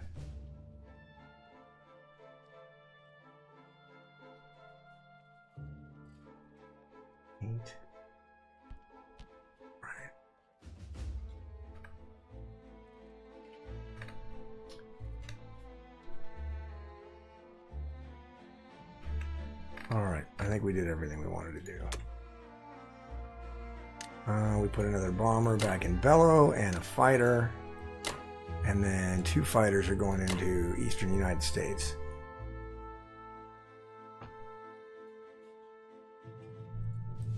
That is fucking hilarious. Alright. Alright, so now in Russia, we'll just repair Russia. And we'll buy 4 guys.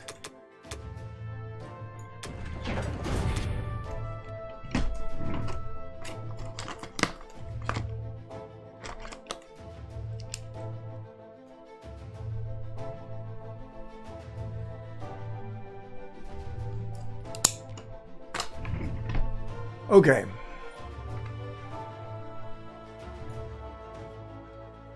For Russia, we just repaired it and we bought 4 infantry. And then we're going to blitz this. I don't know why we're even doing that. It's not getting us anything, but it's taking away a point from Japan, so he's going to have to take it back with one of these tanks because we're going to kill these. We're going to go 2 infantry. 2 artillery, and 2 fighters, and hit that, and then we're going to go 3 tanks and 2 infantry on that. If both of these are successful, all this shit is moving out of Russia into Kaz. So let's see if that works.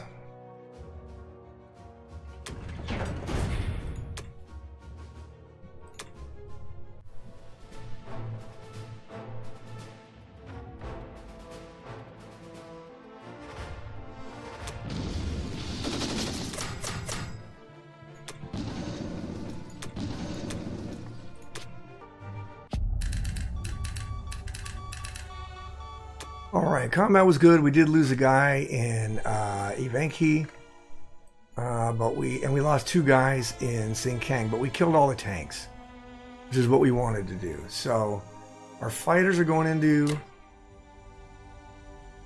Kaz. Man, I wonder if I should... I don't have the balls to do it.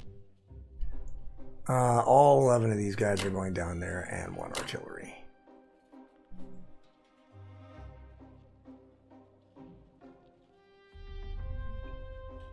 Yep.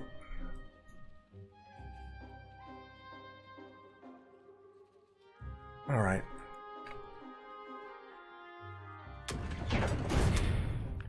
And 4 infantry into Russia.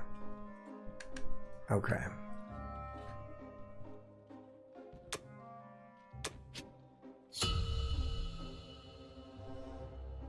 All right. Barring yet another successful bombing run on his part, we will have...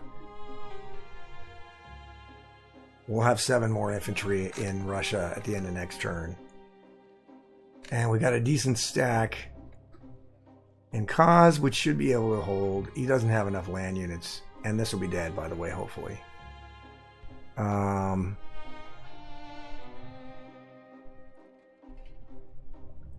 I hope it is. Let's see. What we got there? 18, 10, 28. We can move those in there. All that. So what's that going to be? Like 40? I don't know. I'll have to look. I might be able to stack Poland and stack France next turn. And then we can squeeze out Germany. Then we can squeeze them out.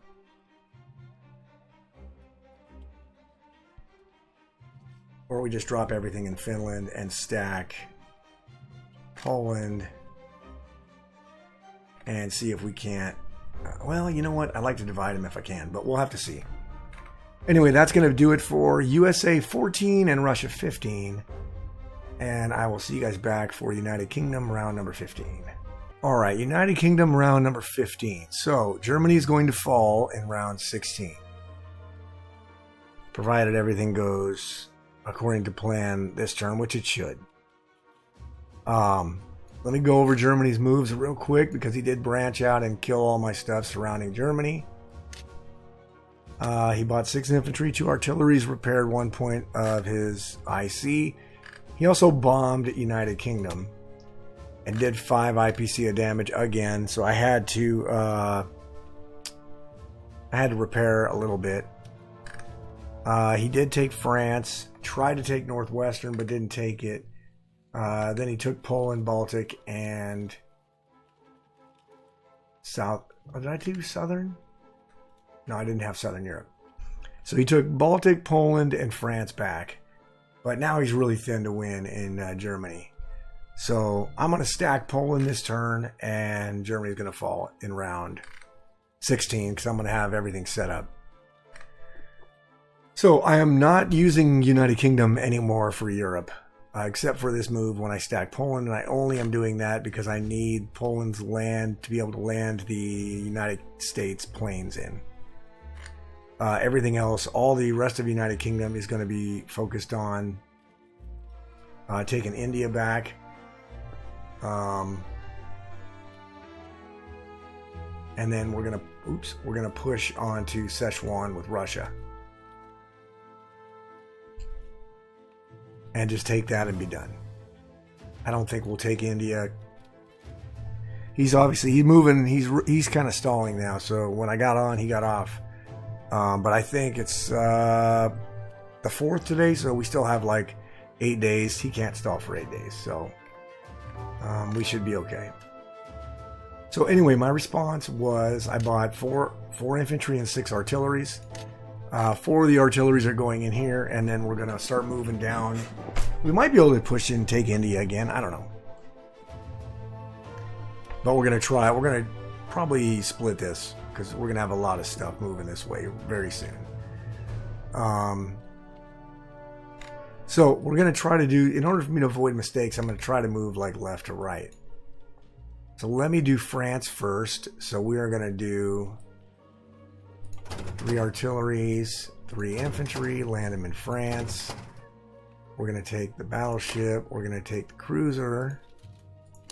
We're going to take the fighters.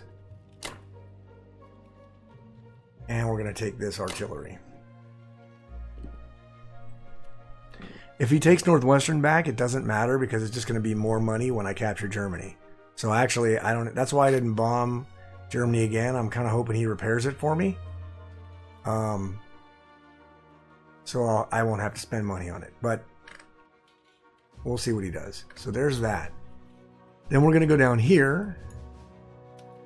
We're going to grab this, go down to 27, drop it in South Africa and take that back. We're going to take these guys and move them forward. Then we're going to take a tank,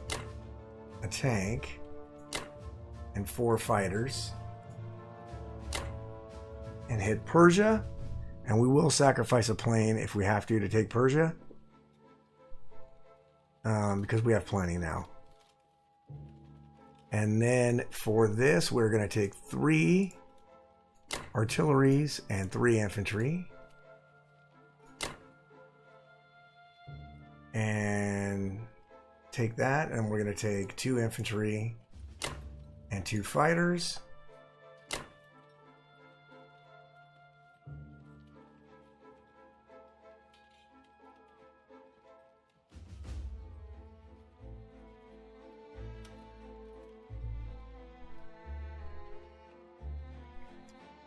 Okay. Do this here. All right. I think still 100.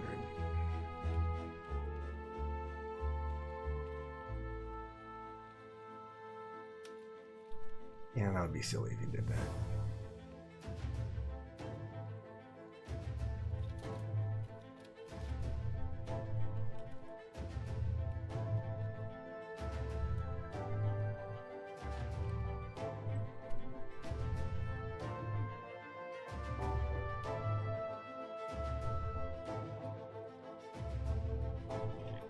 All right. I think that's everything I want to do. Let me just look at the board real quick.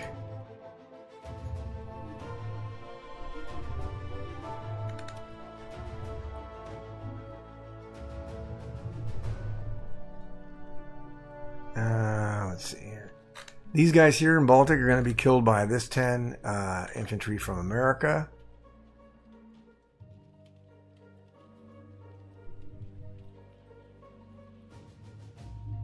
And I think I did the math right on this. What am I going to have?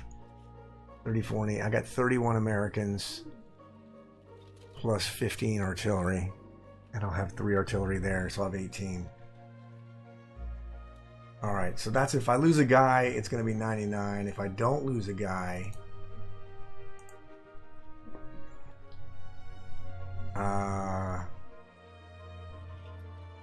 it's going to be 99. I might have to add like a couple of... I don't even need to. It's 100%. It's not going to work. But anyway.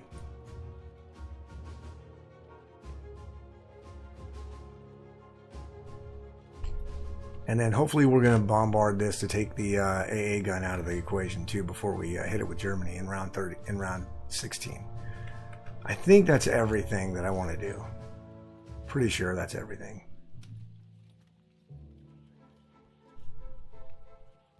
All right.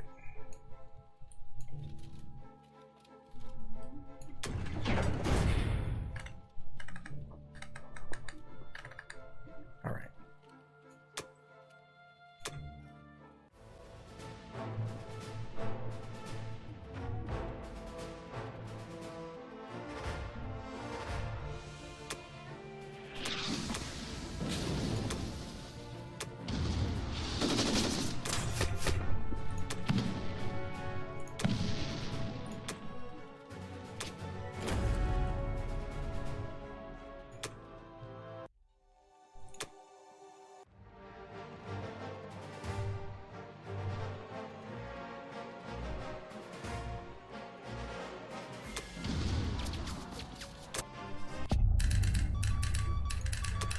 All right, combat was good. We did lose a couple guys around the world here, but nothing that was too terrible.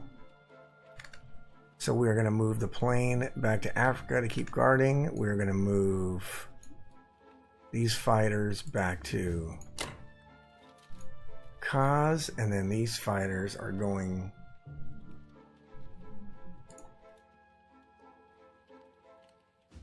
I want them to go there. I'll put them in Kaz also. I could put them here. Or here. Yeah, let's put them here. This guy is going down here. Alright, so I've got 6. I've got 3 and 3, so that's going to be 18... plus 3 guys, plus 31, so that's 34. Oh, and I need to put the bomber. Right?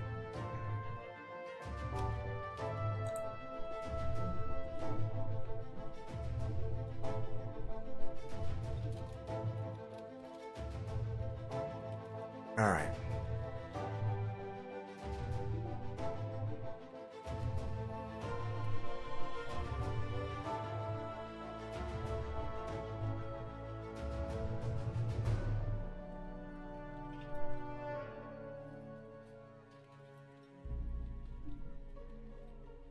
Alright, we'll send the 4 guys into West Russia.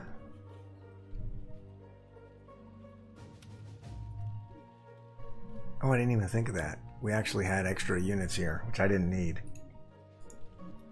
Send that back to C-Zone 8.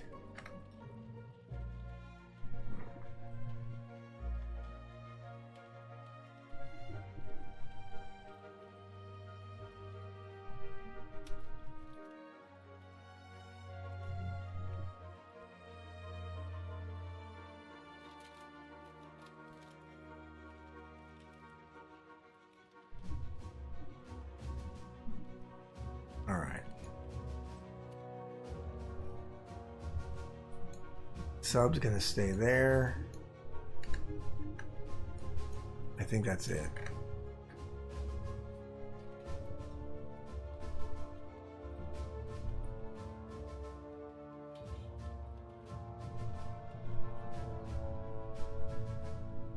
Yeah, I think that's it.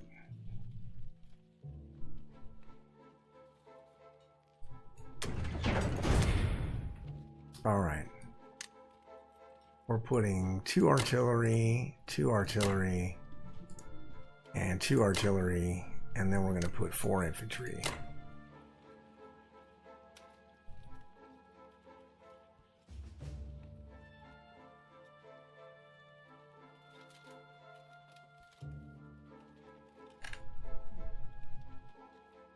All right.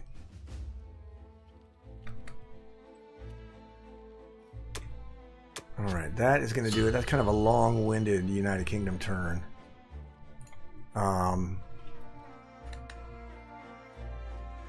But we are coming down now. We are gonna start. United Kingdom now is moving everything this way from now on.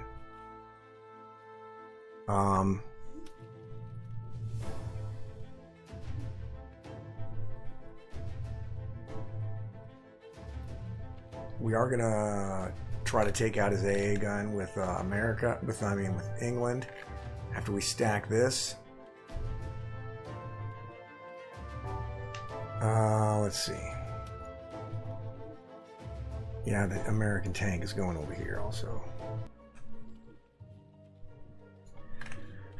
All right, that's going to do it for United Kingdom round number 15, and I'll see you guys back for USA round number 15. All right, United States round number 15. So Japan bought 4 tanks, 2 infantry, a fighter, and a destroyer. Where did he mobilize? 3 tanks to Manchuria, infantry, and a tank. Destroyer to 60, and a fighter to Japan. So he then set himself up. He bombed Russia again, so that's another 4. So if I'm just keeping the running total, I think that's like...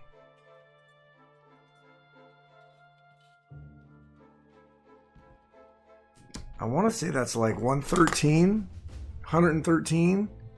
with 2 bombers lost for the entire game. That's pretty fucking good. And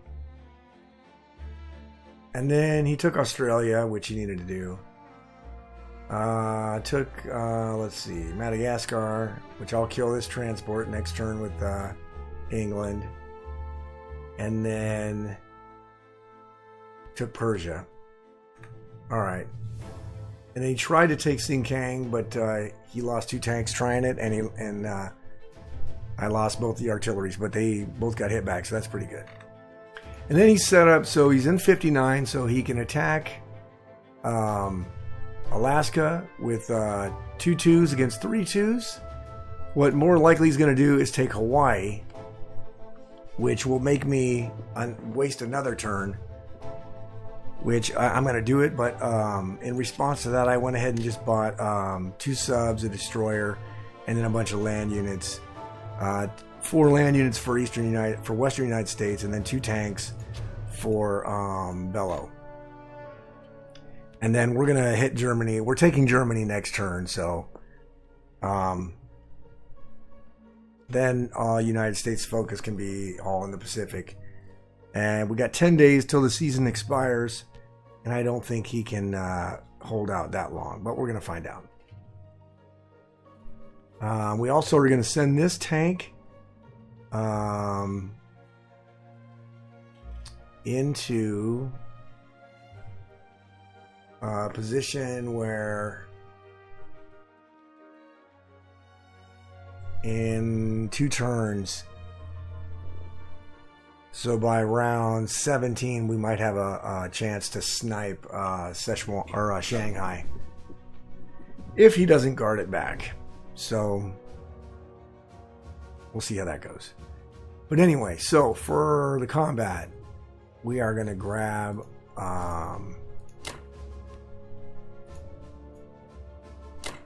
we're going to take that guy, and that is it. That's all the Americans are going to do. Believe it or not, we don't have a lot of moving parts for America because we're just setting up for the final. And we'll take this too, because all that shit's got to go into Poland.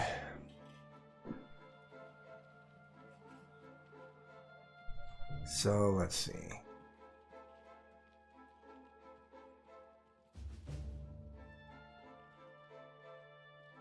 All right.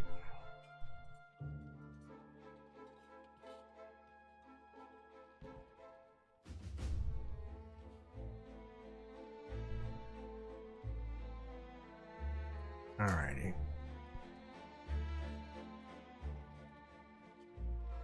I think that's all we want to do with America. Yep. All right. Let's look at our nose. Yeah, move that. Tag. Yeah, move that. USA tag. Okay. All right.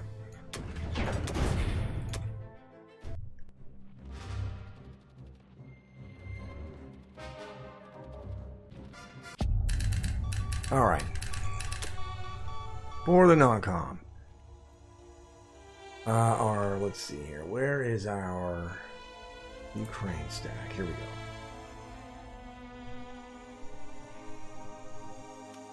No, that's not what I want. Where's my Poland defense? That's what I want. Okay, here we go. So, our 9 fighters are going into Poland. All of our artillery, our infantry, all of our infantry and artillery are going into Poland. Our bombers going into Poland. Let's see. These fighters are going into Poland. Our tank is going into Russia. And then all this stuff is coming down here.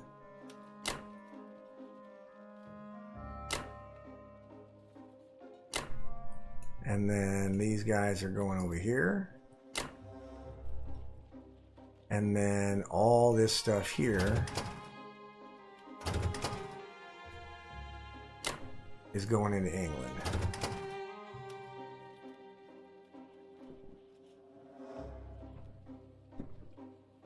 All right.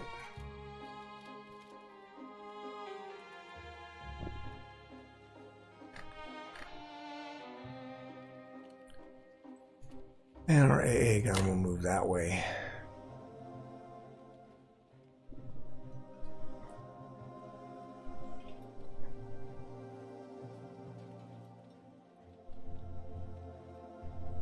So basically, we've done it. If he decides he can't trade Poland, he can try to trade Baltic, but it would just be killing all of his.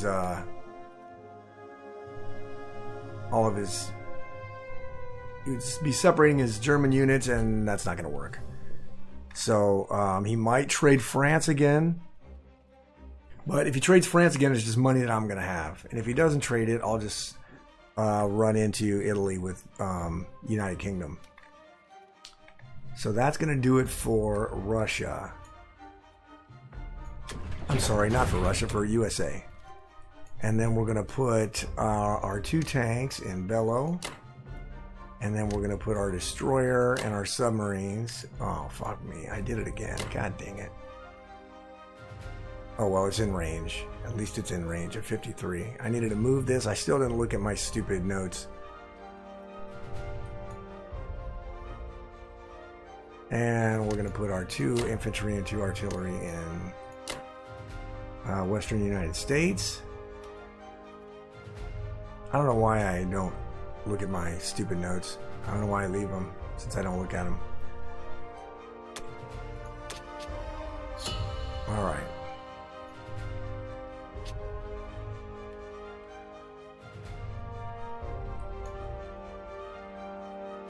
Well, I guess he could block that.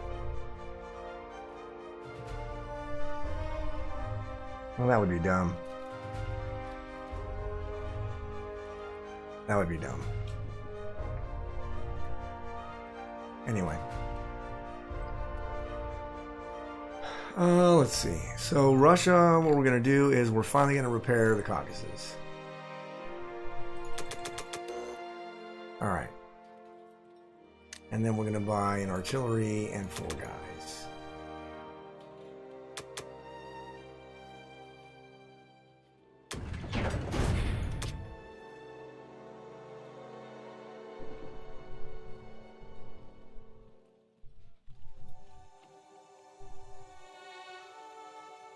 Okay.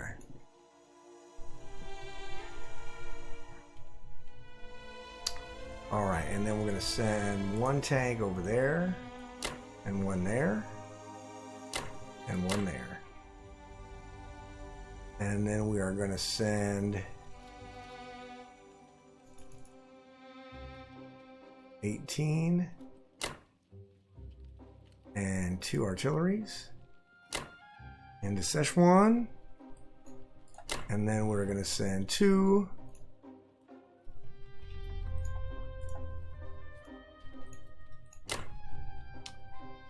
and 2 artilleries and our 2 fighters into Persia.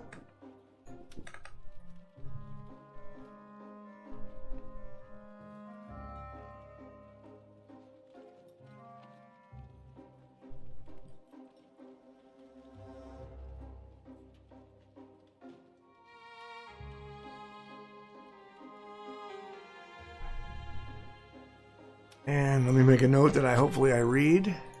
I need UK fighters.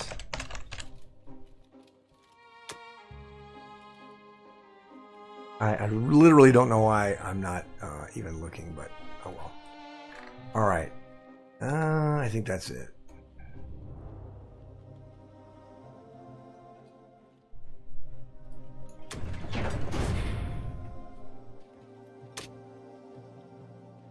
Need UK fighters. Okay, USA stack in Ukraine. That can be gone. Stack with USA in Poland. That can be gone. And that's gonna be gone since I didn't fucking do it. So stupid. Alright. Now I can do it.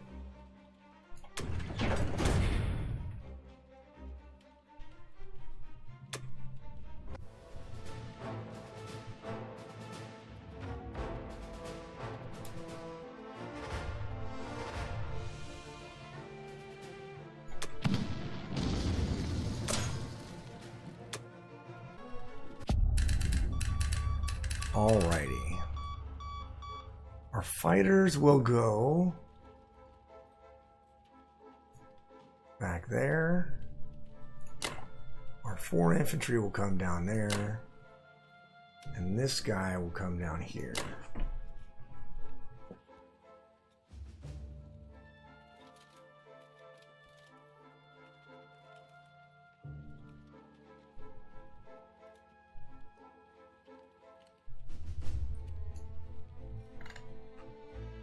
Right?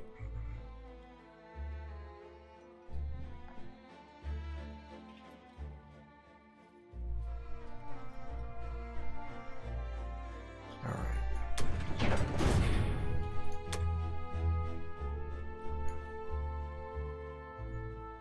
All right, we put our artillery and 3 infantry in the Caucasus, 1 infantry into Russia.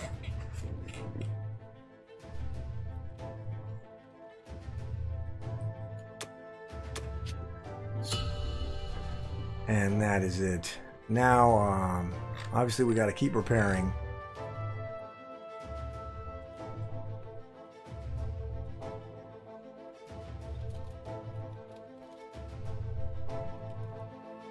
I guess in theory, Germany can use bombers to clear this out. To try to can open it so that the 7 tanks can hit this.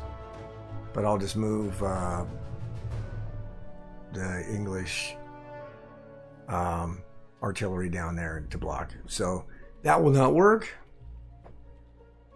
I will have to put UK fighters in there so that he can't just bomb the shit out of this. I don't think he would do that, but maybe he will. But in any case, we're going to push hard to come out over here. I would like to get Manchuria with United States or United Kingdom, obviously. But if I have to trade it with Russia, then I will. We'll see what he does. 1, 2, 3. Yeah. He's going to have to try to kill these, I think.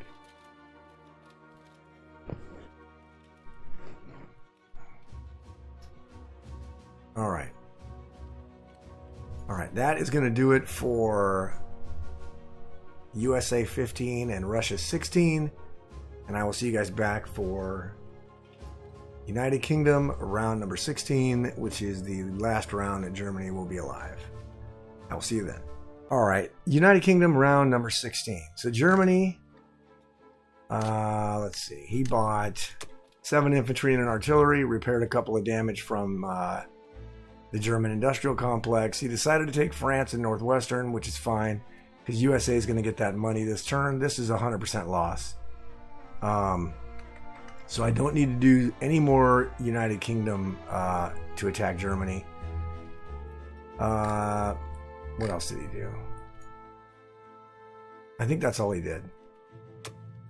Oh, he did a couple of bombing raids I forgot to mention. So he bombed Bello and he bombed the Caucasus. Did not lose a bomber. It's one of the most ridiculous streaks I've ever seen, at least against me. I've seen other people talking about horrific streaks on the Discord, but I've never seen it against anyone. I've never seen it against me, I'm sorry. So I don't have to use England to do anything else in Germany, but I am going to take France and Northwestern back. I went ahead and bought 2 tanks for Ukraine, and infantry and artillery for West Russia, another transport so I can dump 8 guys every turn into Karelia to move south, and that's it. I only need to protect C-Zone 5 for 1 turn against Japanese bombers, and then I won't have to worry about protecting C-Zone 5 at all, and I can start moving the fleets out of there. So first things we're going to do is we're going to take 1 artillery and 1 infantry and hit France, and then we're going to take 1 artillery and 1 infantry and hit Northwestern. And then this is what we're going to do. We're going to take 1 infantry, 1 artillery. We're going to move to 5 and attack Germany. And the reason we're doing this only, we're going to use our cruiser to bombard and our battleship to bombard. Was our battleship already going? Okay, let me get the cruiser. Cruiser to bombard. We're going to use one fighter in France and another fighter in Northwestern. And we're just doing this to try to clear out the AA gun. So if he has his defense profile set to AA gun dies first, which is pretty common practice, then we'll clear out that AA gun, and all of the 15 fighters and the bomber from USA will not have to worry about any air defense. So that's why we're doing that. It's going to be, you know, implausible or whatever, but we don't care because we're not really trying to take it. And we're not really doing a 1-2. Then we're going to scroll down here. We're going to take our submarine and attack this submarine. If he's got this to submerge, I can kill the transport, so it's not a big deal. And then we're going to move all of this here.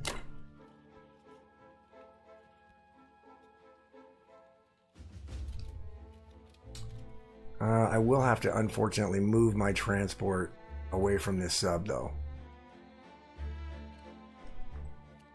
Which is fine. I can send it back up this way. Let's see. Alright, that's all the combat that we want to do with United Kingdom. Everything else is a non-com move. Right? Because I have nothing that can reach Italy or Southern Europe, so... And there's nothing else I want to do. So let's get that done.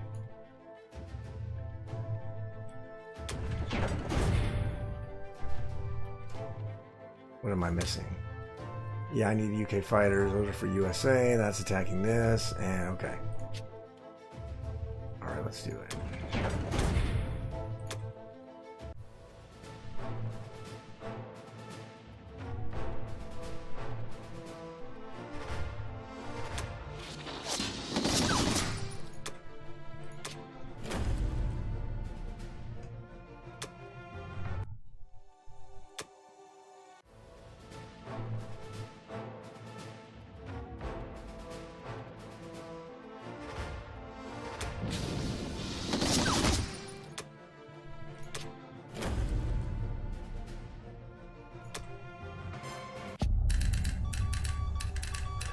Okay, combat was really interesting. He did not have his sub set to submerge. So I am actually going to go set mine to submerge.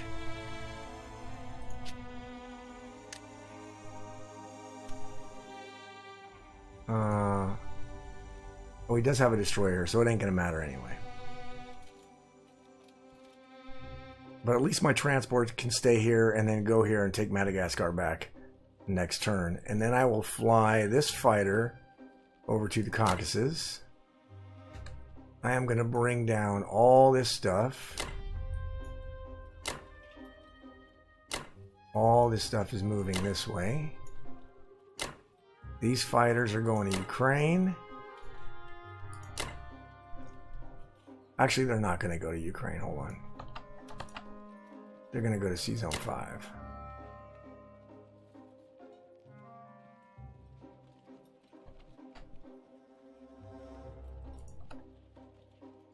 I want them to go to Sea Zone 5. And then I want the aircraft carrier to go to Sea Zone 5. Destroyer. Both destroyers over to Sea Zone 5. And then I need these fighters. And these fighters to go into Szechuan, because if he decides to just attack with all of his air power, I just want him to cut down his air power. So that's why I'm moving him there. They're perfectly safe there. Let's see. Anywhere else I need to move? I don't think so. Alright. Actually, you know what? This one here. Well, he can go here. Let's do that. We'll put it... Yeah, we'll put it in the Caucasus. Alright. Alright, I think that's it.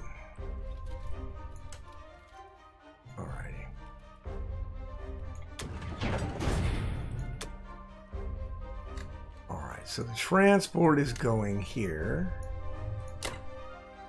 And then the 2 tanks are going into Ukraine.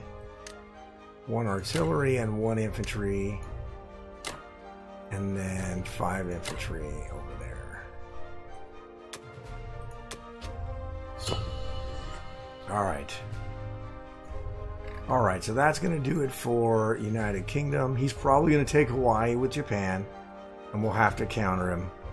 We won't be able to take it back this turn, but we will be able to press hard for Shanghai, and we'll just keep blocking him out of India, and we'll just press hard for Shanghai, and we'll have our little USA tank there so we can take it at the very last second, and not let him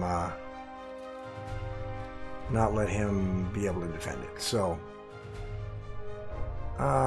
That will be it for United Kingdom round 16. I'll see you guys back for United States round number 16. All right, America round number 16. So Japan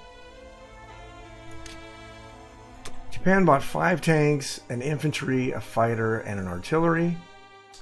And then he, of course, did more bombing raids.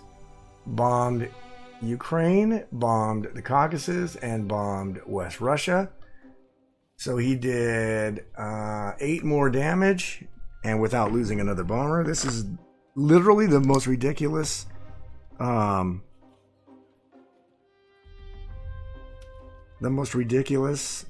bombing I've ever seen.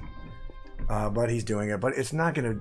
It really does nothing. Especially, one lesson you can learn from this is that risking a bomber to deal 4 points of damage when your opponent is making shit tons of money, it doesn't do anything. It really doesn't. Obviously, risking bombing rates on higher value numbers has way more impact. And you're risking, like, to bomb Bello, the most you could do, or bomb Ukraine, the most you can do is 4. It's not going to. It's really, when at this late stage of the game, I'm making so much money, it doesn't matter. But I digress. So first thing we're going to do is kill Germany. Oh, I got to tell you what I bought first, real quick. So I just bought an aircraft carrier, 2 fighters, and a cruiser. That's all going over here because we're going to use these 3 subs to kill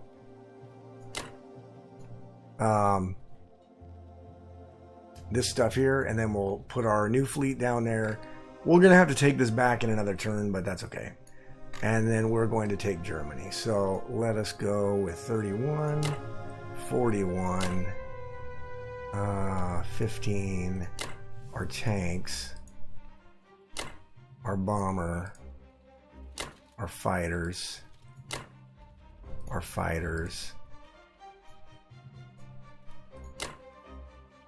let's see, all of this stuff here.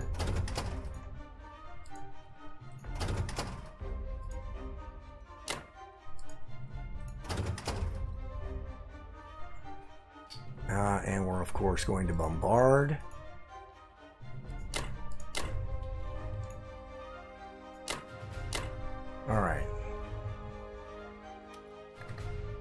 Alright, we should be able to take Germany. And that will effectively end the game.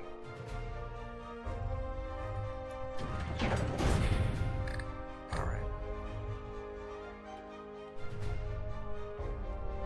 Unfortunately, I was not able to knock out his air defense because of what he has set up, but that's okay.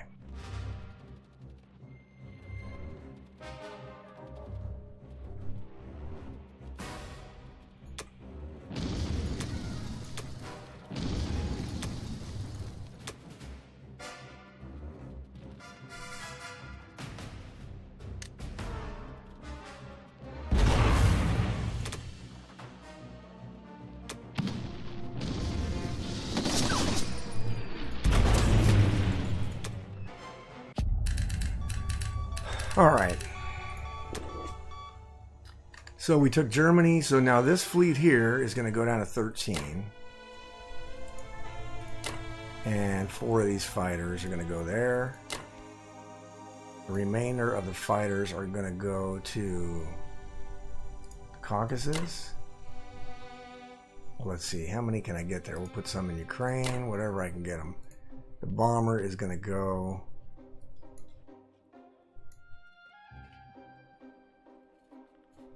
we'll put the bomber in Caucasus as well. And then our tank here is going to go down to Szechuan. Right? What do we have? 29 and 17. We were originally going to have 39, 7, or 30. So it was only off by one unit. We lost one more infantry than we thought we were going to lose. So that's all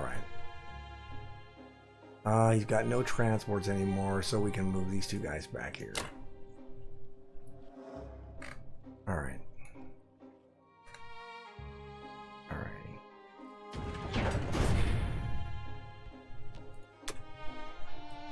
All right. Aircraft carrier, cruiser, 2 fighters.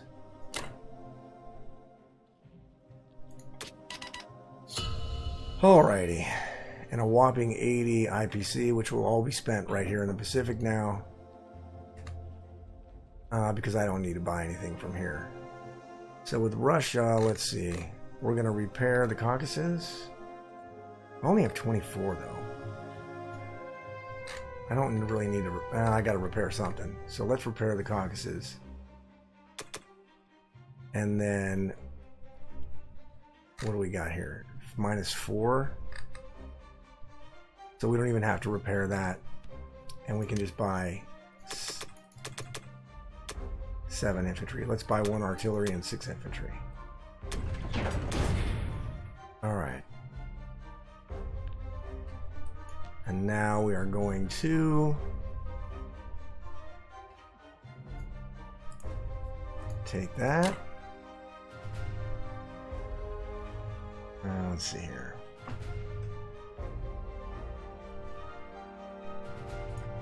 Let's take that. What's he got here? Oh, his transports are out of position now.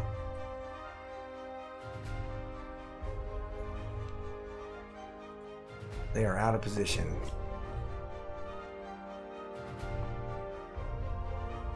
So let's go. We'll just take those.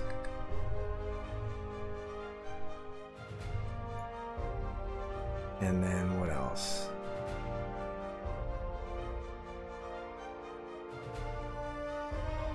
Oh yeah, I want to take Persia again. Even though I don't really need to. Okay, let's do this artillery and 2 guys. And the 2 fighters. It doesn't really matter if we take this, we just need to kill enough of it so that the United Kingdom can walk into it.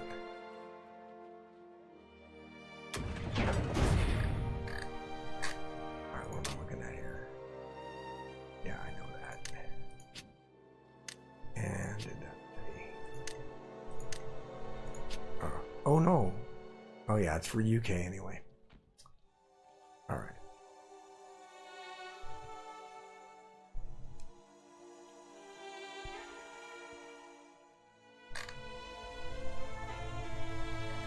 Yeah, with the UK fighters there, I should be fine.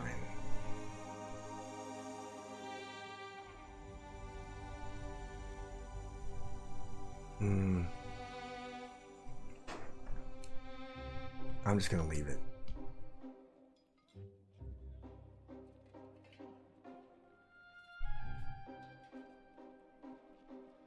Because he's got nothing that can transport guys here now. So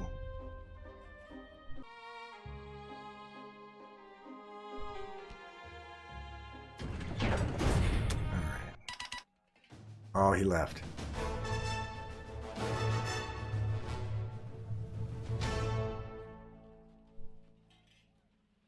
All right, this is the end of the game. So my opponent forfeited much later than anticipated.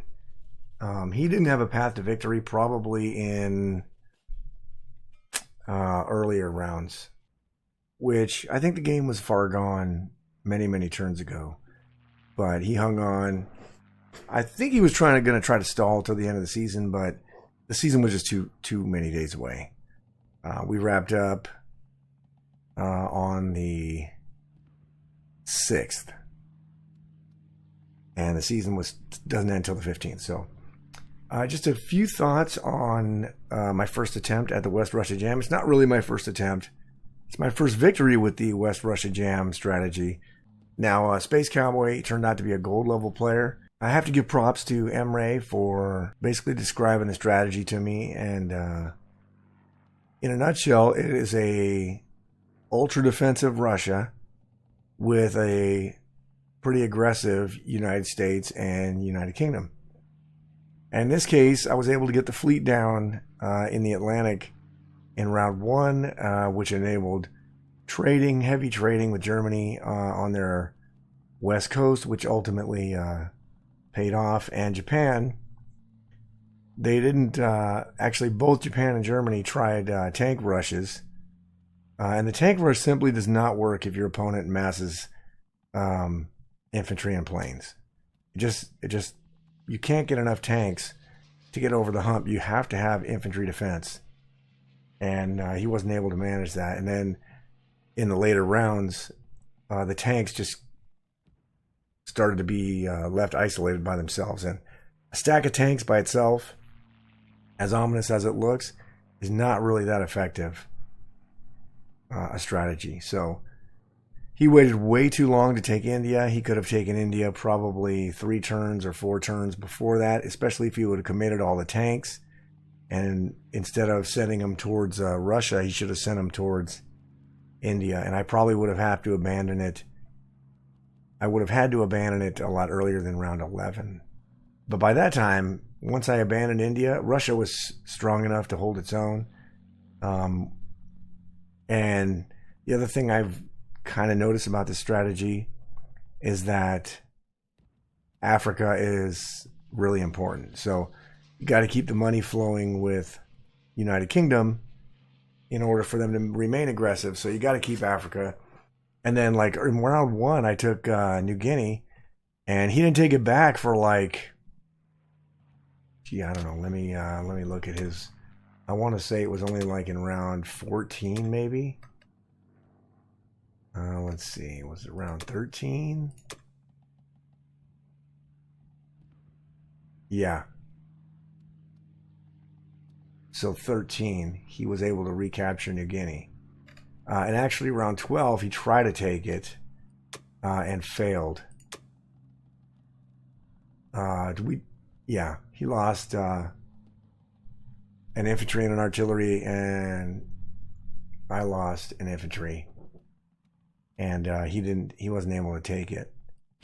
So I held that for 13 rounds, which was just money in my pocket and less money from him, even though it's only one IPC. Not a huge deal, but certainly every little IPC ends up mattering towards the end and in the whole of the game. So I will say this, couple caveats to the strategy. Space Cowboy was a gold level player.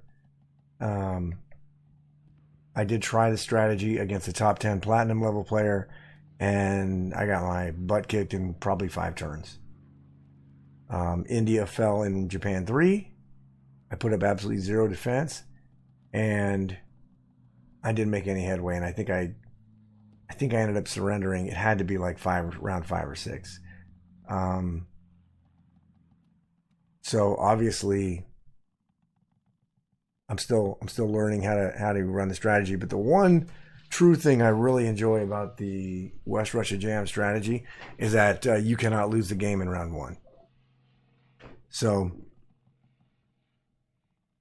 whatever happens, you don't ever lose the game in round 1, which is it sucks when you do the 9-12 and they both go poorly and then the game is over already.